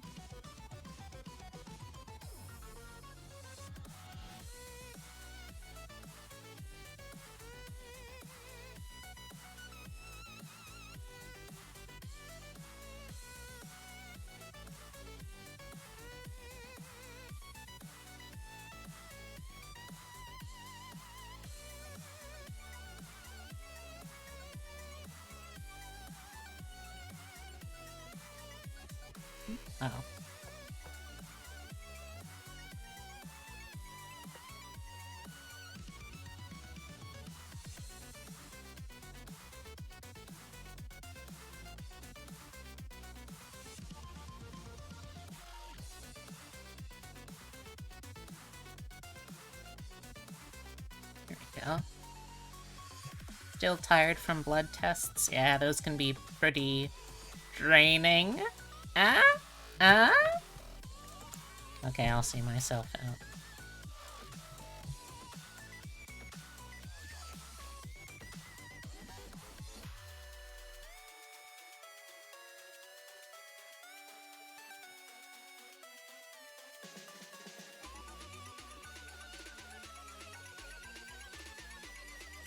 Ah, thank you for the head pat. Thank you for rewarding my behavior. You have made a choice. Is it a good choice? Only time will tell.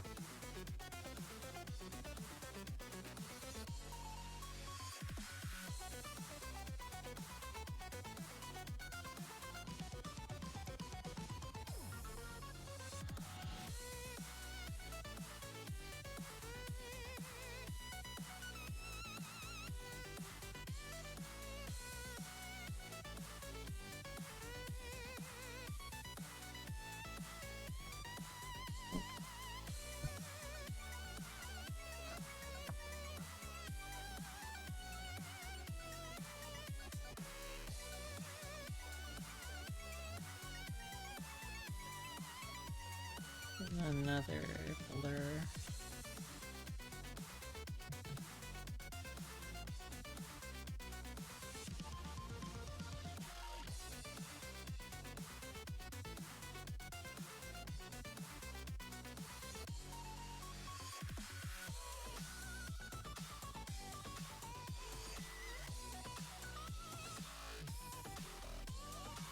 Okay, got sleeves now. Let's try adding in the bands here. Looks like I have 4 color ones, and that means there will be 4 white ones too.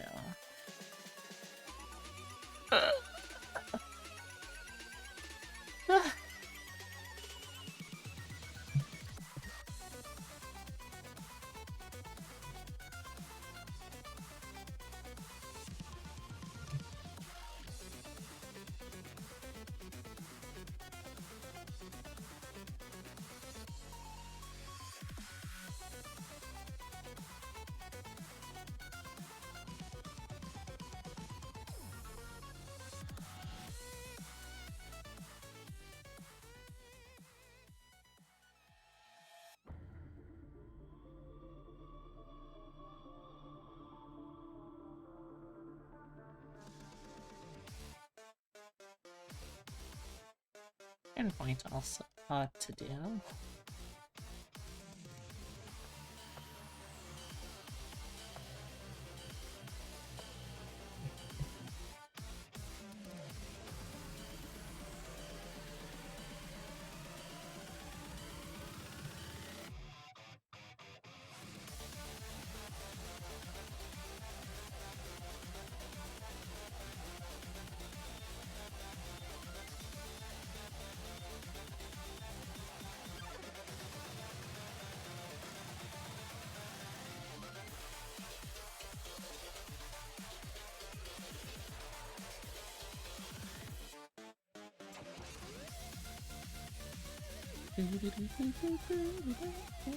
Welcome back, White. I know not from whence you came to return unto me, but thank you for doing so. I appreciate it.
Actually, you know what? I bet this would be easier if I did this and then colored in, or then used white to make stripes between each of these. Yeah, that would probably work.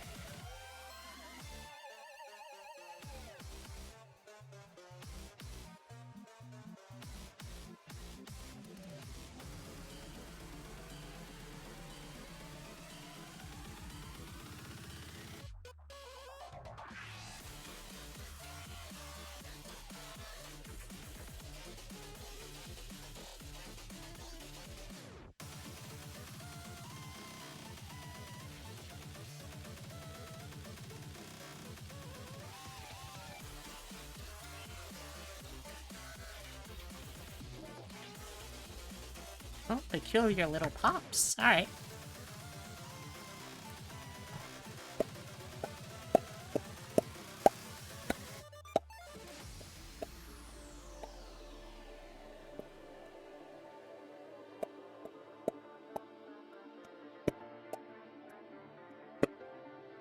There you go. Hope that satisfies.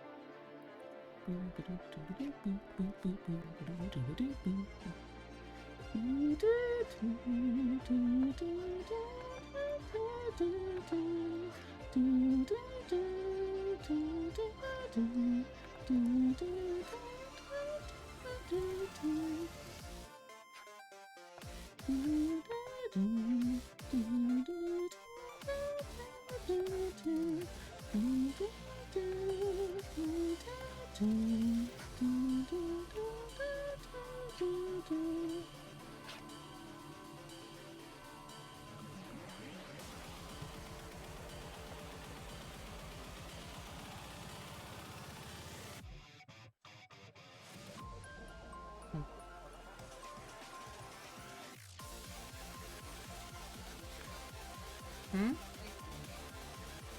Yay.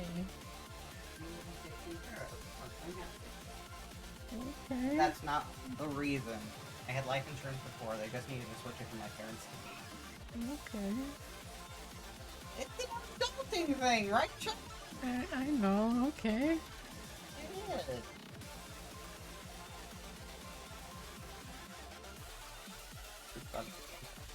You had a crumb. The way you're squeezing it tells me that wasn't a crumb. It's a crumb. No, it wasn't. Maybe it was.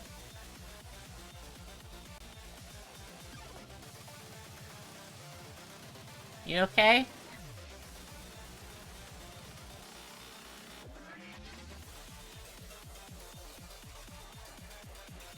Totally a crumb. What was with that face, Scarf? Also, I know I already said hi to you, Scarf, but hi, Scarf. How's it going?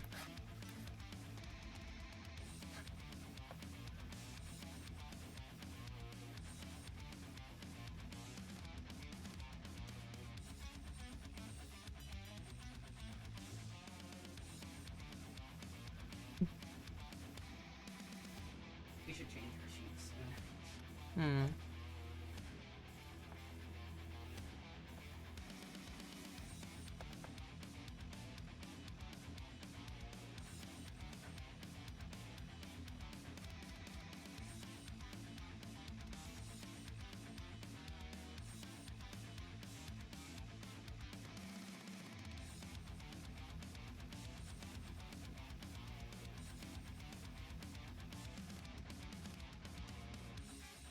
Hmm? What? I was just saying, Oh, okay.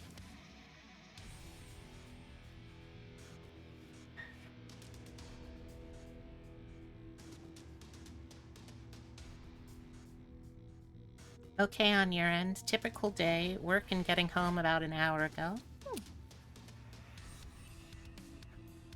Well, I hope it went smoothly for you, and I hope you got a nice relaxing evening in store for yourself.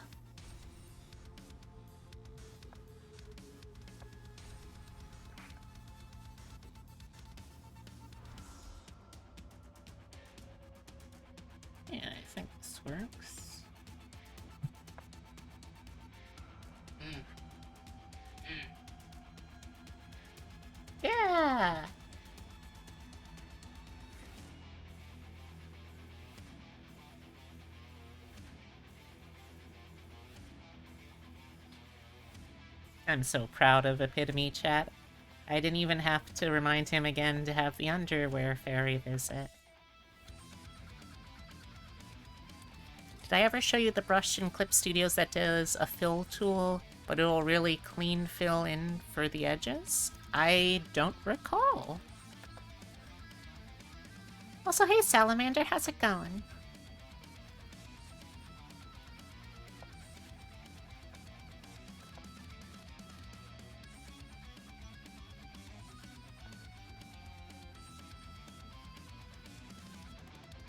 Alright. There's no immediate rush if you can. Ding, ding, ding.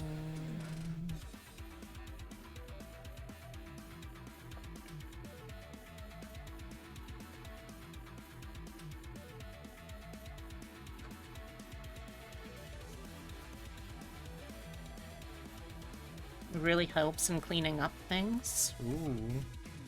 That does sound nice.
This isn't it, but it may help a lot. Hmm? Take a look. What is this? Easy paint. Pen that doesn't cross the line. Hmm.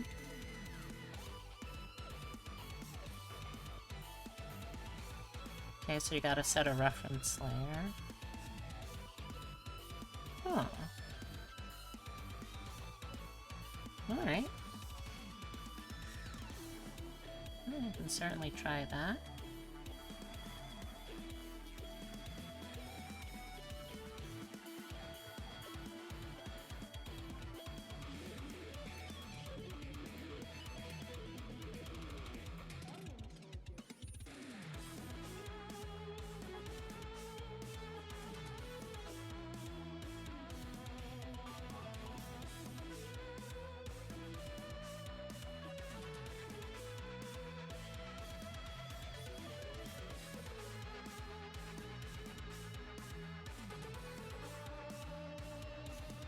I'll see if I can find this brush. Let's go,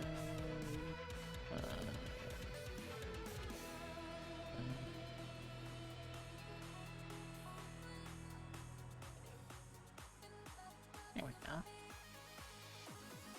Add, no. Download brush. Search assets.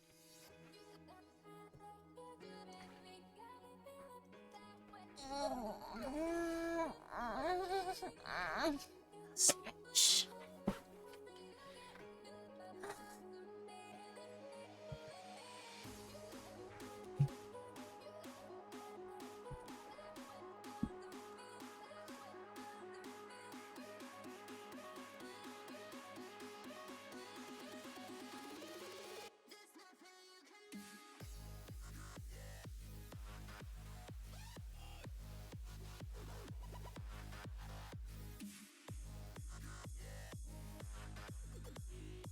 Oh, well, I'm waiting for that. Oh, hey, Nina. Have a good clerk.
Let's see, did the brush thingy load?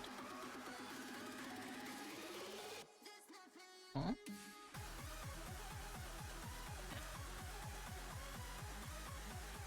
Yes, I would like that one, please. Download. I am signed in. Yes, I realize I know that, Clip Studio, and I am signed in. There we go. Thank you.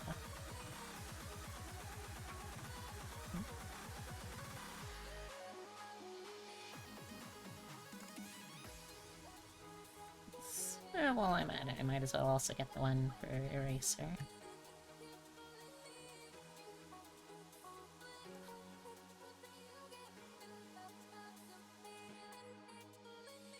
Hmm? It is? What's that?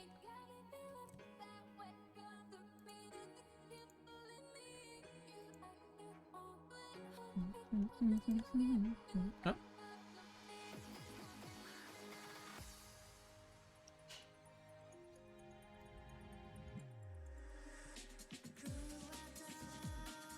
Yeah, that happens to me sometimes. I'm not too bothered by it, though.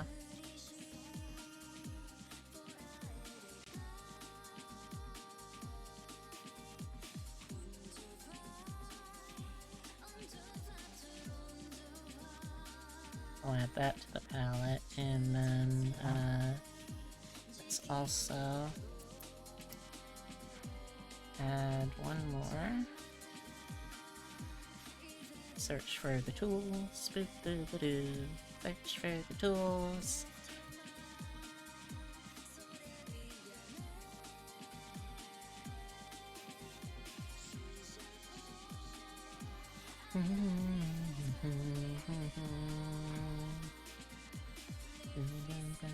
Alright, and that's been downloaded too. Nice.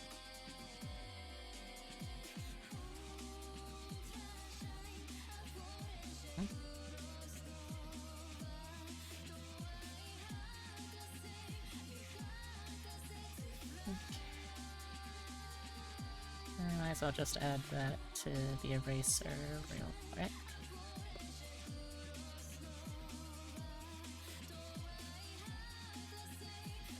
There we go. Nice.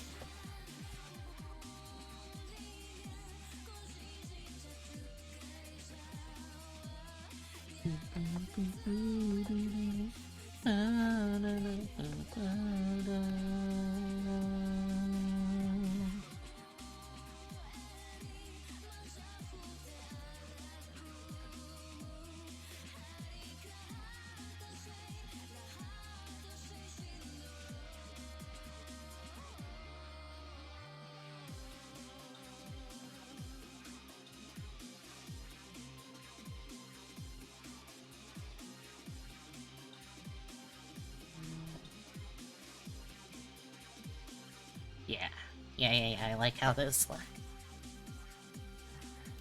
Now let's make sure the edges can be re-neatified. Oh, wait, what's this? That shouldn't be there.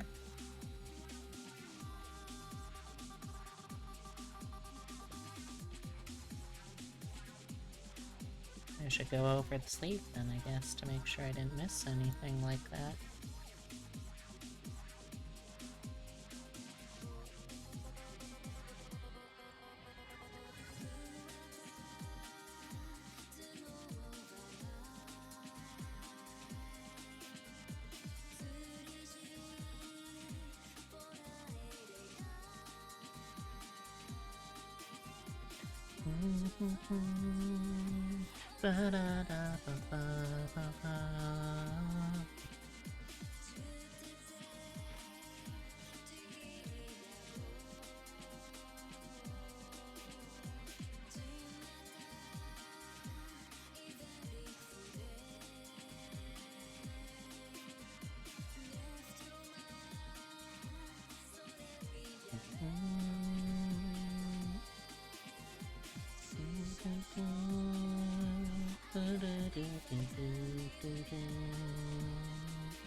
It'll be easier if I just redo these edge bits separate.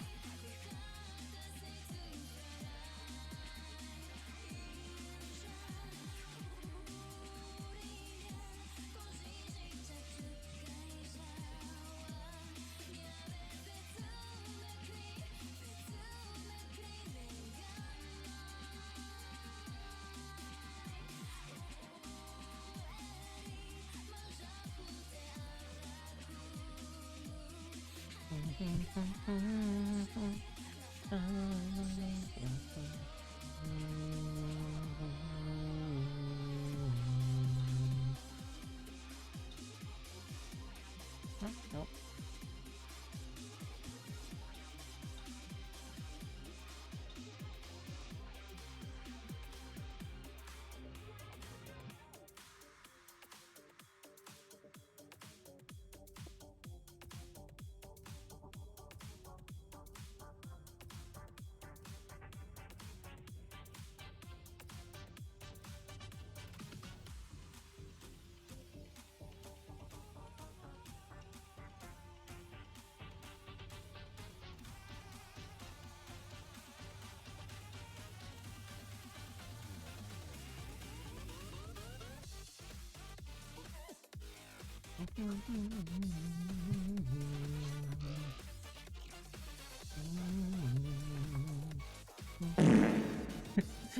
Hey Dragon, see you're still around. How's it going? Hope you're still having a good one.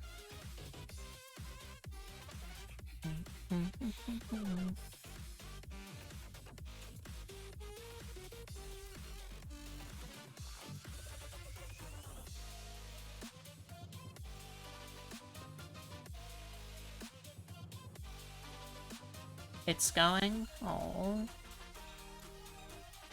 Oh, I hope it goes better then soon.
Okay, I think we're having good progress.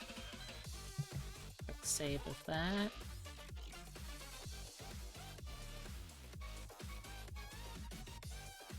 She specifically wanted, like, a loose fit, sort of, one of these Serafuku.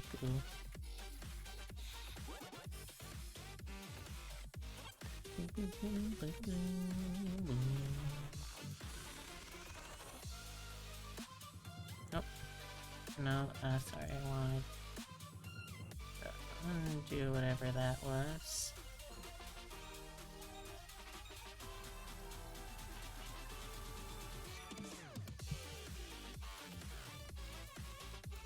Okay, and I want to put this on that. There we go.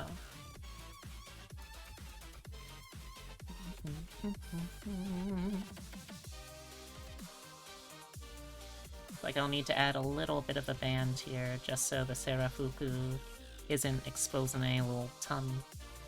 Although tummy's good. Tummy's good. Can't deny that.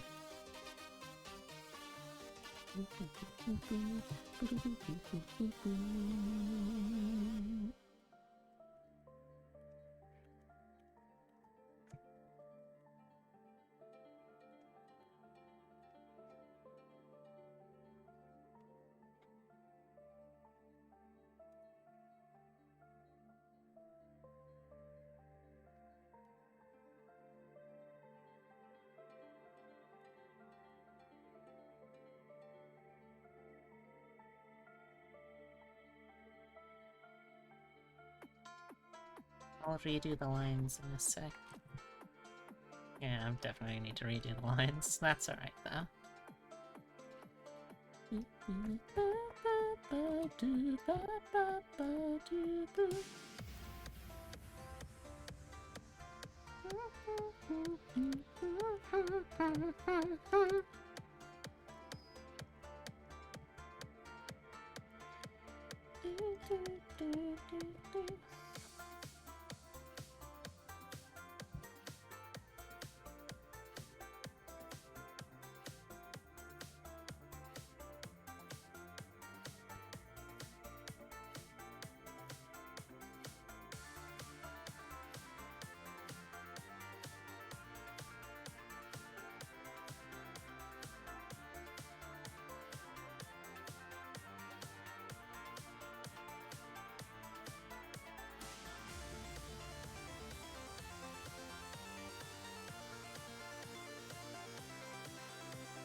Oh man, how did this end up so much darker?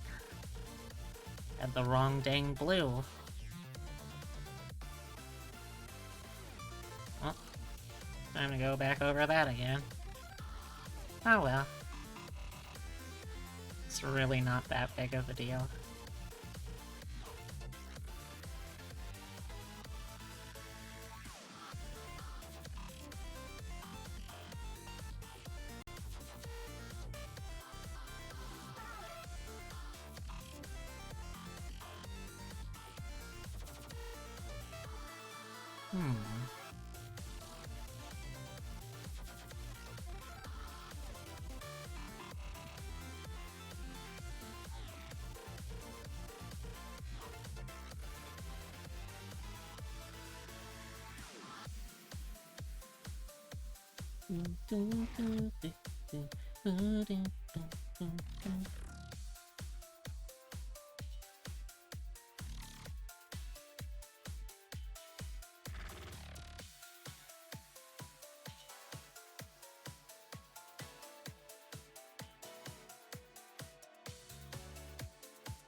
There we go.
Yeah. Yeah, I think that looks okay.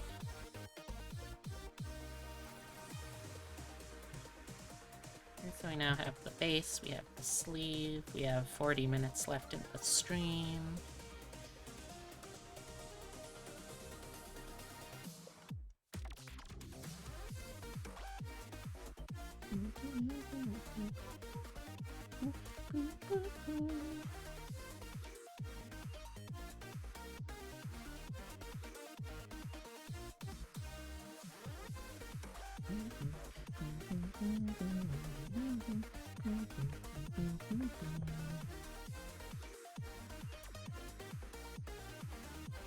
Okay, turn back on the Serafuku hide layer. What do I want to do next? Should probably get the... I don't even know what these are called, but this part. Should probably get that part done next.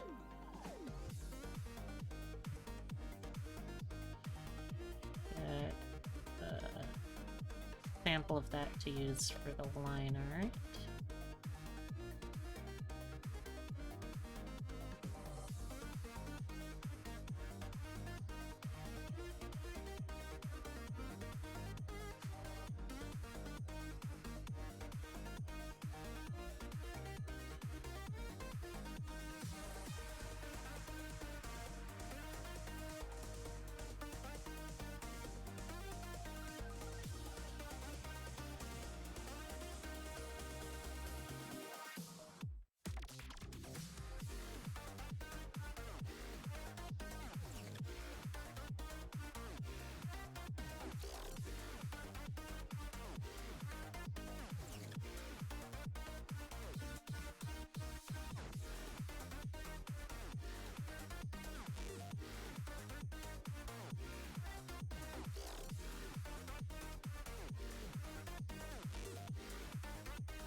And I'll also need one that goes behind, just to make sure that you can't see it.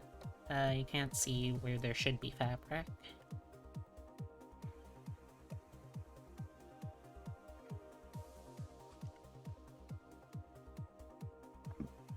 Excuse me.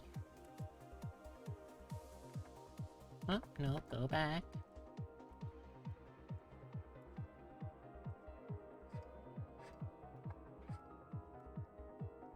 I should probably also hide the hair front for now.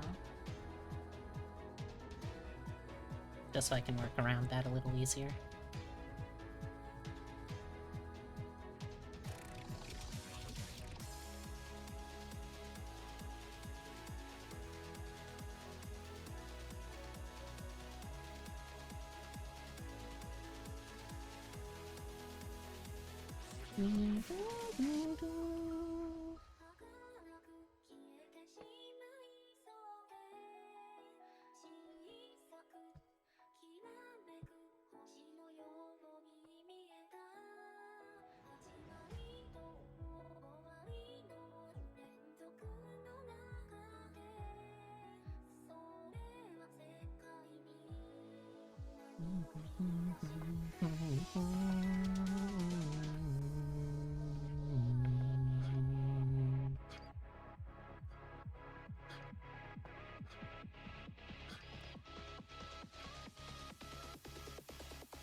Was this a commission?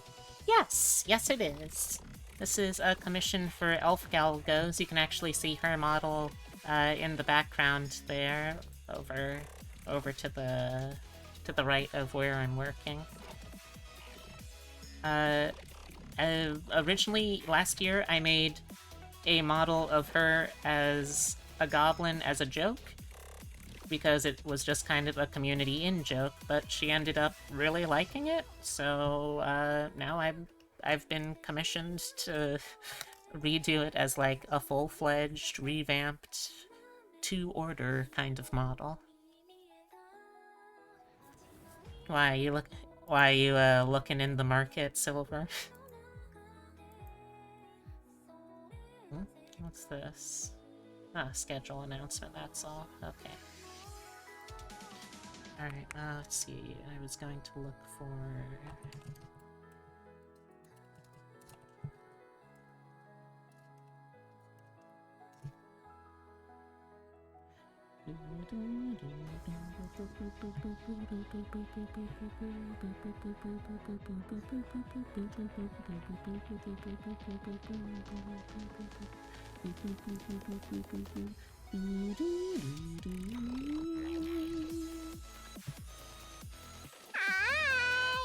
Hi, Silver. Yeah, I still see you. Don't worry.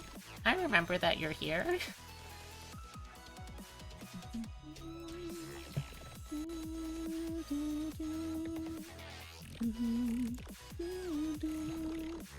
You know, I can honestly probably push the Serafuku collar a little further apart, so let's try doing that.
When I initially drew this design for the Serafuku top, I forgot an important part about the collar.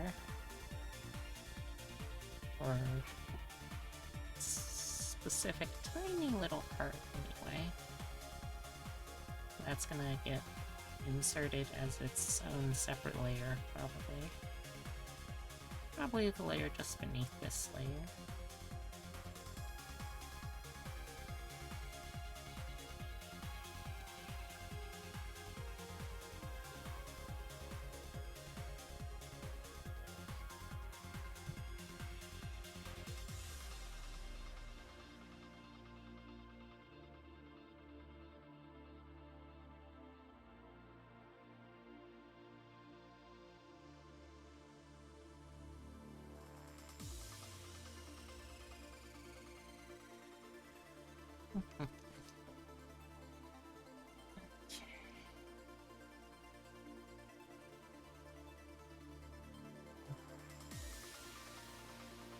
Okay, and that part is there's this little, not quite triangle,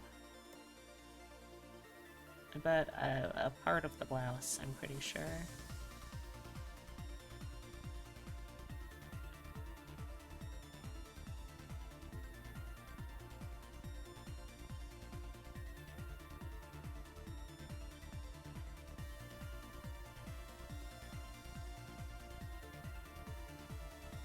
It's usually the same color, from what I can tell.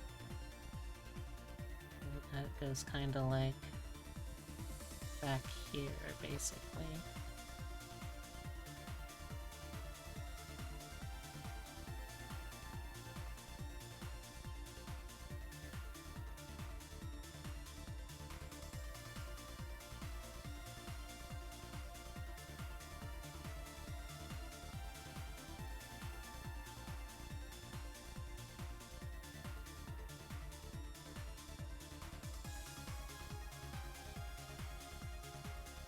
And how far... It doesn't go too far down. It basically goes far enough to be covered up by bow. So I think probably like around about here ought to do. And it's gonna have the same stripes up here, I think, that will be on her shoulders. I think that would look good. Yeah.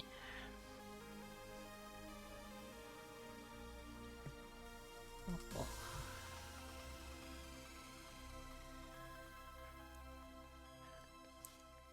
Maybe I should just do the line art for each of the layers first.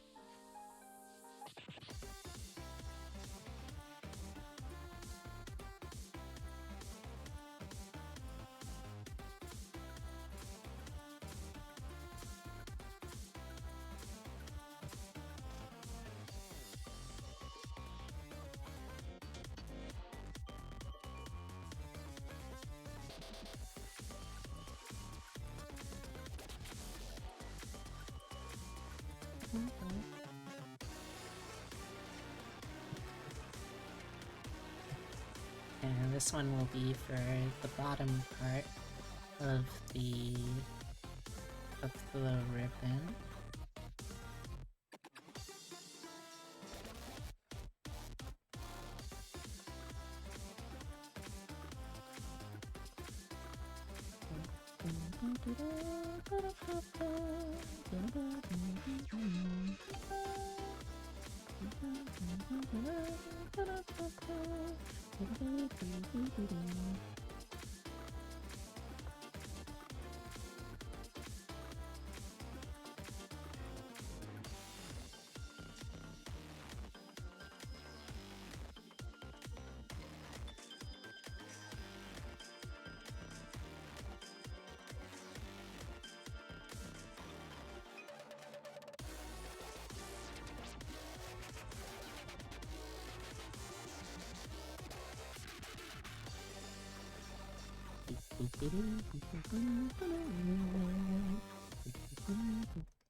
Another new message? Is this also going live, I assume? Yes, okay.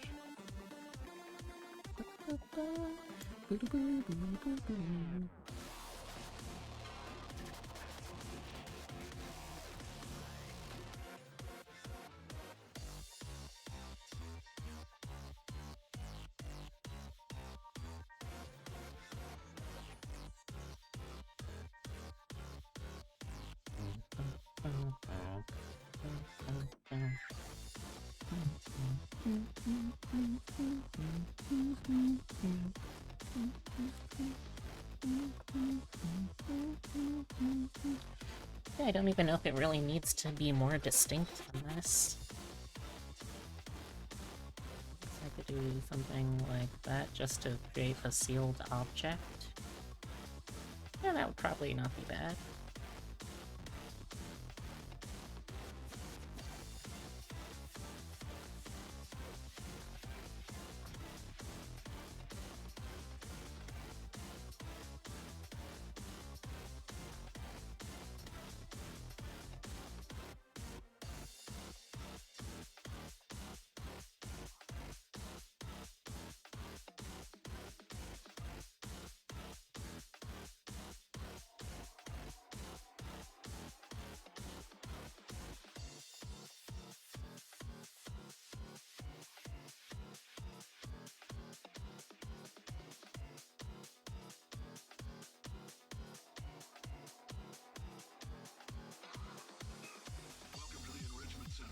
That'll probably do. First up, conversion gel. When life gives you lemons, make lemonade. Let's all stay positive and do some science.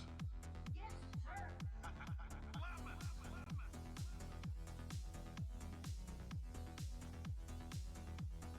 Yeah, this one's gonna be the knot of the bow. I have a slight fear these days whenever I say a word like knot, it will somehow manifest philosopher or another similarly horny furry into chat. We're a good guy. Sometimes they're just a little much.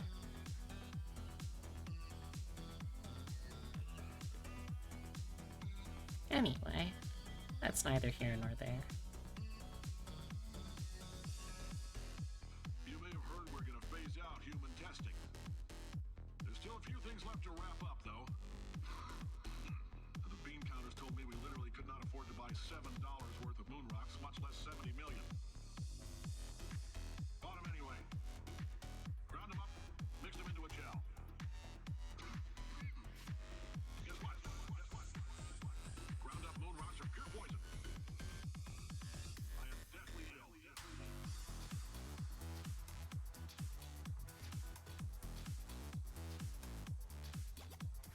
Oh wait, if I want to make this pink, I should probably be using this pink. Also, like, what is going up here? I missed some spots badly. Can I fix that real quick? Same with the ears. Gosh.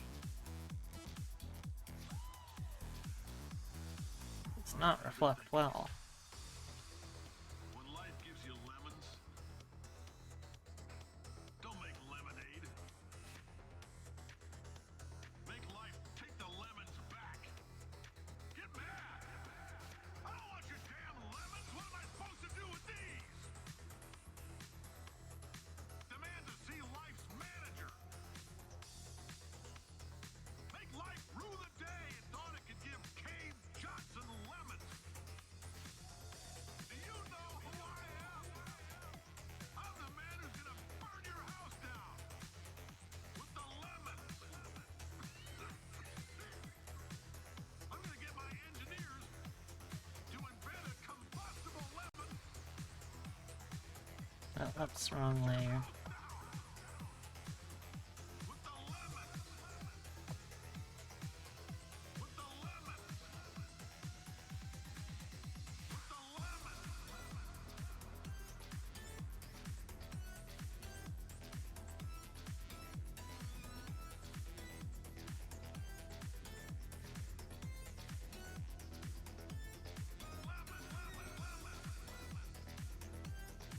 Okay, that's better. Quick save of that. Can go slightly thicker for this next part, I think.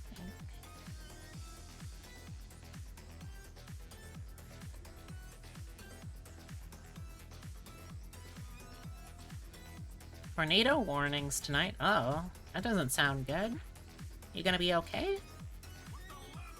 I mean, I hope you should be okay, certainly.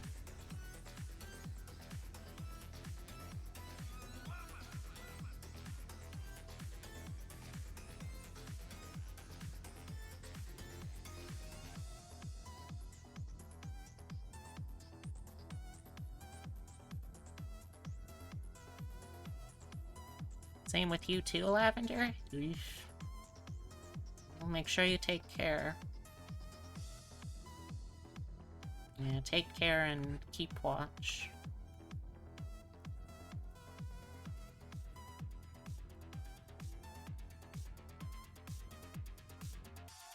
Carolyn, please bring me more pain pills.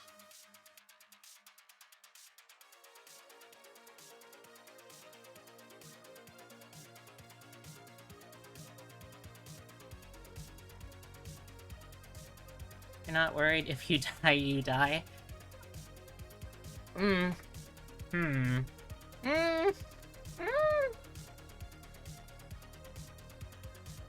I mean...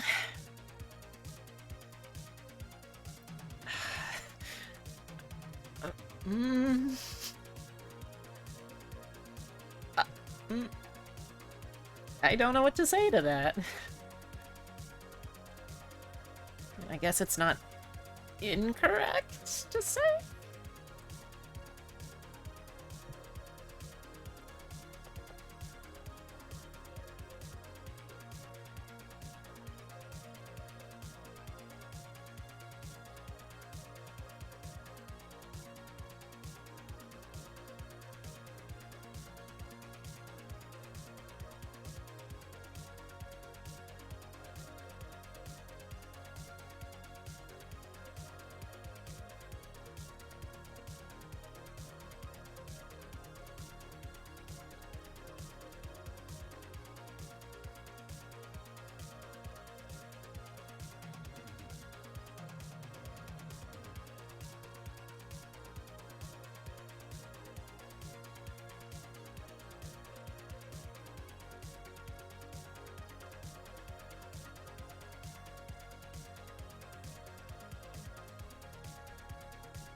That's fair, but at the same time, don't take, like, no precautions either.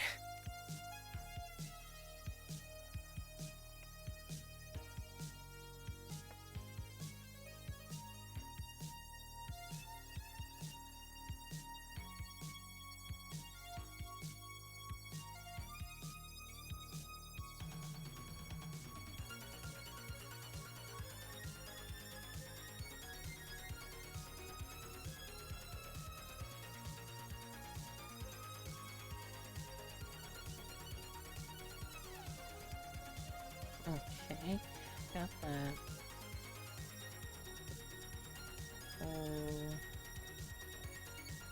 No.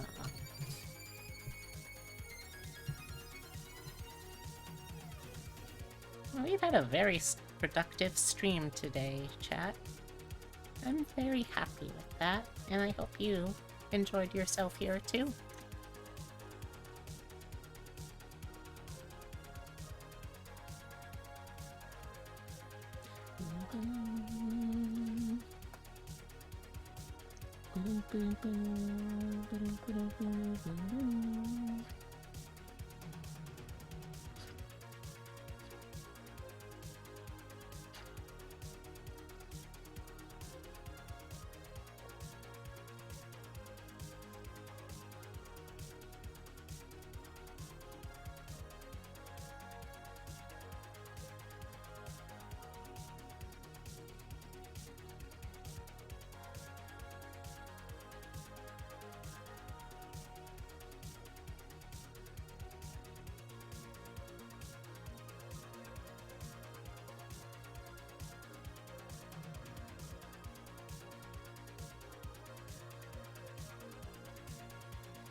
I don't even like the Mortal Kombat games, but it's hard not to like the music.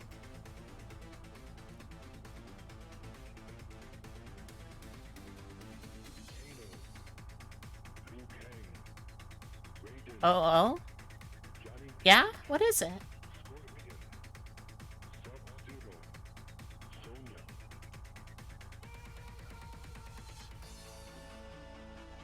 Mortal Comfort! That is a good video. Oh, what is it, White?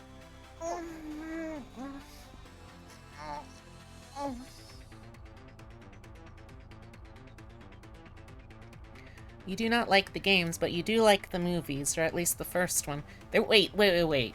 There was more than one of those movies? How? How did that happen?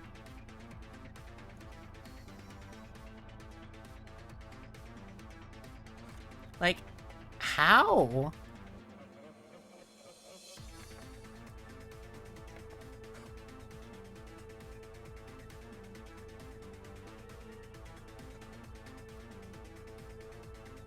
It was bad, but watchable.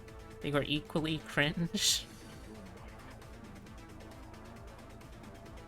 So, wait, what happened? I haven't heard of either movie, to be honest. I know that there was a Street Fighter movie, and admittedly, when you said that, that was the first thing that I thought of, but obviously that's not what we're talking about here. We're talking about Mortal Kombat, which I was not aware that there was a movie.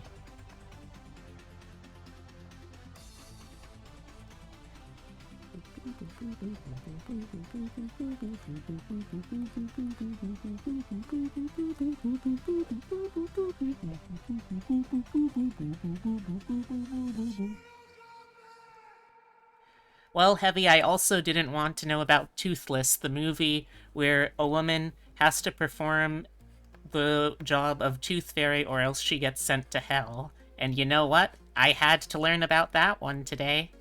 So I figure I might as fucking well.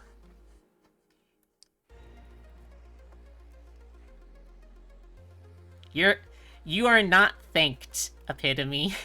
You are not thanked.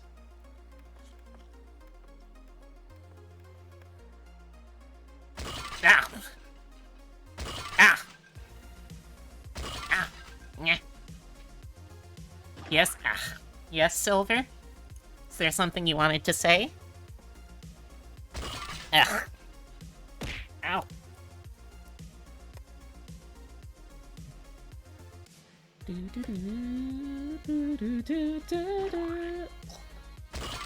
Throws bugged? What? What do you mean? Oh, wait, what the heck? I mean, that was weird for... I think it was... I must have been typing something, but it looks like it works fine now.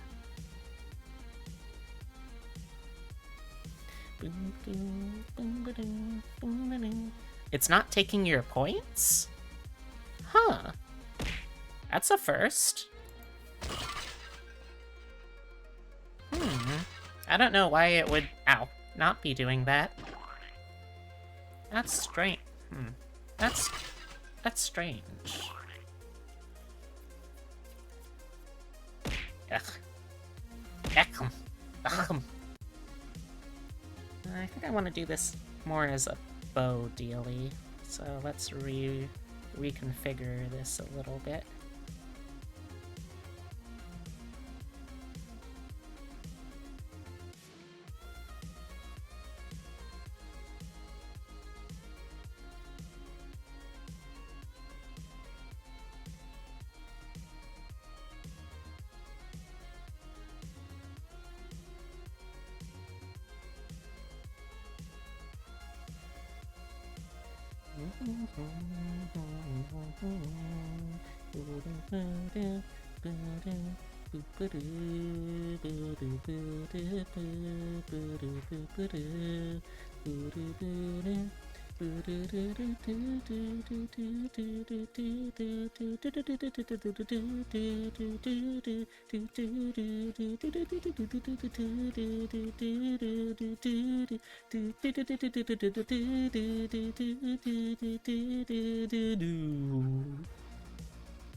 Alright.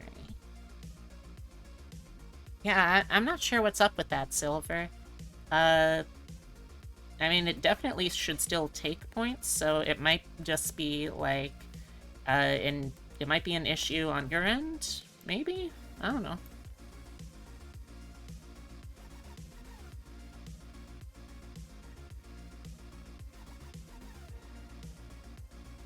Okay, so if I do it like this, I'll probably need to widen the ends of the bow, too, right?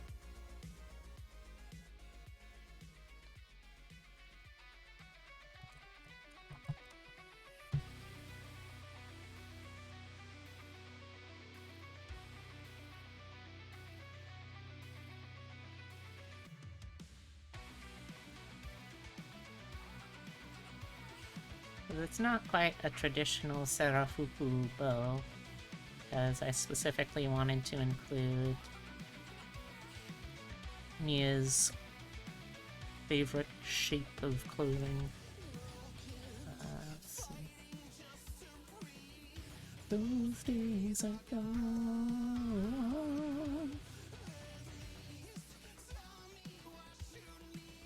The weather, the storm. My soul endeavors to find some light. I'm not alone. You are so much more than what's been done to you and more.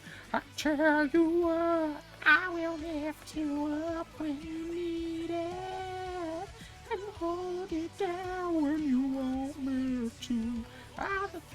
you fear you can feel with me.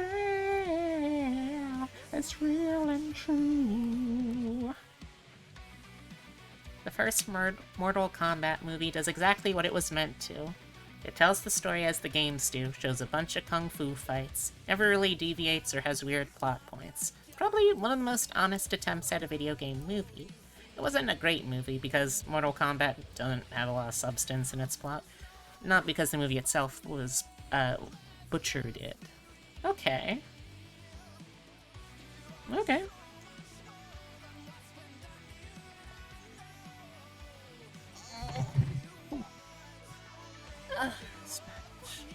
That's fair, I guess. Still not sure how I feel about it, but whatever, you know? Not every movie has to be for me.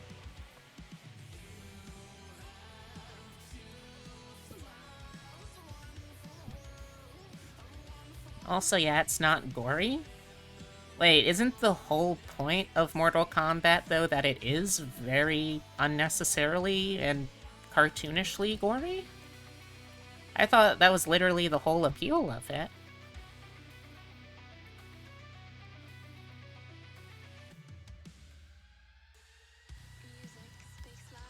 The first was PG-13. Yeah, I mean, I guess I can't really think of a good way to do that much excessive over-the-top gore and not have it jump up to a hard R. That's fair, I guess.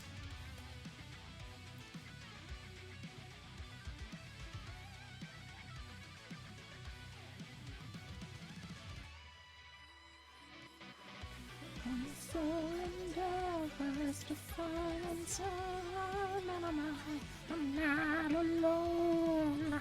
You are so much more than what's been done to you and more. I'll cheer you up, I will lift you up when you need it, and hold you down when you want me to. I don't know what it is about this song. I've said this plenty of times before, but I can't not sing it like it's butt rock. Like, it feels like an earnest enough song. Doesn't feel like it's trying to be that over-the-top kind of butt rock sound, but I can't help but want to sing it that way.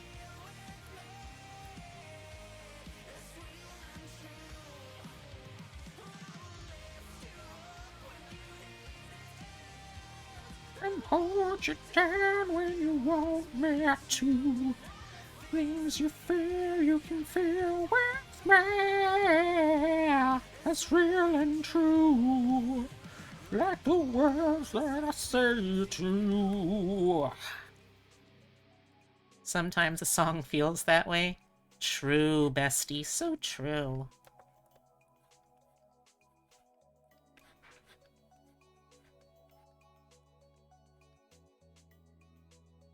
It looks like we're basically just about done here. I'm gonna jump back to the beginning, though, just so I don't have to worry about switching music for, like, 5 minutes. Which is all we have left in the stream anyway.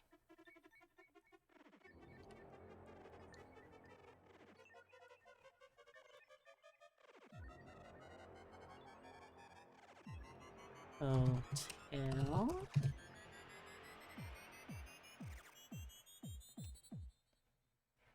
I have no idea what the anatomy, like the different parts of a bow are called. Let's see, would I need to do something like this for... Oh, no.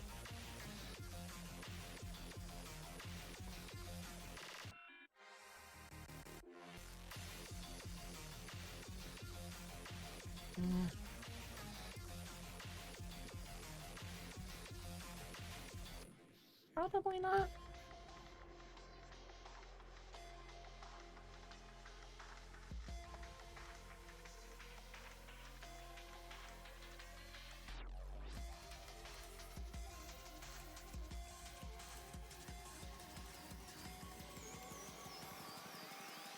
Let's do one of these things, though.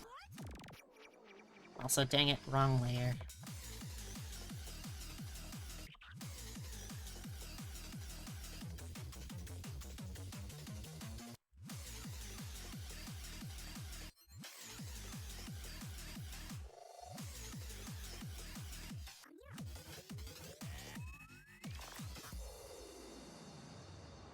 This is the school.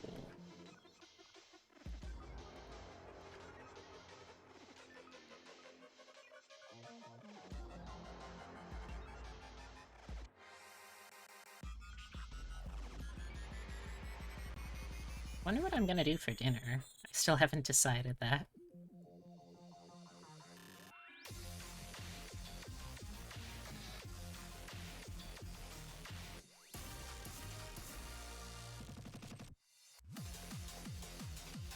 Let's do a couple of blurs to round this off.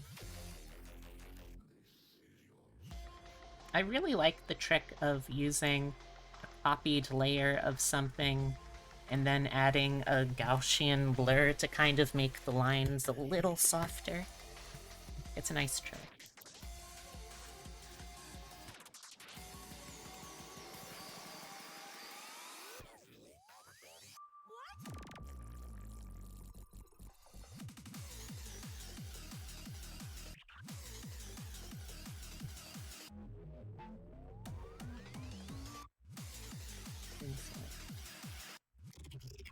Oh. Right. Wrong section.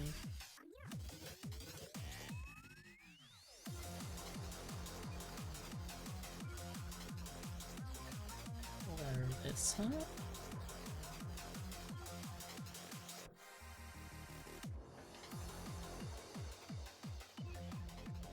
Do about the same. 70%. Merge it down.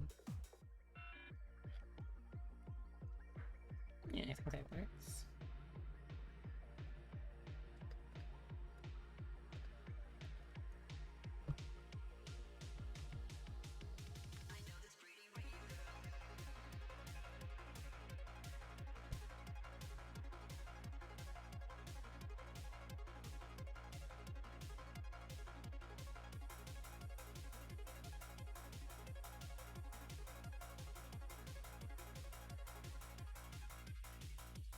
There we go.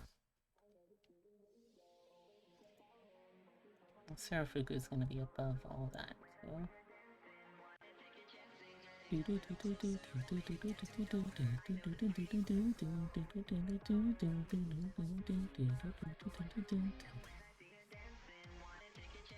Alright, I think that's probably an ideal place to stop since I just finished a section up and we are basically out of time. So let me first re-enable some layers so it looks a little better. There we go. A quick save of that. Once I can get the line art a little farther, I'll be able to check in with Mia again. Alright, I think that looks good. Let me put aside my equipment.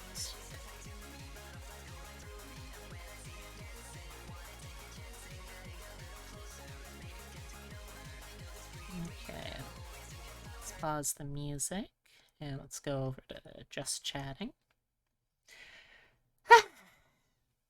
Thank you all so much for hanging out with me tonight. I had a really great time today, chat. And I feel like I got a lot of progress done on this project too, so thank you for that as well.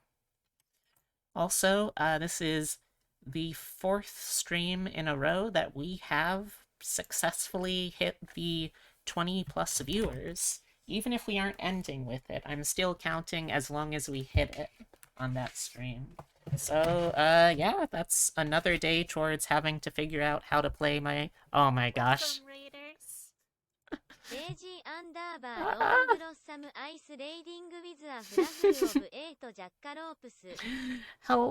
Hello, Daisy. I'm so sorry, we're just finishing up.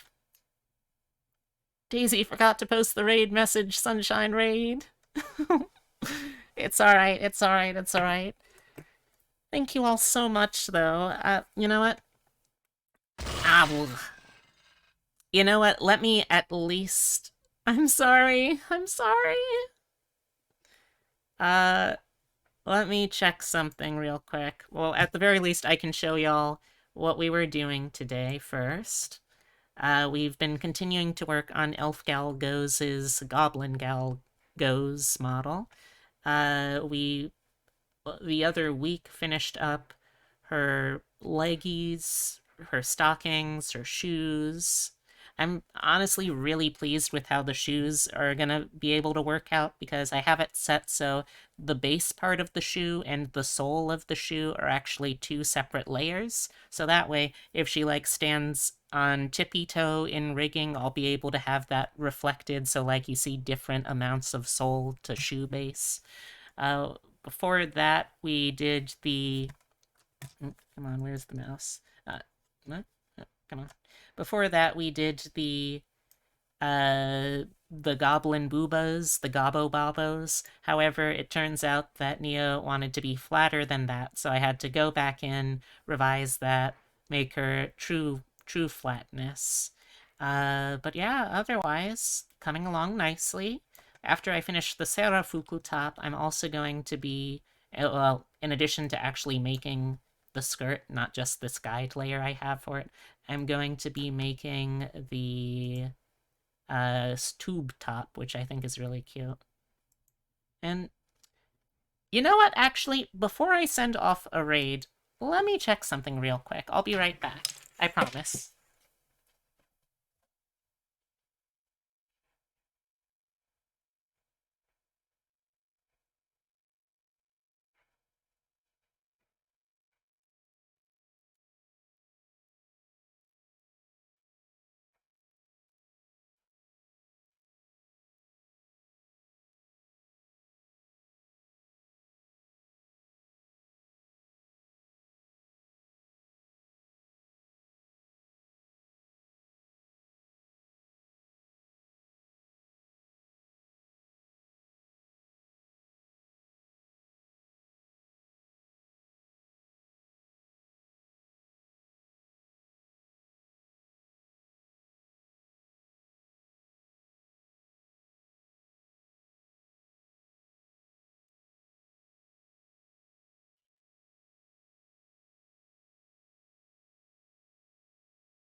Alright, so chat. Good news.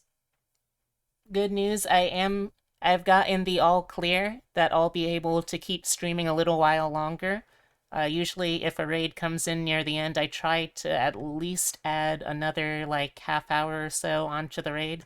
Before I do that though, I'm gonna quickly heat up some dinner, and Epitome is gonna run a poll as to what y'all want to see me do for this last little leg of the stream, okay? Okay, be right back.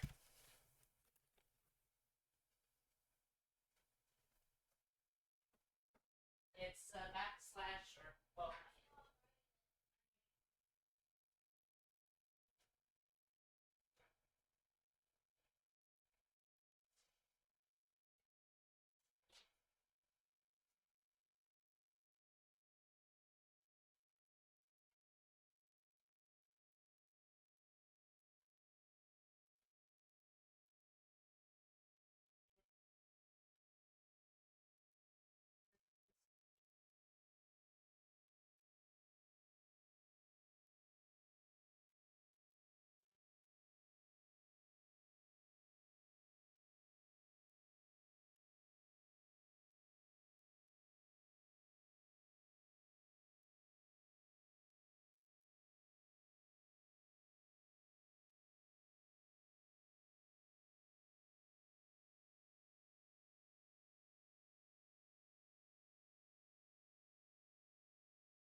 And I'm back.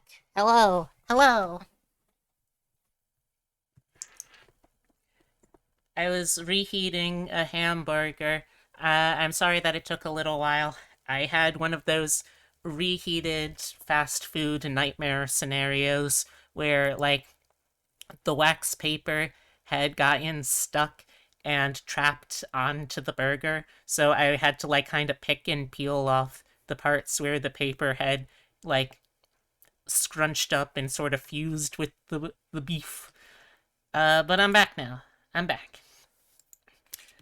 By the way, I don't think I did this yet. Let me actually properly do this now. Welcome, welcome, Raiders. If this is your first time here, well, first. I also have particle ownership, so particles are attracted to me. I guess that makes me a particle. Yeah. Oh, you're more than a particle to me. Aww. You're my whole universe. Aww. Oh, you nerds. Shut up!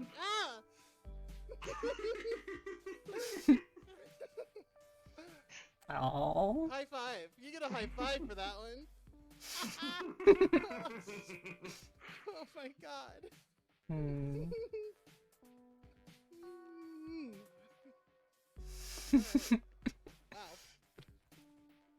Wow. Well, like welcome, welcome, Raiders. If this is your first time here, my name is Beatrix Spunny. I'm a taxidermy jackalope brought to life by the power of love and slightly mad science. I variety stream, though I tend to focus on digital artwork and roguelikes. Joining me, as per usual, is my co-host and channel mascot, Francisco. He's a good guy once you get to know him. A little on the hard-to-understand side because he has no mouth. But he is a great guy once you get to know him. Just fair warning, he is also a shameless flirt, and I cannot be held responsible for any more broken hearts if you fall in love with him, so... Alright, I'm gonna start eating and hope that I got all of the wax paper off of this. Oh. Oh.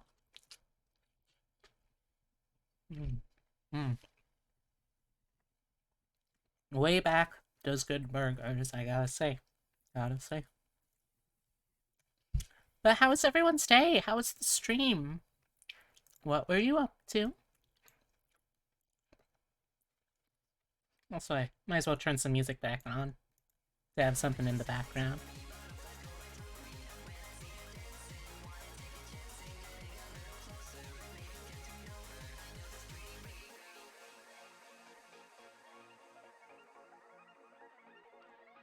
It's a good cheeseburger. It's a good cheeseburger. Also, by the way, for those of y'all who are coming in, I made a promise last week that I didn't realize I would be surprisingly close to keeping. And that promise was, if for 2 weeks worth of streams, so a total of 14 streams, which is actually a little more than 2 weeks, but if I am able to keep up an average viewer count of 20 plus for those days, I will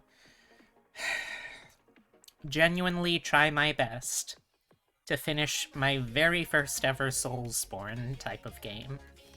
I don't know what that game is going to be yet, but I'm currently a successful day 4 into the 14 streams, and I'm a little worried now that I might actually have to do it, so it is up to you, chat, to force me to play those games.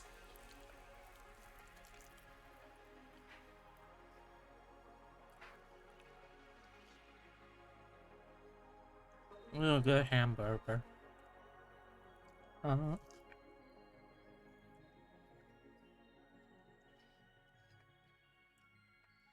Oh my word, Soulsborne is based.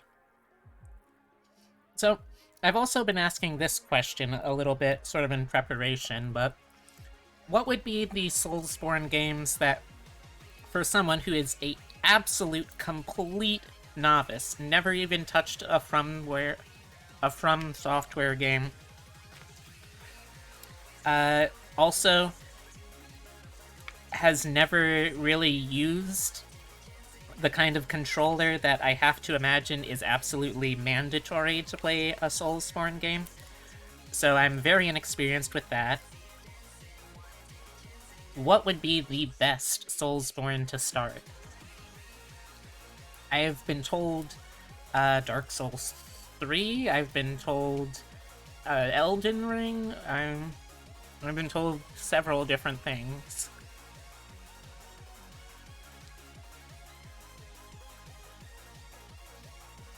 Alright, Epitome, it looks like you're gonna need to come in here so I can kiss some you. And then once I'm finished with the burger, we'll do a little more art.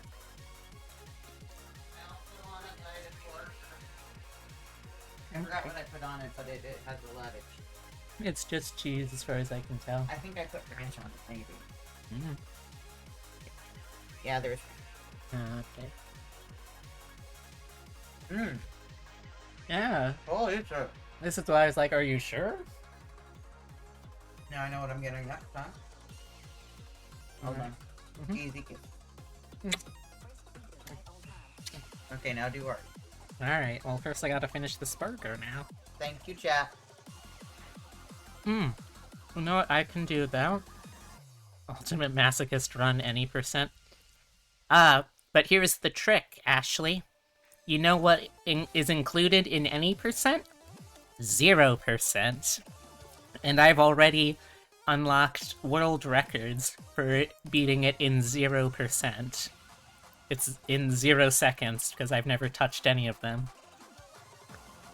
I mean, technically that's any %. I hate that. It's true, though.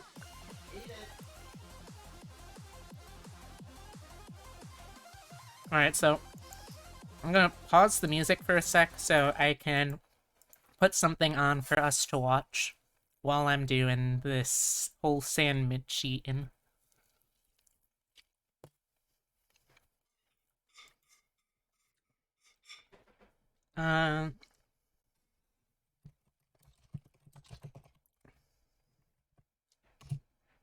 You know what? It's been a while since I've watched something from Eldena Doublecast. Let's do What Your Favorite Ships Say About You episode.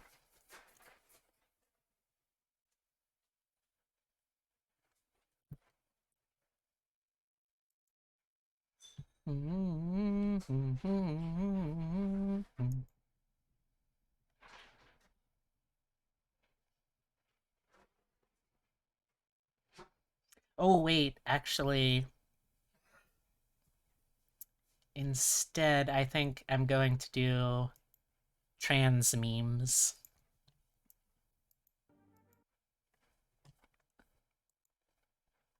I might have to extend my stream even longer because I want to watch this with y'all now.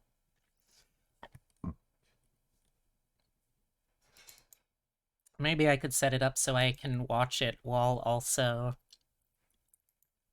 sharing, there we go. I'll also sharing the video with, well, also sharing drawing with it, sorry. There we go.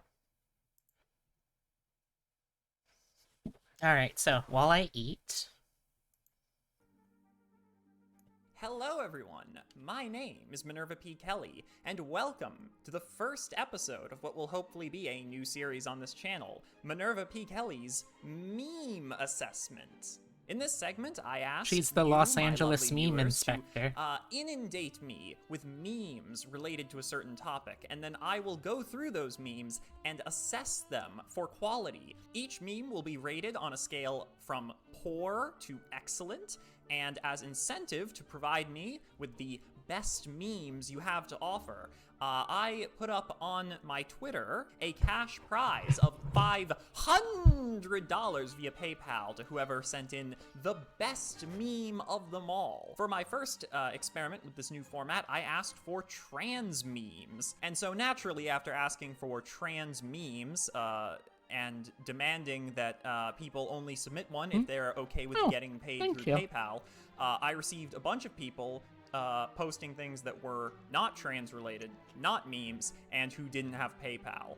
So, needless to say, you've all already horribly disappointed me, but let's see if we can salvage something decent from this idea and hopefully get a good bit out of it. But first, outfit check. Look, guys, it's a wrap. It's a wrap dress. All right, let's get into this shit. First one from Strawberry Kelly. It's my gender and I get to choose the pronouns. It's a good meme. Yeah. Nice, wholesome. Always like to see Toph. This one's a video. Hey, oh my god, thank you so much for asking. I love fielding questions about my genitals. Second, shit, it's kind of a personal question. One I don't always feel comfortable sharing with people. But you know what?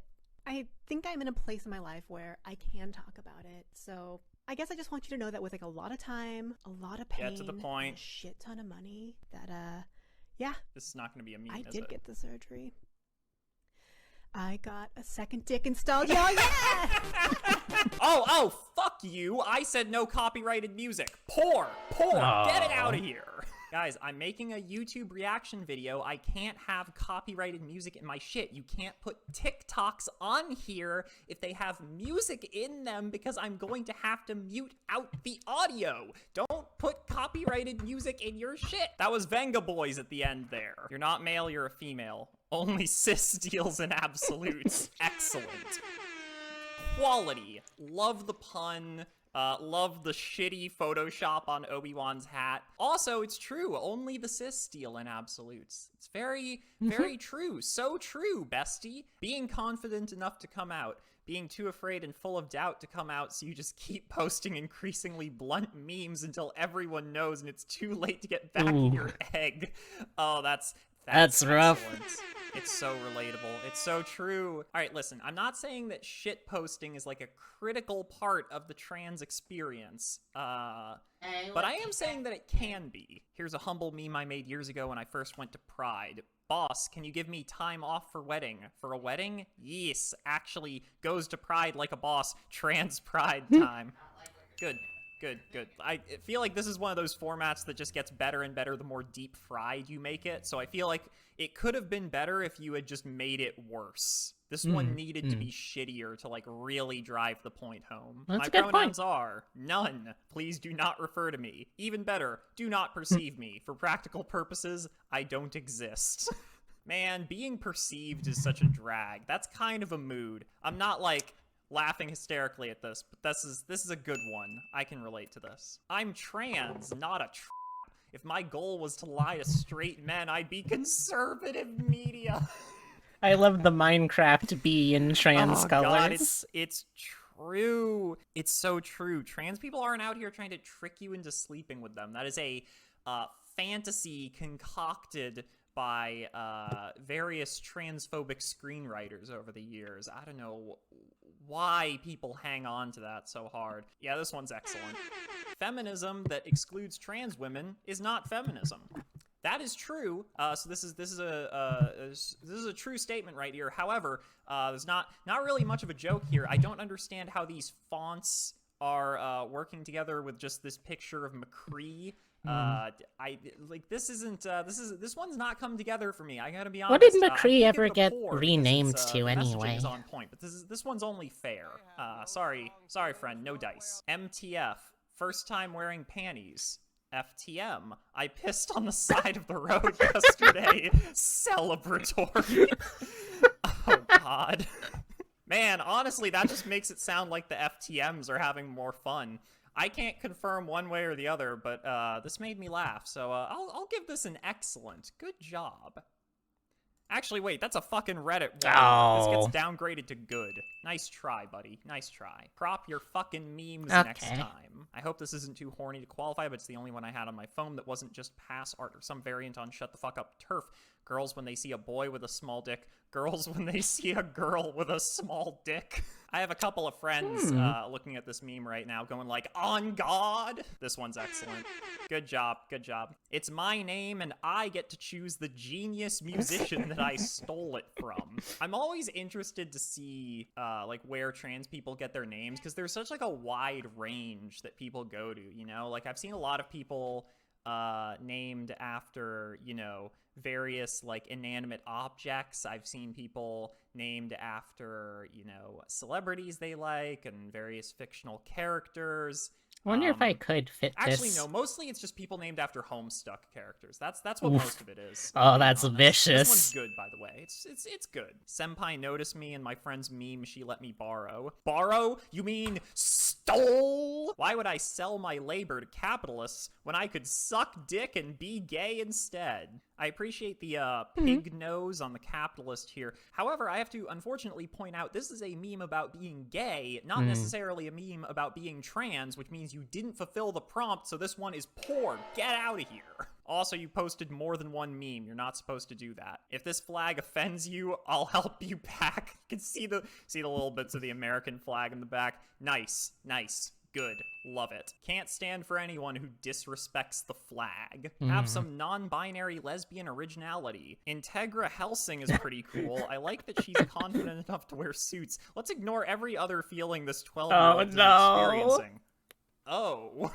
I feel like that's like the italicized O that they do in like every fanfic when someone has like the moment in the slow burn. This is a good meme. I haven't seen Helsing though, so I can't like 100% get it. You best start respecting trans folks' pronouns, darling, or I'm gonna have to make your pronouns was, were. Love a good Dolly Parton meme. That was good. Dolly Parton, definitely based, definitely epic. One of the better celebrities out there. Though admittedly, that's a very low bar to clear, if we're being honest. We all saw what happened during the pandemic. Me, when I fall in love with a new fictional character. The trans girl has found new unrealistic transition goals. That's me when I find a new e-thought. This one's good.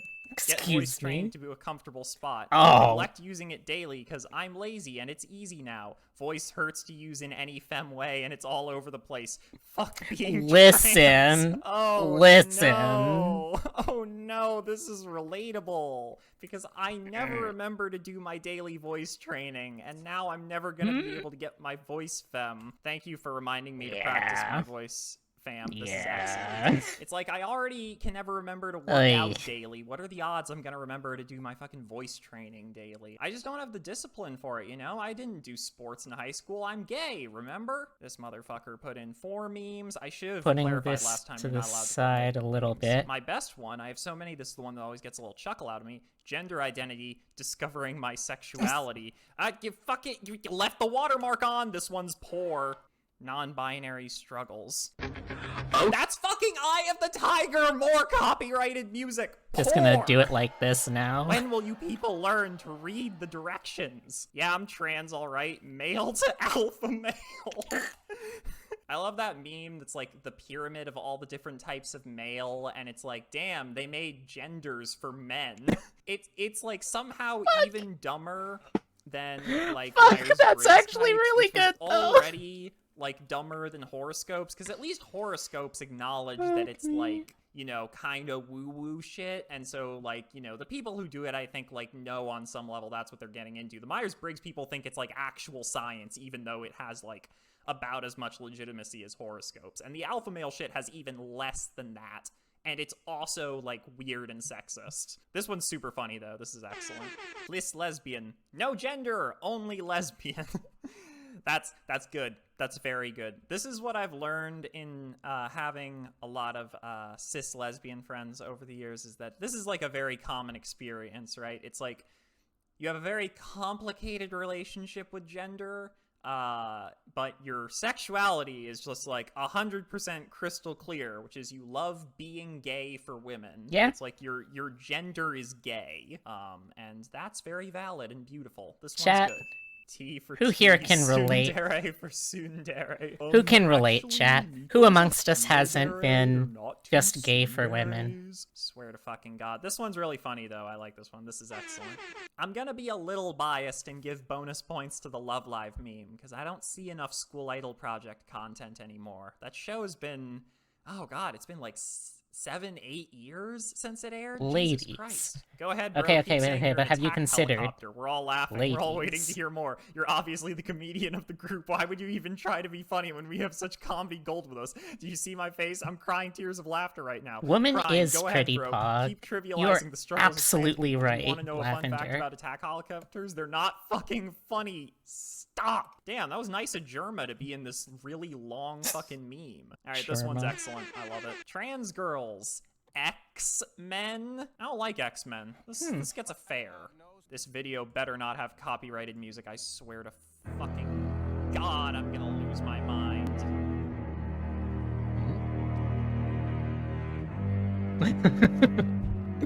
Just waiting for it. Oh, I'm a fucking dumbass. I was waiting for something to jump out. It's just a woman's restroom with a urinal. That's good. That's good. I'll take it. That would be nice, by the way. I'd appreciate anyone who could install one of those in my I don't even local use public restrooms. urinals, but that'd Cis still be good. girls, hotcakes. Trans girls, hotcakes with sausage. I mean, look, if you're getting hotcakes at McDonald's and you don't get the sausage with it, you're just missing out. I don't know what to tell you. This is good. I'm not a girl, I'm just playing one in an RPG. Oh. Yeah, that's a mood. I had a They are expression the growing up. worst. I had a whole joke that my motto when playing an RPG was always I could play as never the use girl. them. Look where Like, that got me. Now I'm playing as the girl in real life. how This one's how good. am I Fuck it, supposed to? Trans-Siberian Orchestra. You're telling me this whole Siberian Orchestra is trans? I'll give this an excellent. Good for I love them. stupid ass puns like this. Who would ever want okay, them? Let's see. So we have. That's just fan art. A Caterpie, a Metapod, Artist unknown. You can Butterfree, look and up a the Weedle- artist. Oh, I see. Okay. So You the can look up the evolution line is artist, like you a lazy transition, which is bones. Cute, except this isn't a meme. It's cute fan art, and you didn't even fucking source it. Poor. Source your fan art, people. Don't post There we go. artist unknown. Trans guys binders versus Oh, trans girls binders. damn it. I'm not that into MTG. I do love card games though, so that speaks to me. I went through a phase in my life where I was playing like a ridiculous amount of Hearthstone. I It's, like, could the never only use thing I urinals cared though about because for, like, a good even when I thought I 3 was a years cis or guy, so. what are you this supposed to is- do with the dribble Yeah, that's left on the tip? what is You that? can't just shake it What's all the off. deal? There's gonna be This is residue. excellent. Go You ahead, gotta have take the something red pill. to This dab is it funny off. You because gotta my have most you gotta popular have the post toilet on Tumblr paper. is actually a The fuck is cross wrong post with from Twitter, people? Which is a screenshot of my tweets Nope, about the nope, irony of the red pill nope, analogy nope, from The nope. Matrix being used by right wingers, because The Matrix is a movie made by 2 trans women. They weren't out at the time. People just thought. Oh, they were cis we're guys, watching but 2 a trans video women, and about one of the trans most common memes. readings of The I Matrix was in, like, ranting academic about circles is as a urinals trans being allegory. shitty. In the notes on Ironically one of the most enough, although popular you know what, replies, actually no, I'm pointed pretty out positive that in Premarin, which school is, I like, an once walked in early on version a of urinal that did estrogen have shit that, in it. Trans women would take in like the 90s. Men are just weird, before letting they their switched to that estradiol, dribble which just is what so we take now. exactly. Premarin came in red pills. I Exactly. don't think we have confirmation that that's what the Wachowskis It's were going for when they wild. did that. But it's a fun little bit of trivia. Also, when I was researching this, I found out that Premarin is actually an acronym. It stands, or I don't know if an acronym is the term. It stands for pregnant mare urine, because that's how it was extracted. So yeah, glad we switched to estradiol. This one's good. Male condom, female condom. Damn, women be having fat cocks for real. I believe the person who made this image is a little confused. This infographic here is actually referring to hentai, in which the average male penis is about the same size as it is in real life, and the average feminine penis is like 2 feet long, with the girth of a Coke can. Can't say I've This ever one's watched excellent. a hentai Oh boy, here we before, go. but Frequently bought hentai together. before, Oh God, hentai the before, blue but and pink choker and the fucking hand socks and the skater skirt. Yeah, I'm sure they are Amazon. Programming uniform. No top? Nah, whoever wears that is definitely a bottom. I actually wore this outfit back when I was still cross-dressing. I wore it as a meme, and people liked it a lot because I wasn't wearing a shirt in that picture, which I kind of regret. I always underestimate people's ability to be thirsty for me because I can't see myself as hot. Right? And, that is such a mood, though. Brought me much confusion on That is more than such one a occasion. mood. This is a good meme, though, but I've seen it a million times. Try to hook up with a trans girl. She talks about Bionicles for 3 hours. Never smash. What the fuck, bros? Fuck you, meme maker. Yo, a woman after my own heart. Oh, Excellent. fuck them. That's what this 4chan person is mad I'm about. angry about how true that one About was. Bionicle lore for 3 hours. That's like an ideal date. Fuck. I'm okay. Doubt, stress, big tits, huge dick. This one's only like partially relatable for me. I'm gonna give this a fair. I can only relate to like half of this because only 2 of those 4 apply to me. You get to guess which 2 those are. In this house, we stand for the flag and kneel for the cross. Fucking Reddit watermark poor. I swear to God, if this has Yeah, Bionicles are great. Go by Mavady or Gentle them. I think I'd rather you just call me a slur. Coming up with good gender-neutral terminology clearly is one of the most, one of the greatest struggles of the modern age, you know? It's so hard to not be cringe when trying to, you know, come up with some sort of alternative for, yeah, like ladies and gentlemen. Everyone else, I hear like people throw on like non-binary friends or non-binary pals a lot, and it never quite fits in. I feel like this is gonna be something that's gonna take a long time to find a solution to. This is excellent. I love Bastich. it. What's that? HRT is going to cause permanent, irreversible changes to your body. Trans people. Yeah, I sure hope it does. God, I literally had this happen to me. I had this happen to me at the fucking pharmacy because the pharmacist was giving me my estradiol and she was like, oh, you know this makes you... She like looked around. She was like nervous to say it out loud. She's like, this it makes you grow boobs. You know that, right? I'm like, yeah, I sure hope it does. Excellent. All right, I've done the work. I've read through all of the replies to that tweet. Most of those memes could not fit in this video because I needed it to be a concise length. But I think I have found my winner. Congratulations to Rin the Twit, who tweeted that one with the person who wanted to hook up with a trans girl, but she just wanted to talk about Bionicles. That one's the winner. Thank you everyone so much for watching. Hopefully I'll do more of these in the future. If you would like to see all these videos a week early, you can subscribe to my Patreon. That's patreon.com/doublecast, spelled with a 5 instead of an S. For $4.20 a month, you get all of my content 1 week early, as well as access to an exclusive Discord server with me and my friends. For $10 a month, you get to vote on which content I should make next. Nope, vote not on that one. the topics of ship videos. You can vote on the topic. The memes mostly focusing on like genitals or easy cheap shots doesn't encompass an excellent meme in capturing a trans experience in a good, humorous way, though. What do y'all think?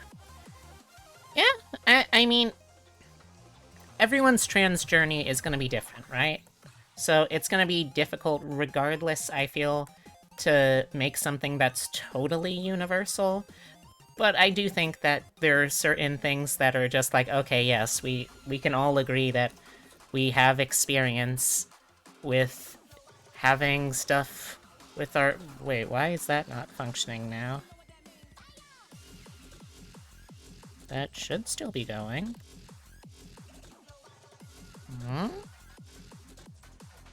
Can I do that? Let me try. Huh. That was weird. Wonder why it didn't work.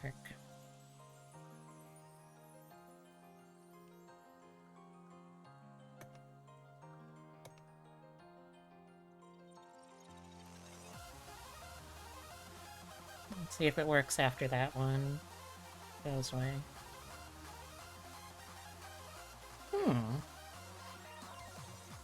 is so weird. Why is that one now not working? That's a new one. Huh. Weird.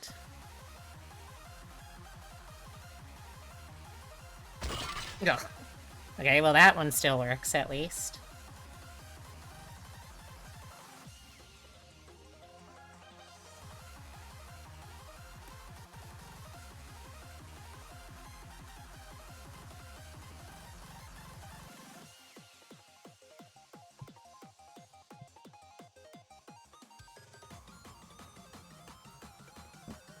Excuse me.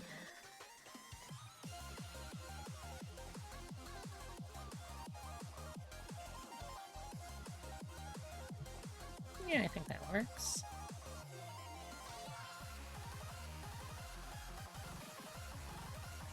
Yeah, the naughty boy. Oh, what'd he do? Nah.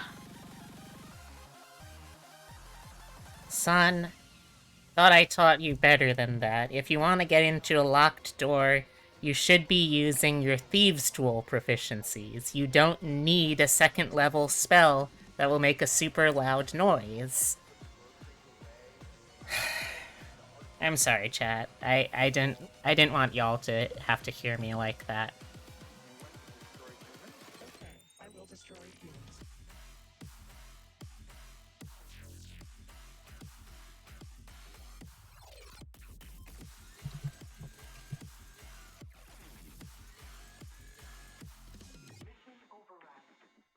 Let me also do a little bit of a slight dodge to this too.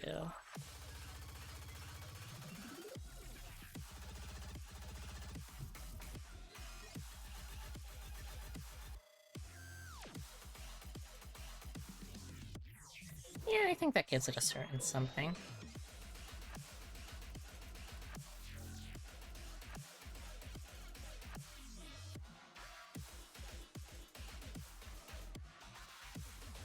Thank you for the head pats, Salamander. I'm sorry that the head pat redeem seems to be a little, I don't know, busted or something at the moment. I'll try and figure that out when I can after stream.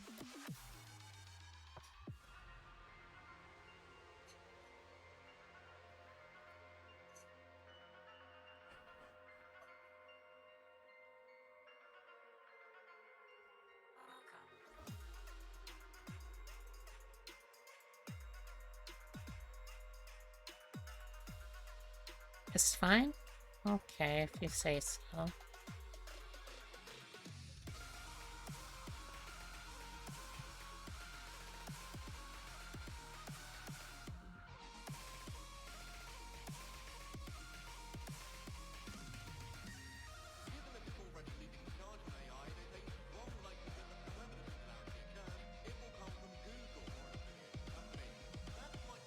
Oh, by the way, for those of y'all who came in with the raid, I don't know how many of y'all are still in here, but,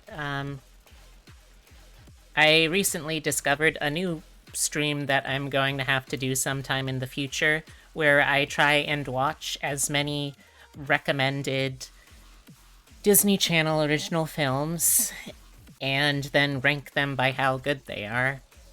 Because unfortunately, Epitome forced me to realize that there is a Disney Channel original movie in which a woman is forced to work as a tooth fairy so she doesn't get sent to actual hell.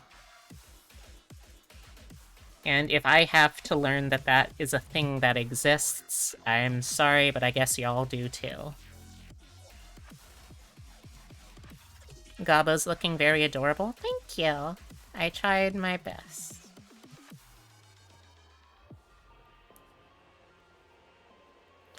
Let me disable these bits for a sec. I can more cleanly apply this color.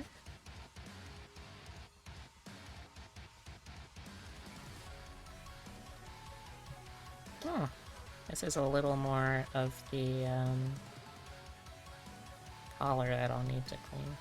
Tooth Fairy lore is always going to be creepy. Oh yeah, but that like wasn't Tooth Fairy lore. That was just what Disney Channel decided to do with that concept.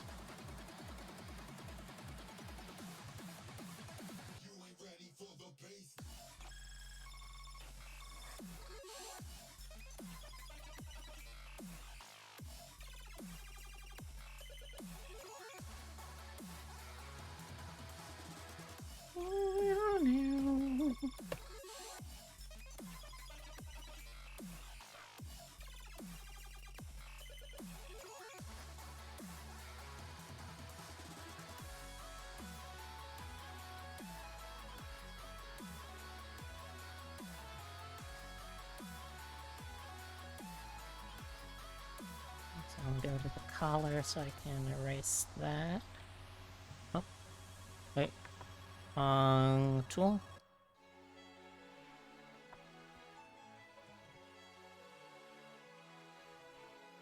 Ugh. Ugh. What's he doing? Ugh. Ugh. No. Okay. When you don't have an option, you just really like... Ow. Y'all just really like... If you're not allowed to be nice, y'all just really like, pelting me with things, don't ya? Ugh.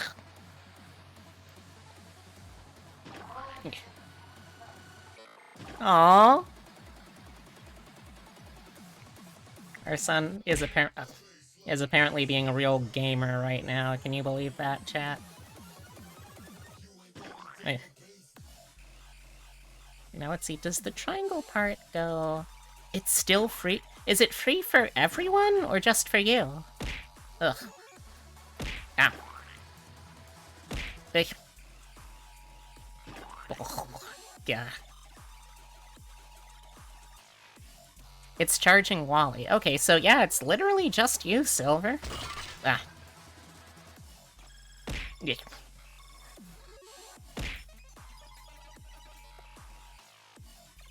That is weird. I wonder what's going on.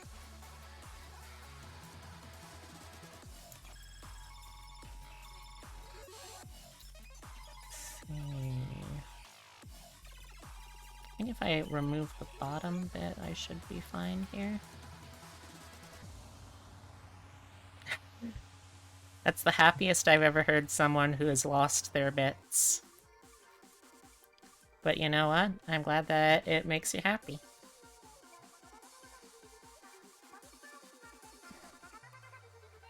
Ugh.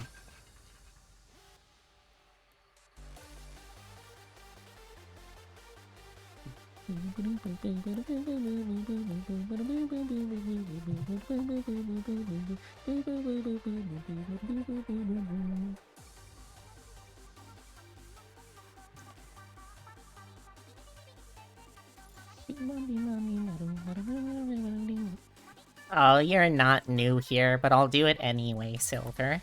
Welcome, welcome, you complete stranger named Silver Frog 123. My name is Beatrix Bunny. I am a taxidermy jackalope brought to life by the power of love and slightly mad science. I do variety streams, but I tend to focus on roguelikes and digital artwork the most. Joining me is my co-host as usual, Francisco. He's a good guy once you get to know him, a little quiet since he has no mouth, but a real sweetheart. Sometimes too much of a sweetheart, since he has a bad habit of, romancing people and breaking their hearts, but just a heads up, try and be careful about that.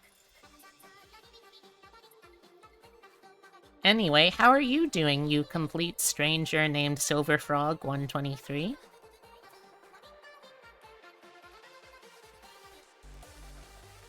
Okay, that must be the collar. Yeah, there it is.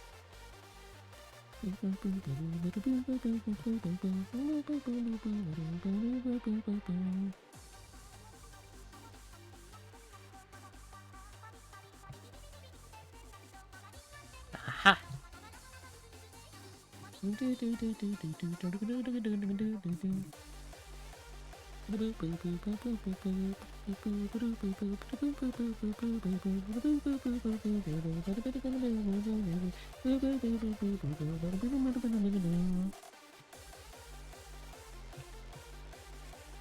Okay. Much better. Oh, wait, hold on. What's going on here?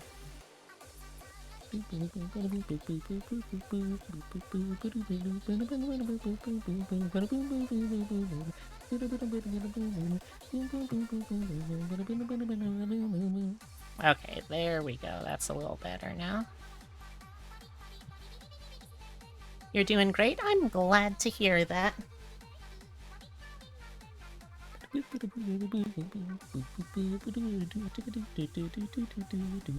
I guess at this point I might as well just go till 9 o'clock. Wasn't planning on doing a 7-hour stream, but you know what? Sometimes shit happens. And I'm okay with that. I will, however, plan ahead this time to see who I'm gonna raid.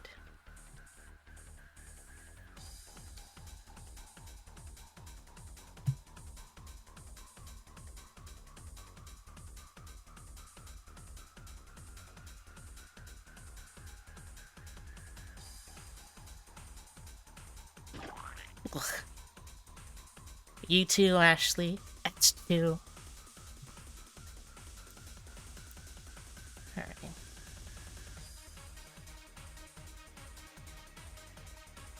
I guess I can do the bits of the Serafuku that should be like the bars and stuff. Yeah. Itchy eye. Ugh. Oh yeah, no problem. I believe you. I should probably have some kind of shading that goes underneath. Ow. That goes underneath the that goes underneath the collar though. Let's see. How do I want to do that? Maybe just like a neutral kind of grayish should probably do. Yeah, I think that should probably do. Alright, now as for this other thing, merge that with that. I think it goes kind of just sort of flush with it, which means it should be pretty much like that. I think that's how that works. That's what I've seen on the references, at least. Nice halo! Nice halo. Did your mom pick it out for you?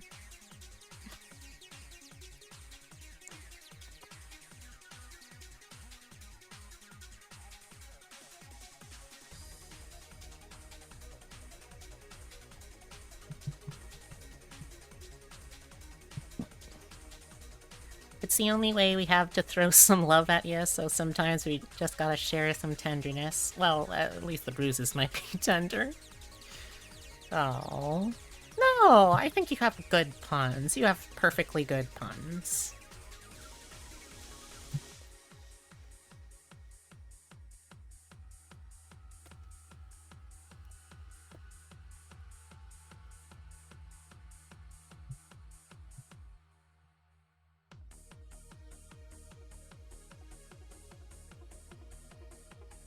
Okay, so this goes underneath the Serafuku collar. Well, I guess it should probably be this blue.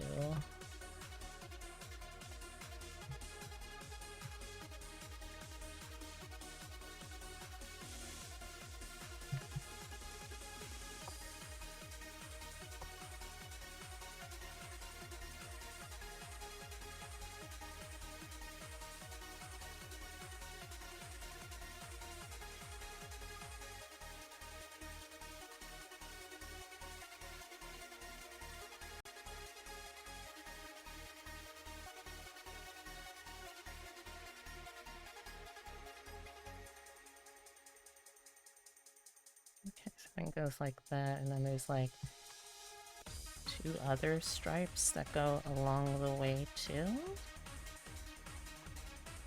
I think that's how that works. Well, I mean, technically, anything can be how it works since I'm the one designing the clothing, but...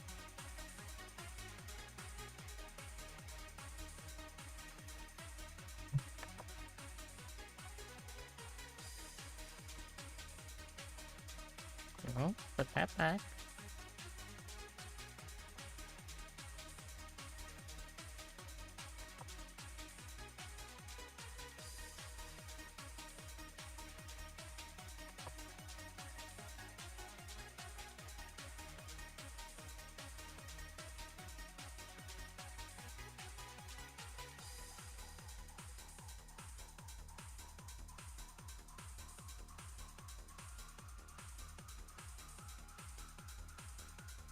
You like your puns? Then just wait till you get out your buns. Thick, soft, and partner approved. You've been called the best cuddle pillow. Just hope your cuddle power doesn't dip too low when you lose even more of your lockdown weight. No, I'm sure that there's a certain level of cuddling which is really just more skill than anything, you know?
With this one drug.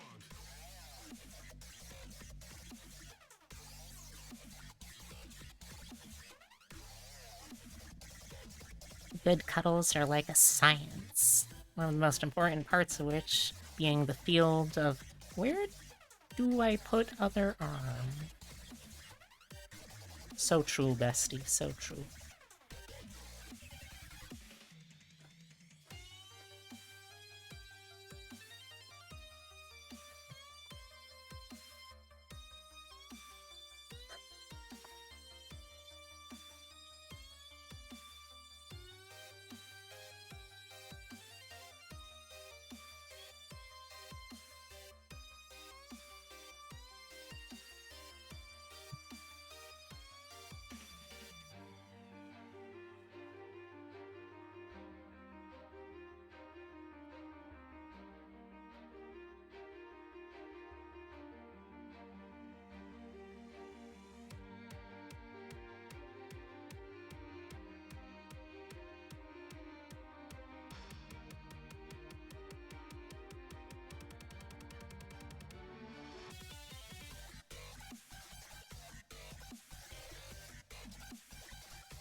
So I think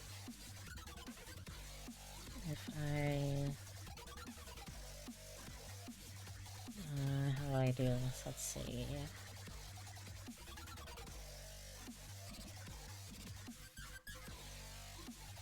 Set as a reference layer, I think. If I do this...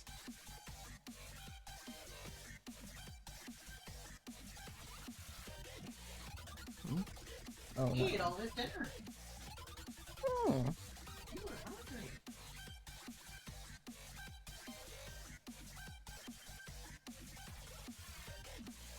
Oh, that does kind of work.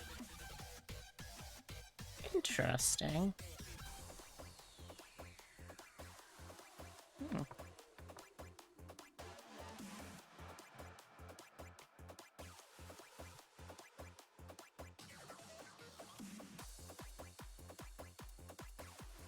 I know that we're almost out of time, chat, but I'm gonna try and finish up this one last section before I call it a night in earnest. And I find someone to share you lovely, lovely people with.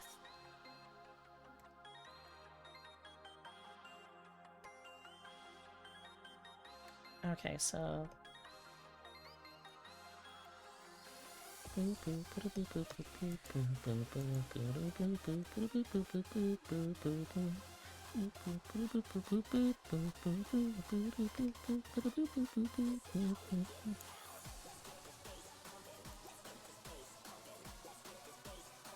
I set this as the reference layer.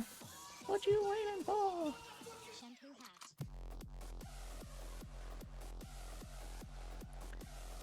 And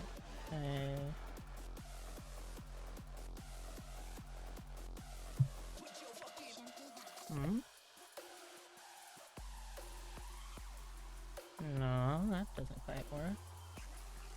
Oh, right. I have to... Wait, it's not set as reference letter? Thought it should have been, isn't it?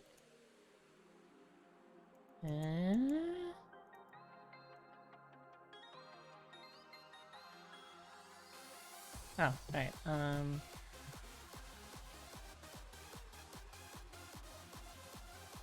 okay, so... Yeah, that doesn't really seem to do anything. Oh, right, because I have the wrong tool selected still. Boy, that would do it.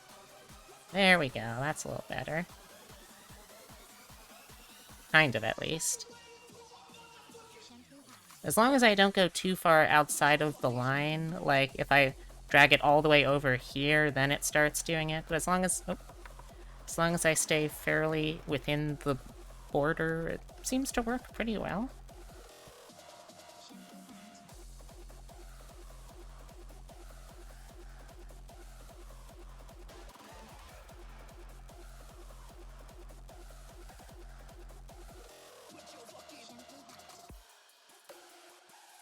I do need to clean up the lines a little bit, though, apparently.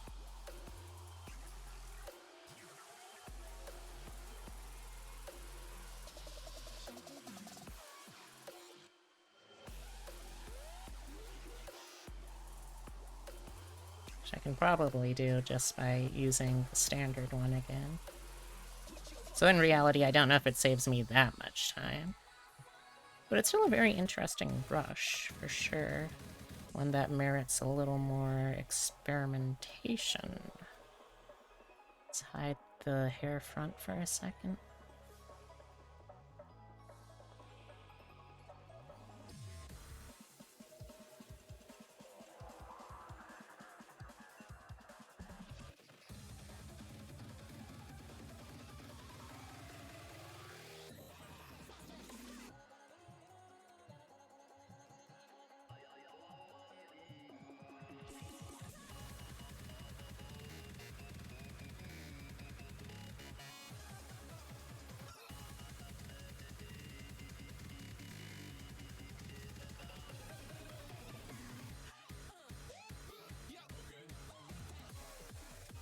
Hmm?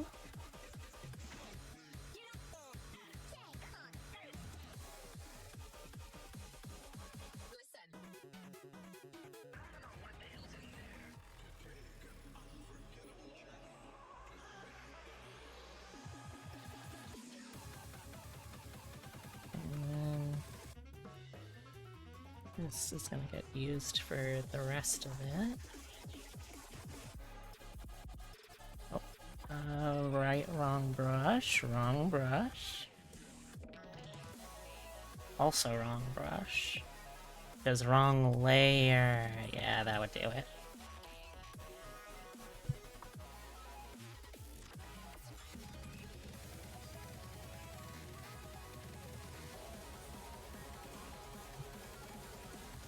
It's an interesting brush, though. I'll definitely give it credit where it's due.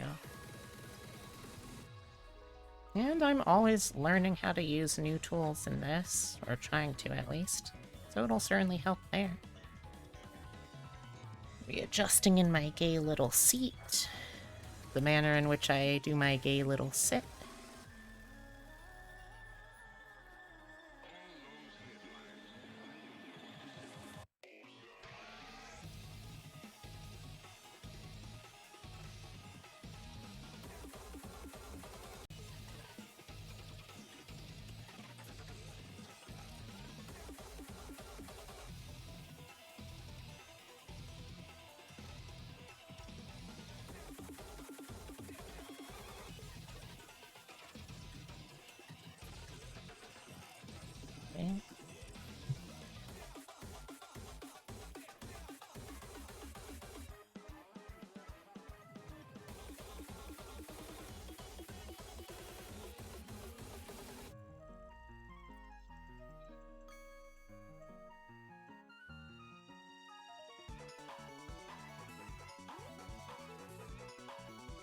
By the way, if anyone has any recommendations for someone to raid, I am more than happy to listen to those.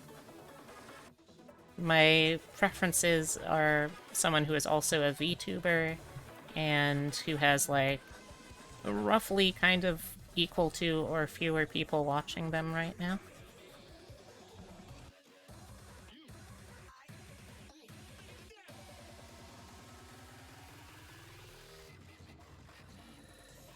Shiabun?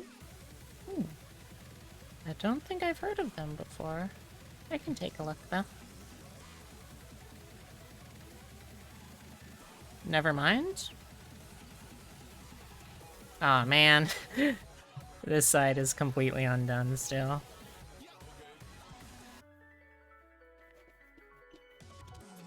Let's fix that real quick. I promise stream I'll end soon.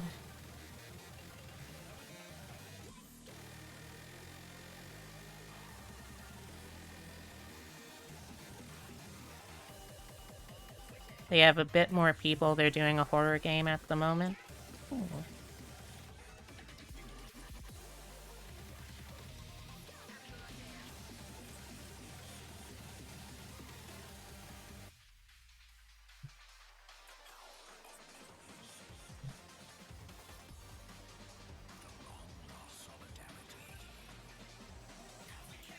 Excuse me.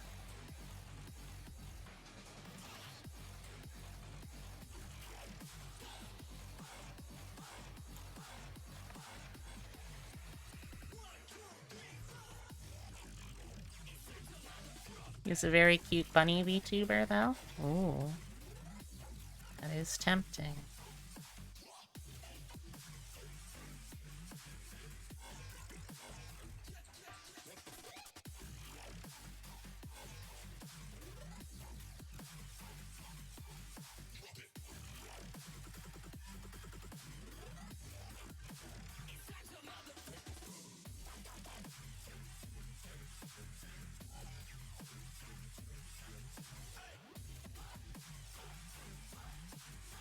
Okay. Yeah. You know what? You know what? I like how this is coming along. I really do.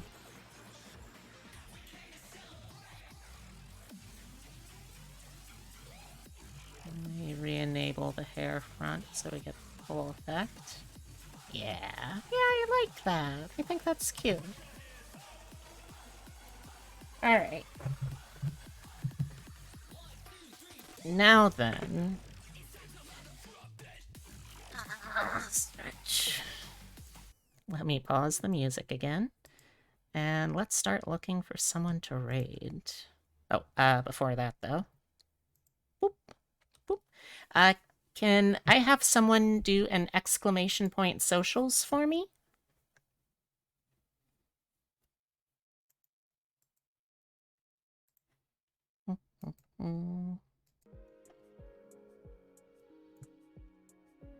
Thank you. So the first link is the Discord. If you would like to join me, it's a great place to meet a lot of really cool people who, for some reason, all seem to like hanging out with me here. Yeah. Also, if you want to talk with me more personally, I am basically always on there. If I am awake, I am on there. So yeah, you're more than welcome to come join in, hang out, chat, whatever you want. We got the throne. If you want to, you can buy something off there. I honestly need to add more stuff on there anyway. But if not, that's fine.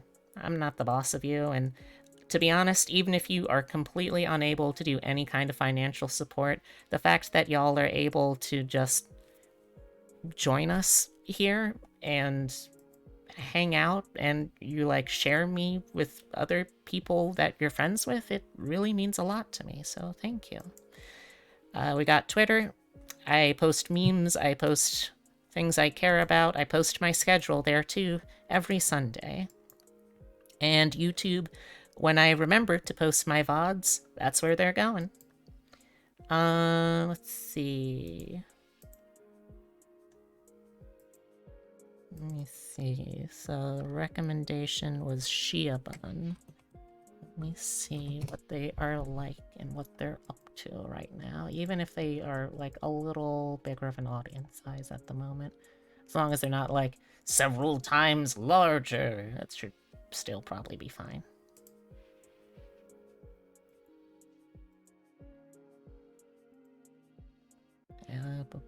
Once it loads, ba ba ba ba ba. Once it loads, ba ba ba ba.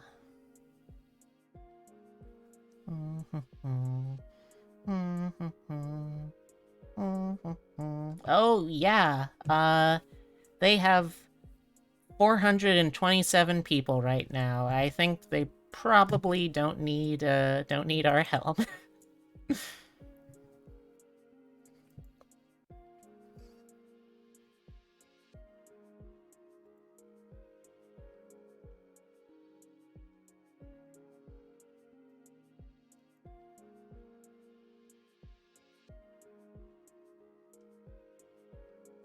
Alright, chat, would you rather watch Ghostwire Tokyo, Kirby, or Super Animal Royale?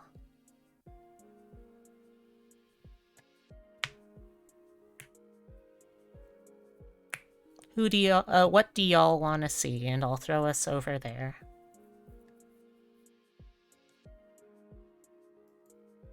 Kirby? Alright, we can head on over to watch some Kirby.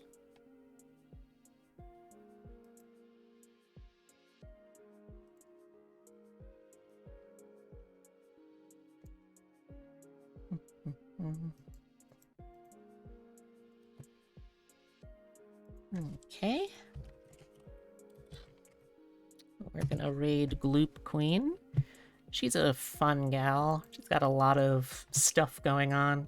A very silly streamer. I'm sure y'all enjoy. So let me give y'all my thanks. If you want to see more of me, my next stream is going to be tomorrow night at 6 p.m. EST. It's going to be a flex night, so I'm not totally sure what I'm going to do yet, but it should be pretty good. At least I'm going to try and make it pretty good. Anyway, let me wrap my arms around you and squeeze you in a big hug. Let me give you a little smooch if you want.